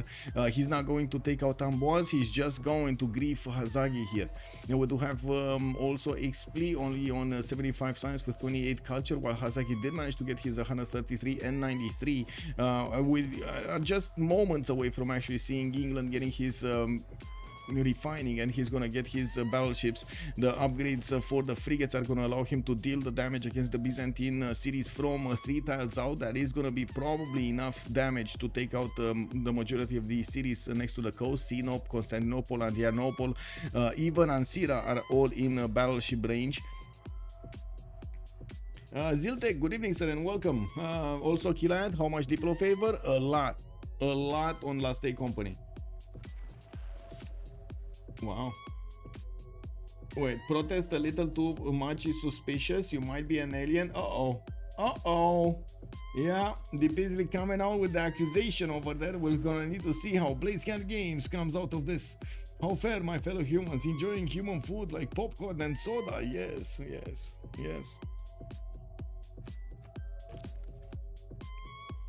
Okay, nothing happening here. Doesn't seem like Kongo is gonna get to push Persia anytime soon, unless he's gonna get those tanks, and he's managing to get the stats up much higher than Lege. Not as fast as he would like to. I'm pretty sure Kongo did manage to get refining. No, he did not. He doesn't have his oil per turn here activated, or he would have had at least 1 oil per turn. Getting new encampments down, building one from Mbande and Sundi. He's gonna also get the extra popping Kabasa soon, and I do see another entertainment complex coming out from Bakavu. Getting those general projects on the west side is going to allow him to get closer to recruiting that Napoleon Bonaparte. Looking at Persia, getting new trade routes, he did manage to couple his economy with Spain, and looking at the production capabilities, he's very far behind, 167 points, while Czech is on 335. Actually, looking at the production difference between the two teams, we do notice that the Last Day Company is well ahead of their opponents here, even if dISTORIA is the highest productive in the lobby here with 462 points. We do have 355 on SunBro, 335 on Shah, 213 on Malm, and also 119 on Mongolia.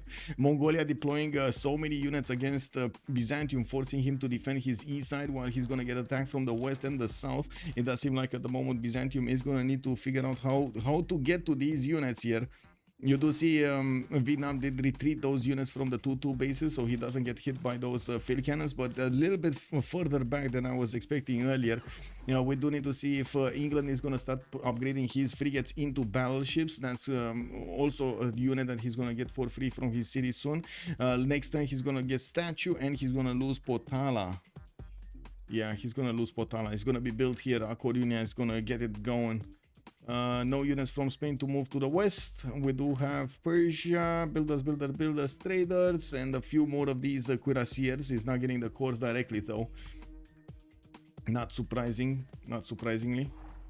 Okay, we got some attacks going. Kongo just taking out these scattered units of Persia. I gotta say, this is a strong army. 1100. He did manage to get more points for the military than Lege at the moment. Okay. Yeah, he kind of upgraded everything he had here. Okay, so this is gonna be where the action is. The calves of... Wow. Whoa. Did I just see that Mongolian cav having 88 attack strength against Byzantium units? Whoa.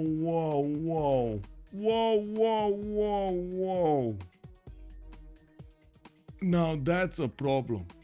I would say that's a problem. Man, that cuirassier just didn't know what it hit him. Wow. Okay.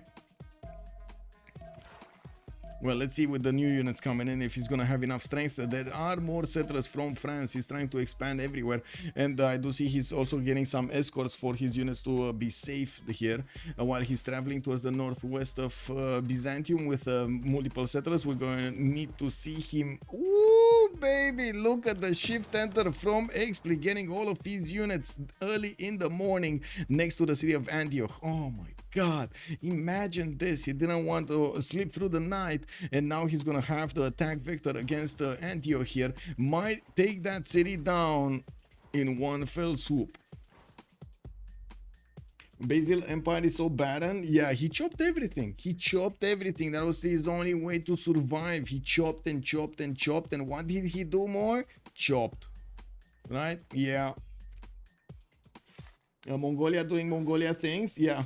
The Basil is also saying, wait, if aliens don't exist, then space is the biggest waste of space. Oh man, yeah, yeah. No, I'm pretty sure aliens, in some form or another, in some definition or another, they exist.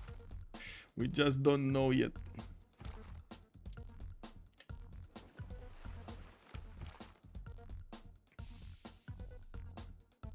Maybe he actually gets a few cities fast enough. I'm looking at the damage counters here. I'm pretty sure he's gonna get cities.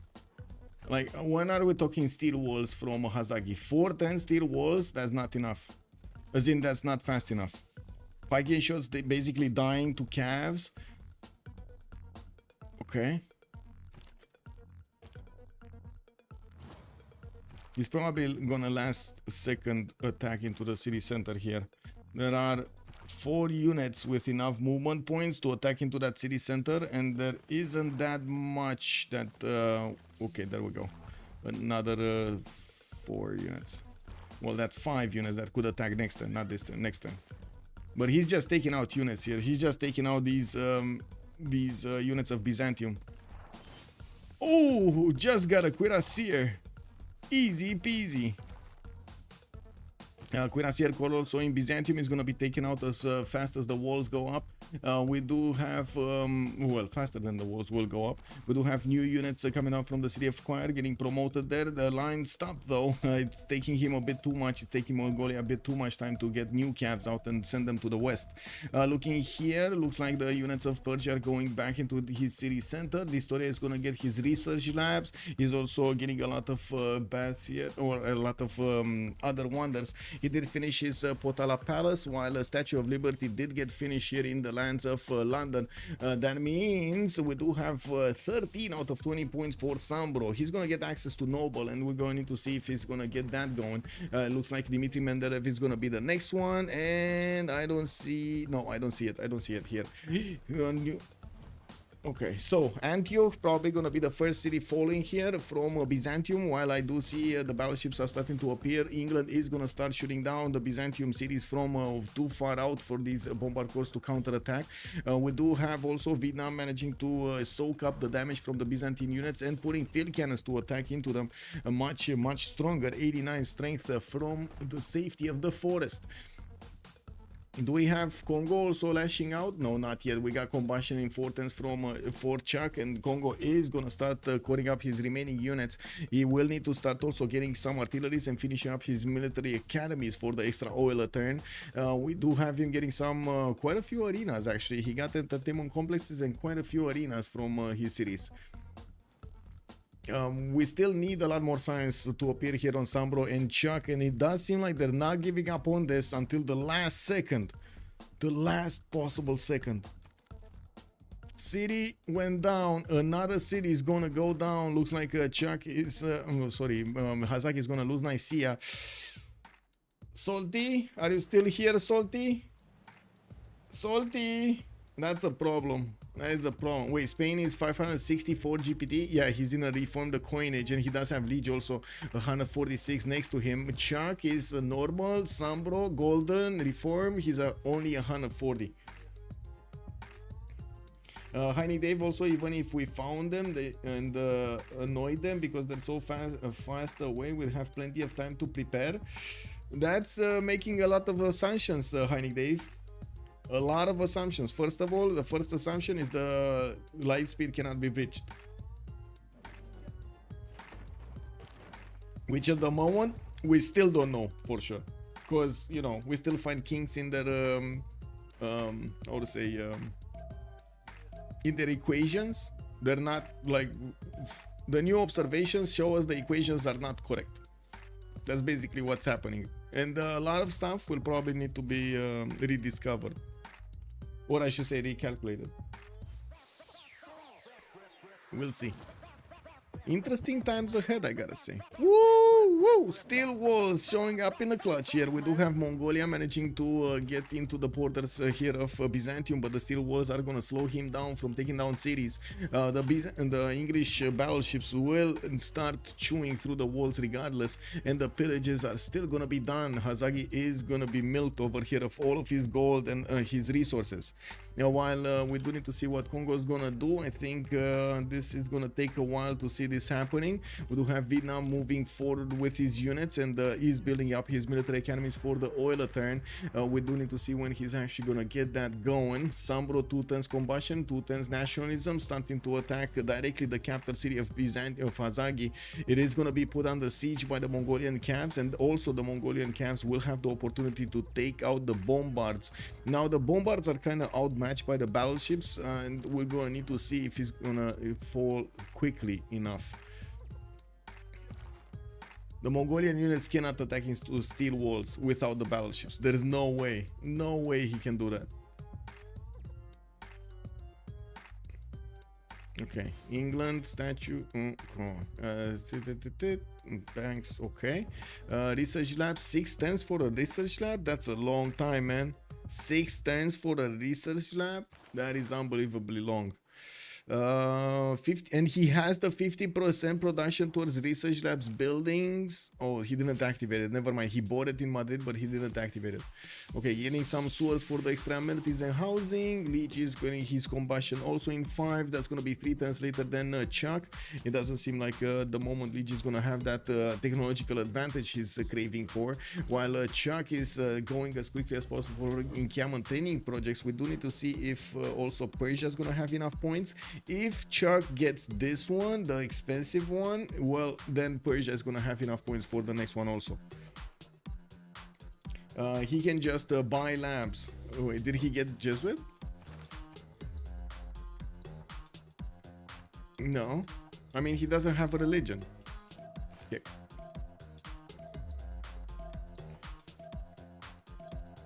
Oh, with the money. Oh yeah, but that's expensive, no? That is very expensive. Would you actually want to invest so much into this?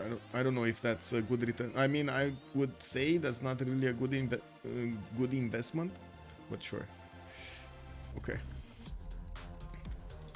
Let's see, Constantinople taking out these fortifications. Okay, it's not gonna be easy, but not gonna be hard. Mongolia is still gonna need a few more turns to take that capital down, but it doesn't seem like Hazaggi has a way of countering his opponent here, and he's gonna keep on bleeding units, maybe even getting them converted by his opponent. Is gonna be a thing. There we go. Another one got converted here. It's just Mongolia recruiting units from his opponent, easy peasy. And another one, no, that's it. And we do have France also stopped with a settler moving north. He does have another one right next to the edge of the map, and it does seem like at the moment SunBro is gonna manage to take down Hazaggi here with the help of Mongolia. That's another nation taken down from Ulyss. They are down to 2, Spain and Cyrus, which I gotta say, Cyrus might not be for long if Chuck is gonna manage to get his way here. 228 science, 153 culture, and Lege is down to 176 with 79. The production difference is speaking out volumes here. 359 points of Chuck, while Lege is only on 200. So many cities from Chuck, so many cities. This is actually what's keeping him up right now. So many cities. What was he on? 12 cities earlier? 12 cities? That's a lot. Second plant won't let you get prod from the chop. If it did, would be hella work. Wait, is it ever worth the production to plant trees for more chops? Yeah, but they have that penalty, like Blitzcat Games is saying. You can add one and chop it once, but then when you added the second one, it's not gonna go. Like the new growth, they're split in two, like old growth and new growth. The new growth are not gonna give you production.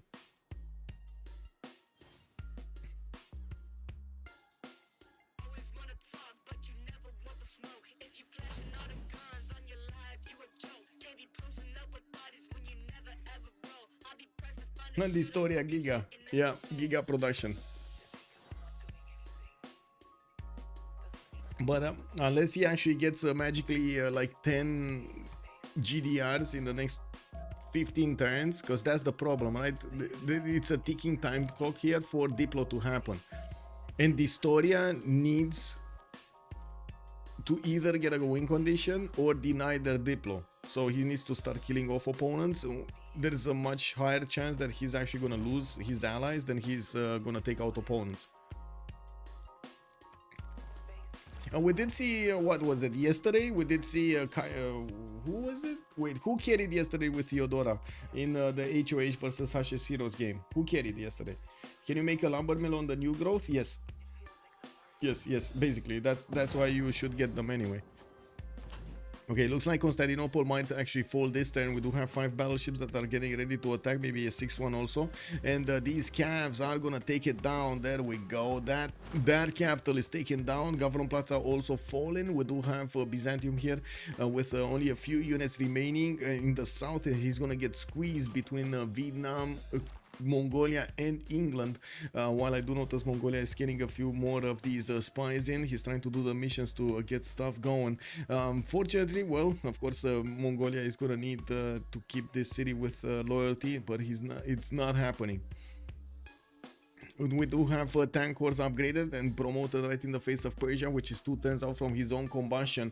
In the next turn, we're probably gonna see Kongo over here do the damage against these Persian cuirassier cores. If he does manage to keep them down low enough in health, it's not gonna matter that Persia has a line of artilleries. They're just gonna be one shot by the tanks. As you can see, they do so much damage against the artilleries, and the Persian cuirassier cores are not gonna manage to get their upgrades. That's a problem. Persia immediately realizes that, gets back his cuirassiers in his borders so he can upgrade them into his own tanks and withstand the attacks of Kongo. Now the biggest question will be over here on the general side, if we're gonna have Kongo get a general or not. Neither of them have a modern general. When Spain stuff, dISTORIA getting steam power, zoos, more research labs, a lot of research labs, but it's taking him quite a bit of time to build them. 619 points of production. There we go. Aerodromes coming out from Salamanca, getting boost of science soon. Also, I do see Spanish observatories in the south of Toledo. That's a bit of a... Oh, I see. He's actually gonna try to help out Persia, deal the damage against these units of Kongo from afar, but I gotta say Persia will have the opportunity to lash out first here, and we're gonna need to see if Chuck is gonna take this chance or not. We also need to see how fast these other cities of Byzantium are gonna fall. If Adrianople, for example, is gonna fall next, and how quickly Ancira is gonna lose its borders. We do have Byzantium still doing the damage here, still doing damage. You know, he does want to take out as many of these Mongolian cavs as possible, but unfortunately the battleships are way too strong for him to handle. And I can imagine, have you ever seen a cannon from a battleship? Oh my god, man, it's so big, it's big as a building. Game is going the length. Yes, 4,000 hours in the game, and I'm asking new questions. It's all good, man. It's all good. It's a very diverse game, extremely detailed. I would say, actually detailed. There are a lot of things that you can do in the game, a lot of details.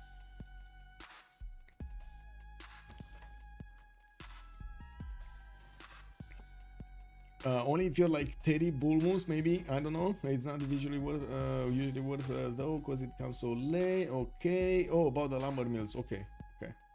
Well, I mean, if you have cities over there that won't really have hills, I'm pretty sure new growth lumber forests with lumber mills are gonna be the way to go. It doesn't seem like Persia has upgraded his units, even though he does have enough gold on dISTORIA. We're going to need to see if they're going to invest it on Lege, and of course we're going to need to see if Kongo is going to start moving his tanks. He is going to start moving his tanks. Kongo doesn't have artilleries, and of course we do see that Persia has a lot of them. These artilleries, while they don't do a lot of damage against the tanks, the fact that they are so many, they will just chip away the Kongo's defenses, while of course we're going to have the tanks tanks soaking up the initial damage. Now we do need to see also what the aerodromes are gonna do. We do not have yet Kongo with the ability to get flight while he's going for banking. We do see him finishing up his military academies and getting Chikanitsa importance from Kabasa. This is gonna give him a big boost of production and also culture. He's building his Colosseum also in Bukavu, which is gonna be a 4-city Colosseum. Not bad, you know, kind of any city is good for a Colosseum kind of thing here. Yeah, we do have also a level 2 spy from France starting to do the missions in the city of London, while there is a spy getting trade in that city center. He's going to need to put it on the defense. Another battleship is coming in, and we do see that Adrianople did lose the majority of its health. We're probably going to see the CAV going in and taking over that city center, while the Constantinople capital here might actually flip to 3 cities. Battleship shells are the size of a Toyota Corolla. yeah. Will we see big nukes? That's a good question, Ziltek. I don't know. We might actually, not gonna lie, we might actually see the Diplo victory start faster than the nukes or the GDRs. But it's all about how many points they can actually keep after winning the next Congress. That's the question. How many points can they get after in the next one? Not this one, in the next one. This one is 7 turns away, by the way, 6 turns for the era to finish. We do have the Kongo tanks managing to get into the Persian borders. He did catch him off guard, and I do see he did manage to take out a unit there, while Kongo did get also 3 attacks against one of the Persian tanks. That's probably gonna die. We do need to see if he's gonna manage to punch through the north. Looks like not that much. There's only Pingala in there, there's no Victor, and I do notice the tank corps will have the opportunity to wrap around here. There are tanks from Spain, also from the northwest. The observation balloon is starting to actually cross the seas there. And we do have John Dark not giving the bonuses to Kongo. Still no Napoleon. Actually, I do notice Kongo kind of stopped making projects here. He's getting his military academies before any new projects are coming in. And this is the problem with the artillery. He's gonna start to lose the health. There is also a perk here. The tank corps will get the promotion, so it is gonna be good that he's gonna get the promotions. Will probably help him break the Persian defense faster. England, no more points. Noble, do we have Noble? There's no Noble. There's Annan Turing. Is there a Noble here? No, I don't see Noble anywhere. We do have Spain getting a great profit. This is gonna be massive. Is he actually gonna get a religion? Against whom? Is he getting a religion? And where did he get that grip? Oh, Armagh, right? Armagh did get it. Yeah, there we go. He did get it. Jesuit education, he did get it, and stewardship for the +2 science and gold. He's gonna get quite a bit of a bonus here if he does manage to spread that religion everywhere. He does need to buy out missionaries and start spreading it. I'm not sure why. Oh, he wants apostles? Okay, sure. Just gonna just delay it a little bit. It's fine. Okay, so another city has been taken down. Byzantium losing another one. Ansira looking to the north. It seems like all of the Mongolian camps are starting to pillage that city center. Capital city did flip. Okay, Ansira just slowly being taken away by these battleships. So much value has been taken out from the lands of Byzantium. He's getting pillaged everywhere by these calves of Mongolia. So yeah, Mongolia still managed to be relevant with an attack at the calf timing against his opponent, even though he couldn't pressure Spain at all, especially with the AT crews coming in. It looks like the Mongolian calves just don't have what it takes. We did have Mahabodhi Temple being built over here on English territory in Liverpool. It's here. And he did manage to also get Angkor Wat. That's a lot of population. Didn't get that city in the north though. Do we have Kongo getting those encampments out? Let's see. 1, 2. The third one. Does he have a fourth one anywhere? No. So still only on 3 encampments. I do see a Colosseum being built in Bukavu in 4 turns. Is going to give him that extra. He's going to finish, first of all. And it doesn't look like he's actually managing to punch through the Persian defenses. He's just going to sit here in front of him. While Lege did manage to get to 200 science, we got Chuck on 243 and 187 points of culture. 450 80 points of production though. He's trying to keep up that advantage against his opponent. And we're gonna need to see if he will manage to withstand the next attack, if dISTORIA is gonna start moving with the balloon next to the Persian artilleries. He should be fine though. I don't think that's actually gonna make or break. Okay, England did take Constantinople. He's gonna secure the borders there, secure that city center. He's also gonna get Diplo favor points, right, from keeping a capital. That's gonna be more valuable here. So they have like 2 capitals on their side. They have Bari and they have Constantinople. They should be making a lot of Diplo favor. A lot of Diplo favor. Already 3 of them are on 300, double the amount of Ulyss. I think they're gonna, how to say, I think they're gonna win this. Not this, like this one, they will get like maybe 3-4 points. And then in the next one, they're gonna get the remaining ones.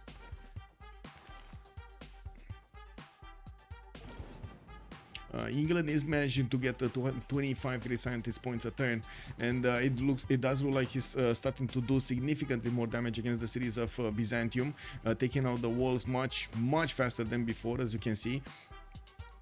Another city has fallen. Mongolia is getting a new empire, and I do notice Nicaea is gonna be a bastion here. He's gonna need to do something about it. We're probably gonna be talking about artillery getting built somewhere to take out those inner cities, but it's fine. I mean, they already kept the Constantinople capital in check.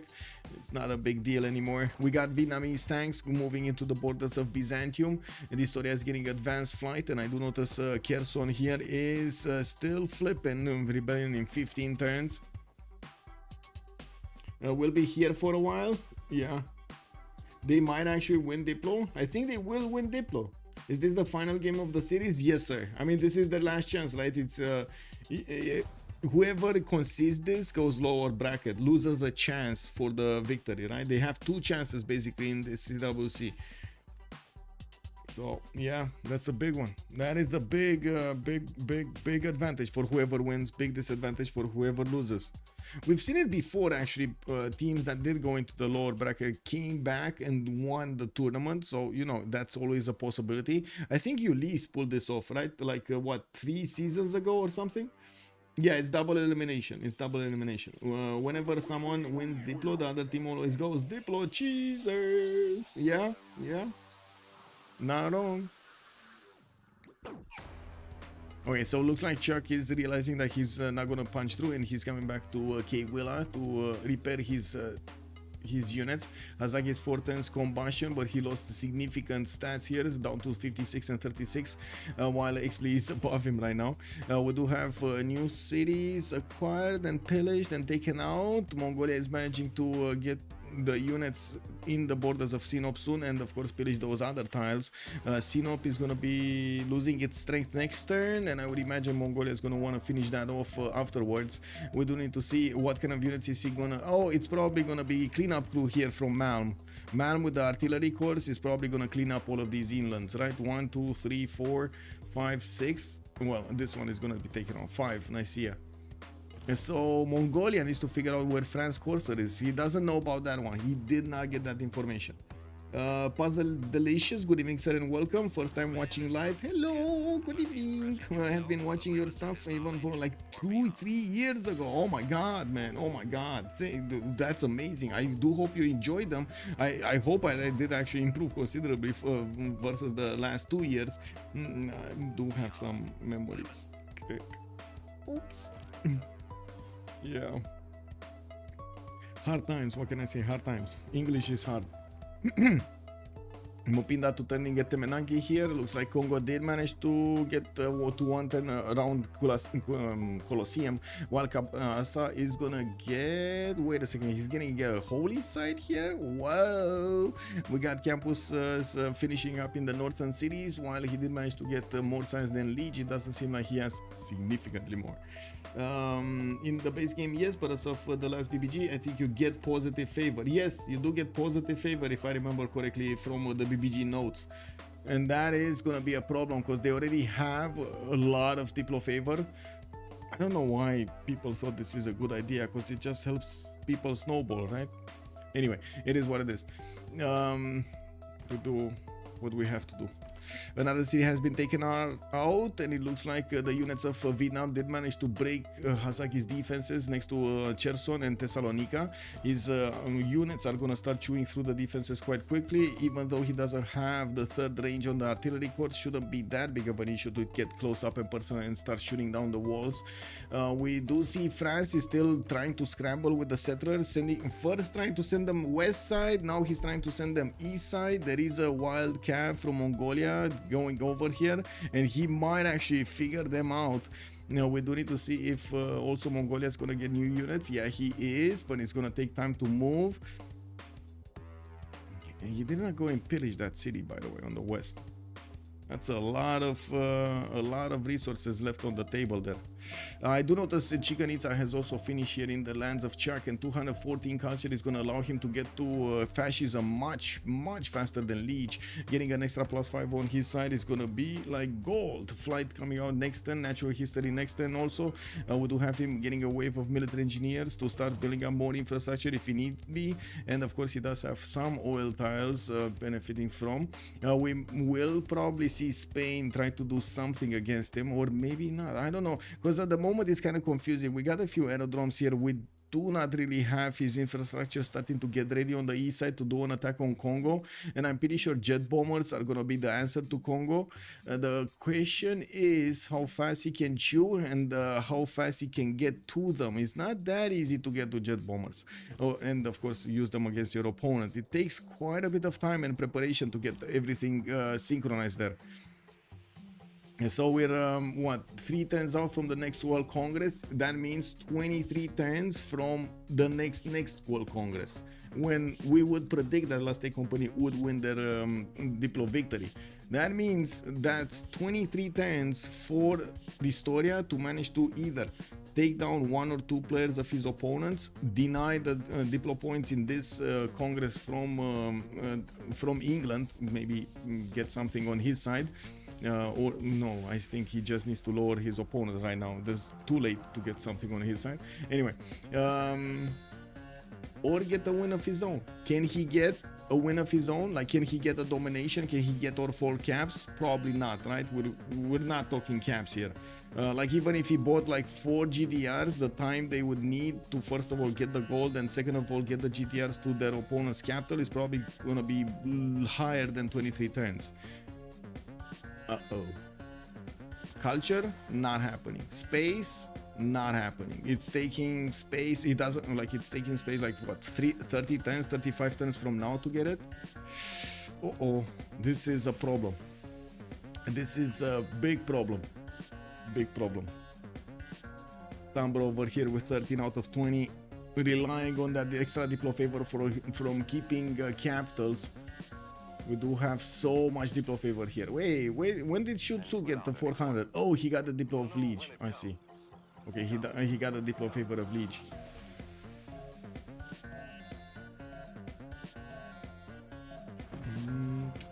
France making the long trek west to Spain line, and he'll be safe. Watch this win con here. Spain GDR versus the world. Kinda seems like it. What about the aluminium generation on Ulyss?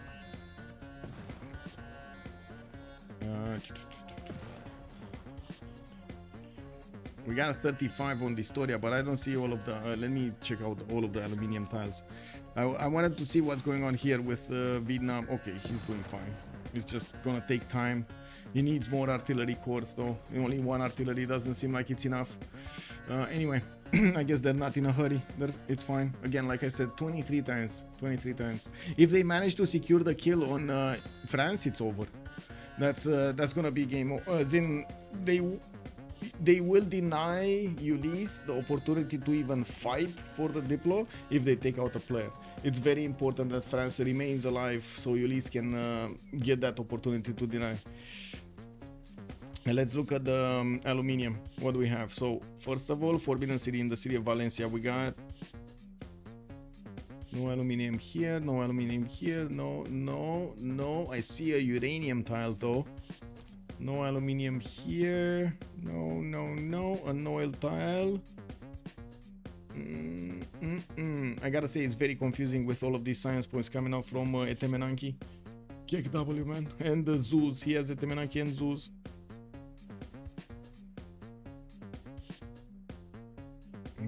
Yeah, and dISTORIA is gonna go combined arms. We might see nukes coming out from them, from him, but it's still gonna take time to take all of these cities. Not to mention build everything up. The production, it's good. 645 points. Chuck is on 509, and I do see he's very, very far behind when it comes to the science. Not far behind Lege though. As in, he's above Lege. Hazaggi had a bunch of aluminium. Well, I think had is the good word there. Had. Yeah. Where did you see a bunch of aluminium? Wait a second. I don't see a bunch of aluminium. I don't even see a sliver. I see some coal. I see some oil. I see the aluminium. Oh, 2 aluminium tiles. I see it. Got it. Got it. Got it. They got discovered. Yep. Yep. Did he make an airport? TV Villaggio. Good evening, sir. Bonsoir, monsieur. Bienvenue. Who? Who? If who makes an airport?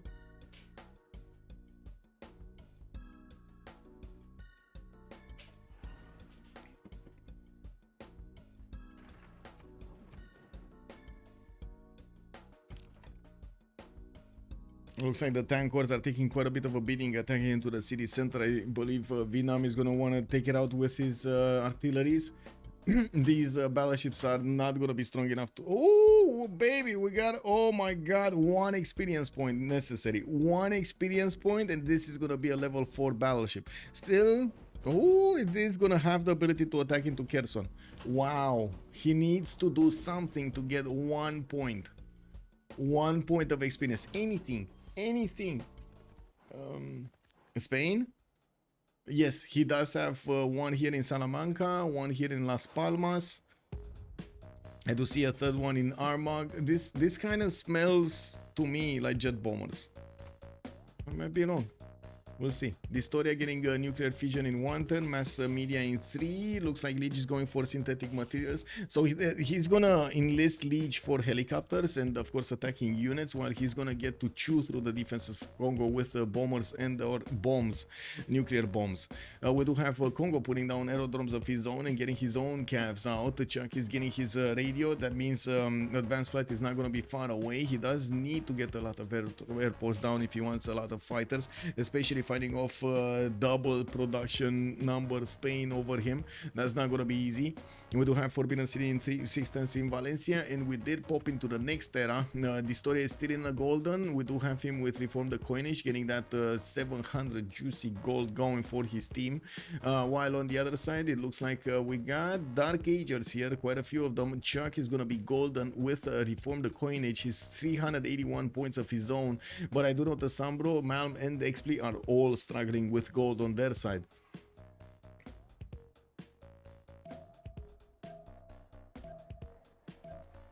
We're gonna have a pause in just a few seconds here. Hey, we got to 56 likes. Oh my god, thank you so much, YouTube chat. Much appreciated, sir. So let me actually finish off that and woo, unbelievable, man. Let's finish this. Let's finish this.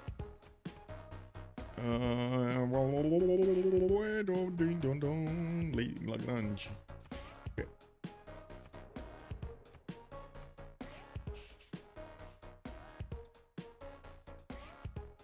What is it? No, me like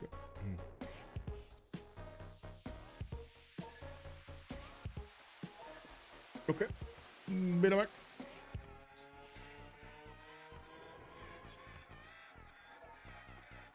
Yeah, boy. Yeah.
Boop.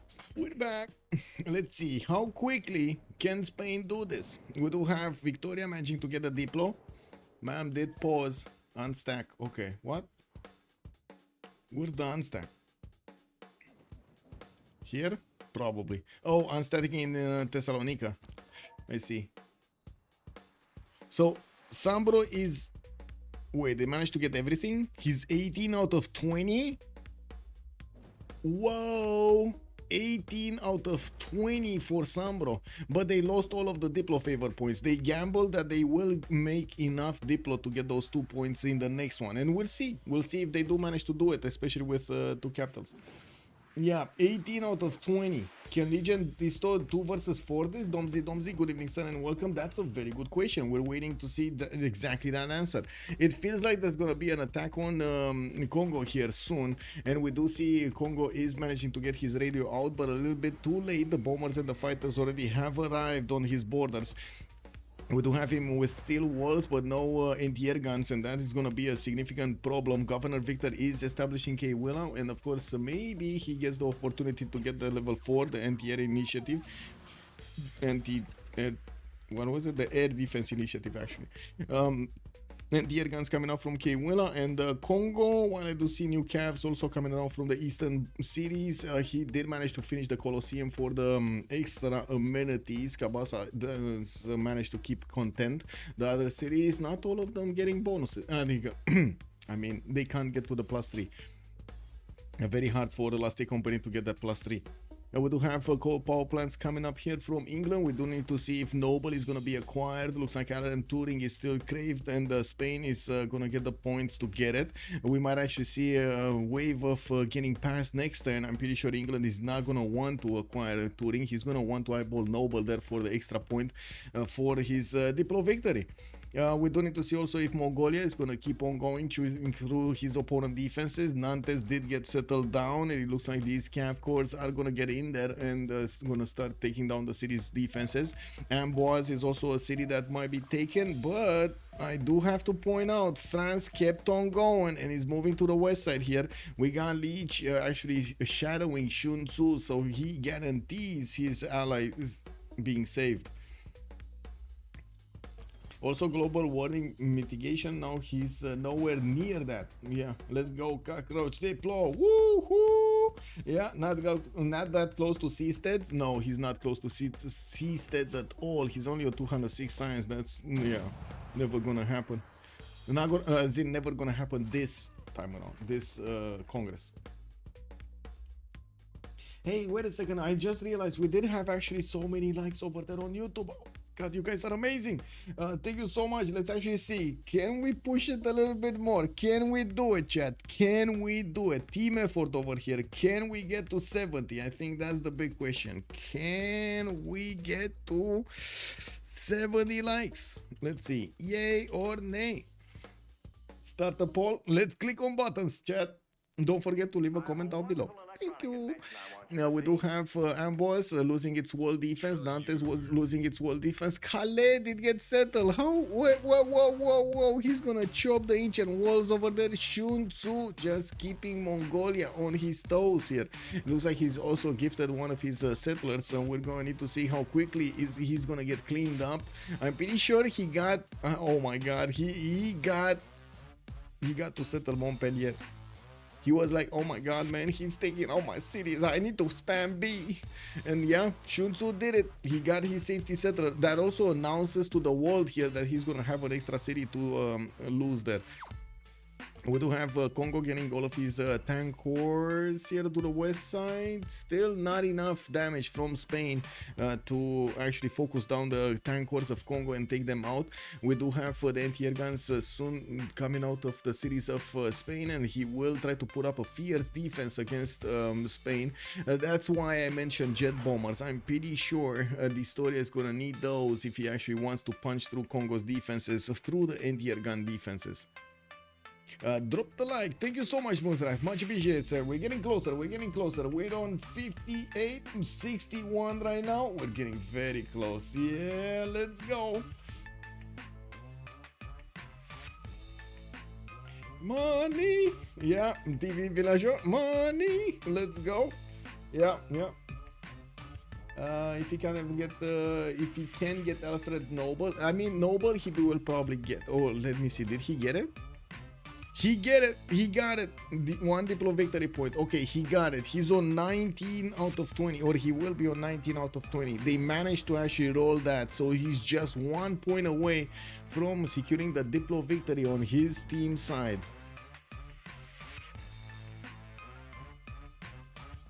Wait, can they take? I think they can take Byzantium down, no? Byzantium doesn't have a safety settler. Oh my god, can you imagine Hazaggi is actually gonna die faster than France, which basically died in classical era? Wow, Byzantium, man, you need to get something done. Wait. Oh, Persian helicopters moving to the west side. They're gonna try to liberate the city of Paris.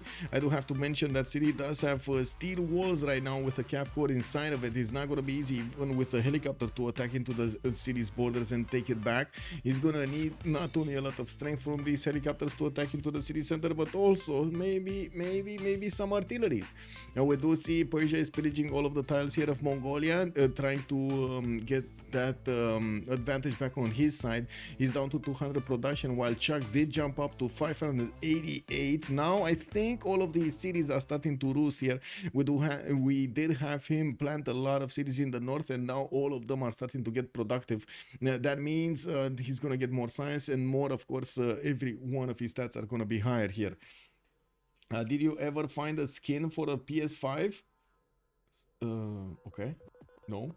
I mean, oh, you're asking Muzrat. Got it. Okay. Okay. We have here, you know, so many anti-air guns, so many aerodromes. I'm a bit worried about what Persia is doing to Mongolia. That's a lot of pillages that Persia is ripping away from Mongolia. City of France, Calais. Pretty sure got spotted. This one, Montpellier, let's see, do they know about it? They don't know about it. This is a place they do not know about. Actually, they don't know about a lot of stuff. Like, look at this, all of this north is unknown for Last Company. They know about these two cities, which they're gonna take care of. I'm pretty sure the Vietnamese tanks are gonna finish them off. Kherson is also gonna die. Unfortunately, this battleship fleet never actually got the promotion for the fourth one. He's still on 89 out of 90 points to get the level 4. What England should do is spam projects to try and secure Noble plus Seastead. Okay. I mean, he got Noble, but Seasteads, I don't think he can get it. Honestly, I don't think he can. As in, I don't think he can get enough science to get to that level quickly enough before the next World Congress. It's only 17 turns. And in 17 turns, there is a possibility that Byzantium is gonna fall altogether to Vietnam's attack. We got helicopters moving in, we got artillery cores, just one. That's the problem. I think that's the stopper. If he only has like 2 artillery pieces, he would need more. If okay, let's see southeast. Okay, can Persia move forward? Can he get somewhere in the deep end? No, Vietnam has the same strength. It's not gonna be easy to go there. North, maybe in Mongolia's other territory, but to be honest, I don't think they care that much about Mongolia here unless he full dies, which is not gonna happen that fast. I'm a bit surprised that we did have Spain deploying all of his units towards the southeast. Yes, he kind of needs to trade punches with Chuck directly, but it would have been much easier to take out Mongolia altogether from the game than Chuck altogether from the game. So, and especially since it is time sensitive project, it seems like he would have needed to target over there Mongolia rather than Kongo. Anyway, we'll see. We got 2 turns Forbidden City. We got a settler coming out from Madrid. I do see him getting guidance systems, and mobilization is coming out in 3 turns. While Kongo did manage to get his fighters with anti-air guns here, it looks like he's gonna put up a serious defense against his opponent, while he's also gonna get the opportunity to kill off these Spanish fighters before they get too many of them. Not to mention deal the damage against the Persian tanks and artilleries. These artilleries are not strong enough to withstand the attacks, multiple attacks from the fighters. Campus research projects coming in. Did we have a general being picked up? Oh, Einstein by Mongolia. He denied Einstein. Very nice. He denied Einstein. Still no. Oh, he did pick up the general. Who did manage to get generals? So we had Vietnam, Napoleon, Rani on Persia, on Lege, Jose on Congo, and Dandara on Byzantium. Okay, so we don't have Vietnam over here with one. Okay, that's a bit unfortunate for Vietnam. It is what it is. Not to mention for Mongolia. Okay, we need Malm's tank to take out the city of Calais here. It's gonna take a while to take one down. While I'm pretty sure he's gonna need to move his units toward Nicaea, he still needs to finish the job. It takes him so long to actually do the damage against the city of Kherson. So long. This is unbelievable. Definitely needs a lot more artilleries there. A lot more. Like 3 more or something. 3 more cores. And yeah, you can see that Congo is gonna target attack these artilleries to take them away. Take that ability away of Persia pushing in.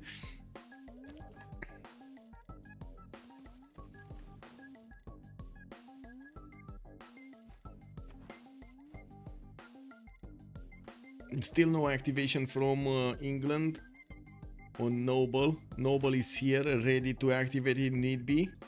And I do see he's starting to get some tanks on the west side. Okay. Campus research projects. Campus research projects. He wants to get those points as quickly as possible. It's gonna take a long time though. It's gonna take quite a long time to get to C-States. I mean, you know, we do have 700 science on dISTORIA and he shouldn't be that far away from getting GDRs, but he only has 16 more turns until the next World Congress. That's when he's probably gonna be defeated in the World Congress, or Team Ulyss is gonna be defeated. We got Chuck on fascism coming up in 2 turns, and by the looks of it, he's managing to defend the initial attack of both of his strong neighbors, Spain and Cyrus. While I do notice he is taking some hits on his tank cores, well, it looks like he's gonna start repairing them soon with more fighters that are going to join the front line on the west side. He should be fine, and I say more fighters and I don't see more fighters, so I don't know, maybe I'm confused over here. We only got 2 fighters deployed on Cape Villa and 1 jet fighter from Spain deployed in Sparta. What is England at right now? What? Oh, you mean what? How many points? He's 18, but he could get 19. As in Noble is not activated.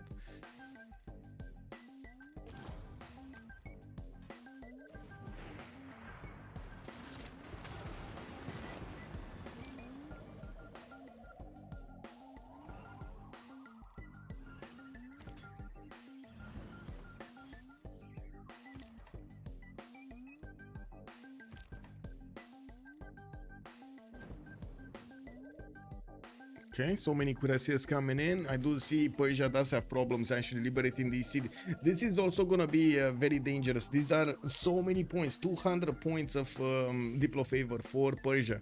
This is gonna be important if they do want to deny that. Can they get everything though? They might be able to get everything. Look at France managing to get 483 points. They might get everything. All of the... well, actually, wait a second. He's gonna vote with them, isn't he? He's gonna need to try. He's gonna need to vote with them, and he could get 1 point from voting against himself, right? If he manages to nail the other ones. Anyway, we'll see. That's a lot of Diplo on Ulyss. A lot of Diplo. They have the chance, to be honest, of denying this Diplo victory. There is a chance, a sliver of light at the end of the tunnel. Well, if they manage to keep the boys alive, and that's a big if. Kherson has been taken. Malm is gonna start working on Thessalonica, Edessa, and Nicaea. We don't have settlers coming around from Byzantium, and yes, there is a city here, Montpellier, which by the looks of it is gonna be safe, which is gonna get another settler moving to the west side. But where is Byzantium gonna go?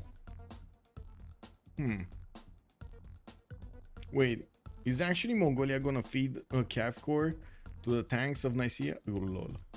Anyway, We do have Vietnam needing to move and take Thessalonica soon. He definitely needs those artilleries. I'm so sad we don't see more artilleries here. Like 2 more artilleries would have helped out so much Malm take over the cities of Byzantium. So much. This would have been so much faster. Maybe he didn't get the opportunity. It is what it is. Voting against yourself but winning the other 2 is a +1 net. Yep, exactly.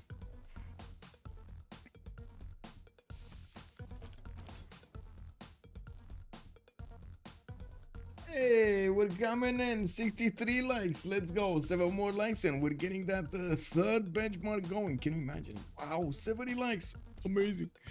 Amazing. Don't forget to leave a comment down below. We do have a lot of campus research projects coming out from Chuck. He's on 400 science at the moment, and as you can see, it's going to help him get through these technologies much faster. Compos is coming out next turn from him. He's going to get... wait a second. Is he actually going to want to get modern armors? Interesting. He did get fascism, which is going to give him an extra +5 against Persia. Even if he doesn't have enough strength to punch through the opposing units, it's fine. He will have so much strength to defend himself, and this is going to pose a serious issue to Spain. Again, no jet bombers coming out from Spain. It looks like dISTORIA is gonna go for GDRs, and I do see ideology coming up in 410s. You will need to buy them out and or build them, and I do see they do have enough gold for 1 1800 plus 1600 plus the gold next turn. That should be enough gold for 1 GDR. That's gonna start causing issues over here in Congo's territory. That GDR should be how to say, should be strong enough to start chewing through Congo. But the problem is, again, even if he starts chewing through Congo, can he take him out entirely? And is he gonna choose to go Congo or Mongolia? Lyon did get liberated. That's another 100 Diplo favor available for Lege to give away to his ally, and he's gonna start working on the city of Paris. First of all, ripping away those tiles and then going towards the city center. There's another 100 Diplo favor points available for him to get from Singapore. That's gonna probably be a bit too much Diplo favor on his side. Now we do have Mongolia also getting the city of Calais soon, and I do see Vietnam did upgrade into modern armor cores. That's probably gonna be it, right? He won't build any more modern armor cores, because come on, let's be real about this. That takes so much production. We do have him, yes, with a lot of strength, and yes, he could do quite a bit of damage here. Wow, wait, do I see this correctly? Tank of Byzantium is much stronger than modern armor core of Vietnam. Wow. Modern armor core just dying. Imagine that, how it would look in real life. Basically, imagine Abrams dying to, I don't know, what were those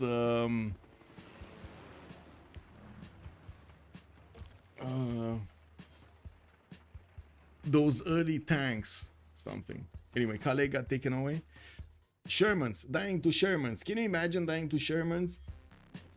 The last company has had these small misses where a little more would tip the scale permanently, but as we expected to have more information than the players. That's true, Genghis Khan, definitely. A bear dying to human. Kid, good evening, sir. Why do people keep building modern armors? I don't know, man. Best you can do until GDRs other than planes. Well, let's see if he can actually do them. Can he get the GDRs? Are they bought? Did he buy one? He's getting them built. Wait, hard built? He's not buying them? No. He needs to buy them. He needs them now. Like, right meow. Like 5 more turns from Zaragoza to get out, and another 5 more turns to get to the borders of Congo. Or let's say 3 turns. It's like, what, 8 turns in total? And we only have like maybe 13 turns in total, right? Yeah, 13 turns until the next World Congress. Giving him like maybe, what, a few turns to finish? That's a problem. That's a big problem. Like 5 turns to get this going is not going to be enough. How is he going to take the whole empire of Congo in 5 turns? Anyway, we'll see. Maybe they are banking on the fact that they will manage to win the next World Congress, slowing down, denying the opportunity of Age of Empire, of Age of Steam to getting the Diplo victory. If that happens, they will get the opportunity to just spread all over the map and get the capitals of their opponents with the GDRs. Of course, having so much of an advantage in the science with the 20,000 points of science on dISTORIA, Chuck is only on 10,000. Imagine that he has double the amount of science acquired in the game than Chuck. dISTORIA 62 techs, we got Chuck on 51 techs. But it is a time problem, a very big time problem. Kongo did get the upgrade button for the modern armors. I do see Kongo, nanotechnology in 2 turns, suffrage in 3.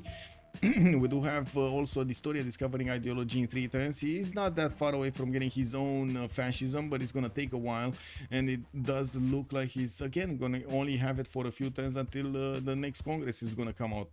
Now they also need to finish the deal here on Thessalonica, and it does look like Vietnam is taking his good old time to take out his opponent. We do have some support help coming out from England, and it does seem like there's more and more pressure building up on the Byzantine cities. Unfortunately, it's kind of bad pressure. Like helicopters and tanks are not gonna chew through 80 plus or 90 plus garrison strength cities. He's gonna need artilleries, and a lot of them, and he's not building any of them. That's the problem I see. No artilleries from either side. Like neither is England doing them, neither is Vietnam doing them. These cities are just gonna be alive. There's no way they're killing them. Okay. Level 2 spy in Vietnam, that's strong. Do we have anything here? Looks like Kongo, Mubanza Kongo is left defenseless there. The anti-air guns are gonna go and defend Cape Willa. We do have a jet fighter, a level 2 jet fighter doing massive amounts of damage here. And I do notice there's no anti-air defensive initiative. Air defensive initiative here, okay. Okay. dISTORIA Cybernetics, Lege Combined Arms. I did not see the Manhattan Project coming out from the cities of Spain, so that's probably not gonna happen. We do have also Mongolia managing to lose that city. Fortunately, he actually took it out entirely. He just razed it to the ground. And now Paris is going to be under attack. Unfortunately, he did move out the Cuirassier Corps or the Cav Corps, I don't know which one, outside of the city of Paris, and that city went down to 60 strength. That is a problem. We do have... oh my god, no. Oh my god, no. The helicopters. There's no more resources here. No more oil for the helicopters. What's going on with the oil? 0.2400. That is a problem. That is a problem. dISTORIA is gonna need to feed Persia all of his oil per turn, and neither is dISTORIA benefiting from that much per turn. He doesn't have a lot of encampments put down. He never built his infrastructure for this type of unit, for this type of resource. Leon is liberty, no more Diplo win, kick W. Yeah.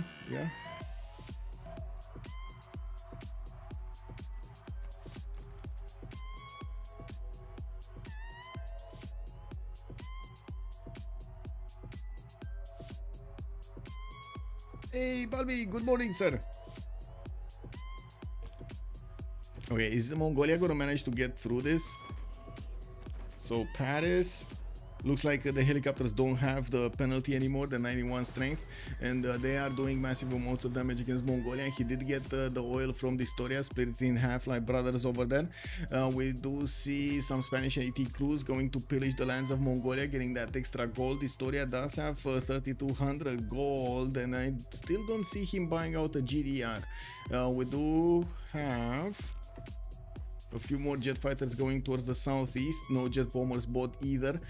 Nuclear fission coming out next time from dISTORIA. Also ideology in 1. Still no project yet, but it's gonna happen. Campus research projects coming out from a lot of cities of Chuck. Seasteads in 3 turns from Chuck. Seasteads in 3 turns from Chuck. Wait a second. That means SunBro is not far away. Nanotechnology in 3 turns. Oh my god, they can get to Seasteads. They can get to Seasteads, guys. And before the next World Congress, he might actually get to seasteads before the next World Congress. SunBro 375 science. Let me see. Campus research projects coming out everywhere. He knows this is their chance. Their chance to get that seasteads. Did he activate Noble? He did. 19 out of 20. Okay, he did. And I do notice Mongolia did feed one settler to Byzantium. We're gonna need to see if SunBro is gonna take it back. He does need to attack it with 2 units, or maybe Vietnam goes in to take that tank. They also are not managing to take out Thessalonica at the moment. There's not enough damage from either the modern armor corps or the artillery armies to take that city down in good enough time. It will take, like, just with this artillery, if he wants to attack into that city center, it will take like 1, 2, 3, 4, 5, 6, 7, 8 shots to take out the walls. Really, bro? What? No. He really needs a lot more artillery armies.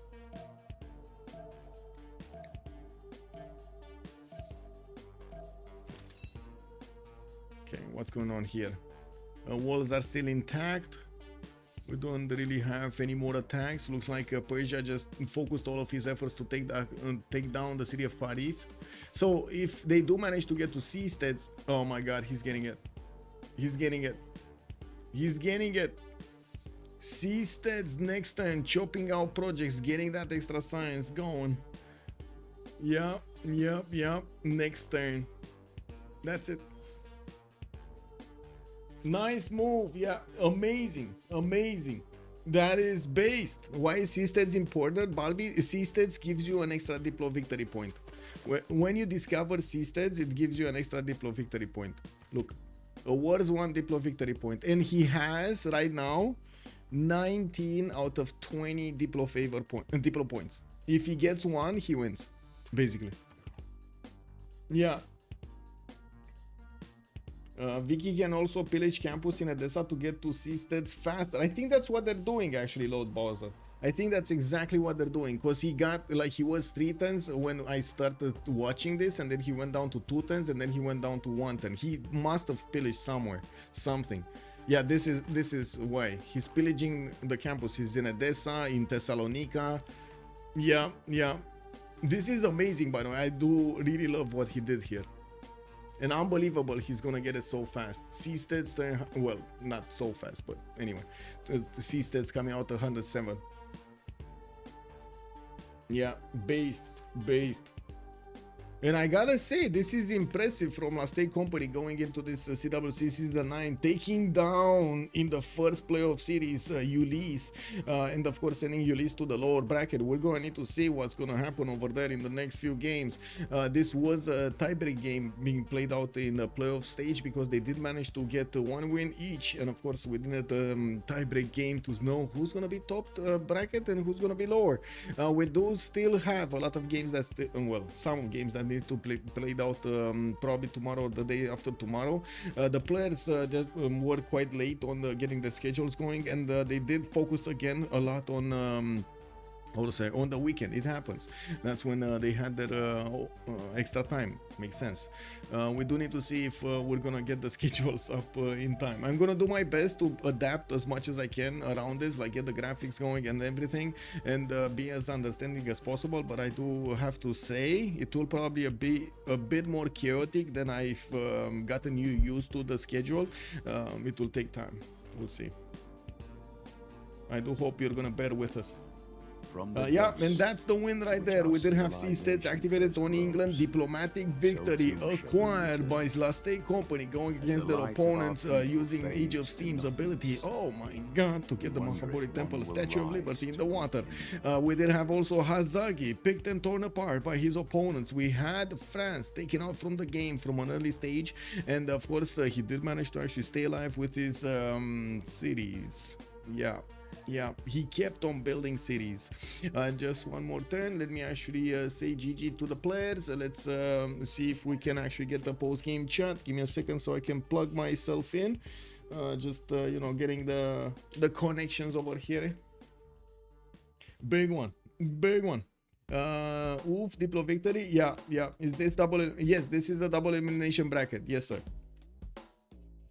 I'm gonna start updating the CWC website with all of the scores after we get them. I don't really want to put them if the series hasn't gotten over, hasn't ended. Elephant Guy, much appreciated for the raid, and I do hope you had a wonderful stream. I guess we're gonna see the results soon. If you guys don't know, Elephant Guy did stream the other game. What was it? 250 with COC, if I'm not mistaken. No? I think that one, no? Yeah, I think that one. Yeah. Good game. I hope so. We just finished this one. Diplo victory for Last Company, turn 107. And I'm still waiting for them to actually get into the same channel, into the post-game chat. They're not moving. They're not moving. Yep. Just waiting. Waiting. Okay. Some of them are... Okay, give me. GG, well played. GG. Well. Okay, first question. It feels very good. Well, why one artillery, man? Why one artillery? Because I'm very low production, as you can see. GG. Heureusement que Hit le temps c'était facile d'accès. Ouais, et puis vous nous avez guess là sur tous les congrès, même le dernier, donc ça nous met pas bien. Ouais, pour le coup le dernier, ouais. En fait, sur le premier vote, vous nous avez guess, et sur le deuxième, vous avez un vote de plus. Ouais. Mais j'ai pas... Et si je réfléchis plus, on met juste 0 dans la diplo et juste on vous focus les deux premiers.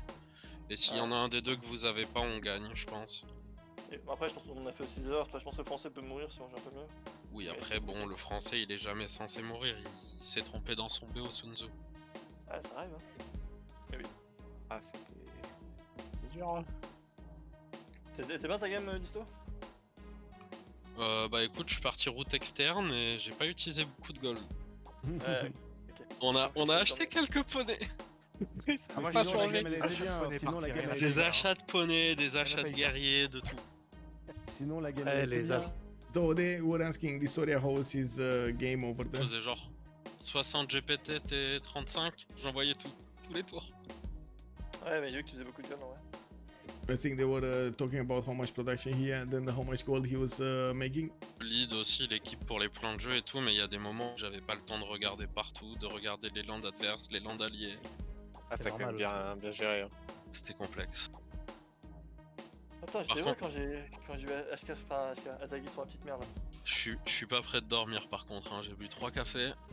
Well, let's stop here because if they're gonna keep on talking in French, I'm not gonna understand everything, and I'm pretty sure you're not gonna understand everything. But I do want to thank them if they're gonna watch this, and of course tell them GG well played if they're gonna watch this back. I do hope you also enjoyed the stream with me tonight, and I do hope we're reaching that 70. Let's see, did we get to 70? No, we're still at 63.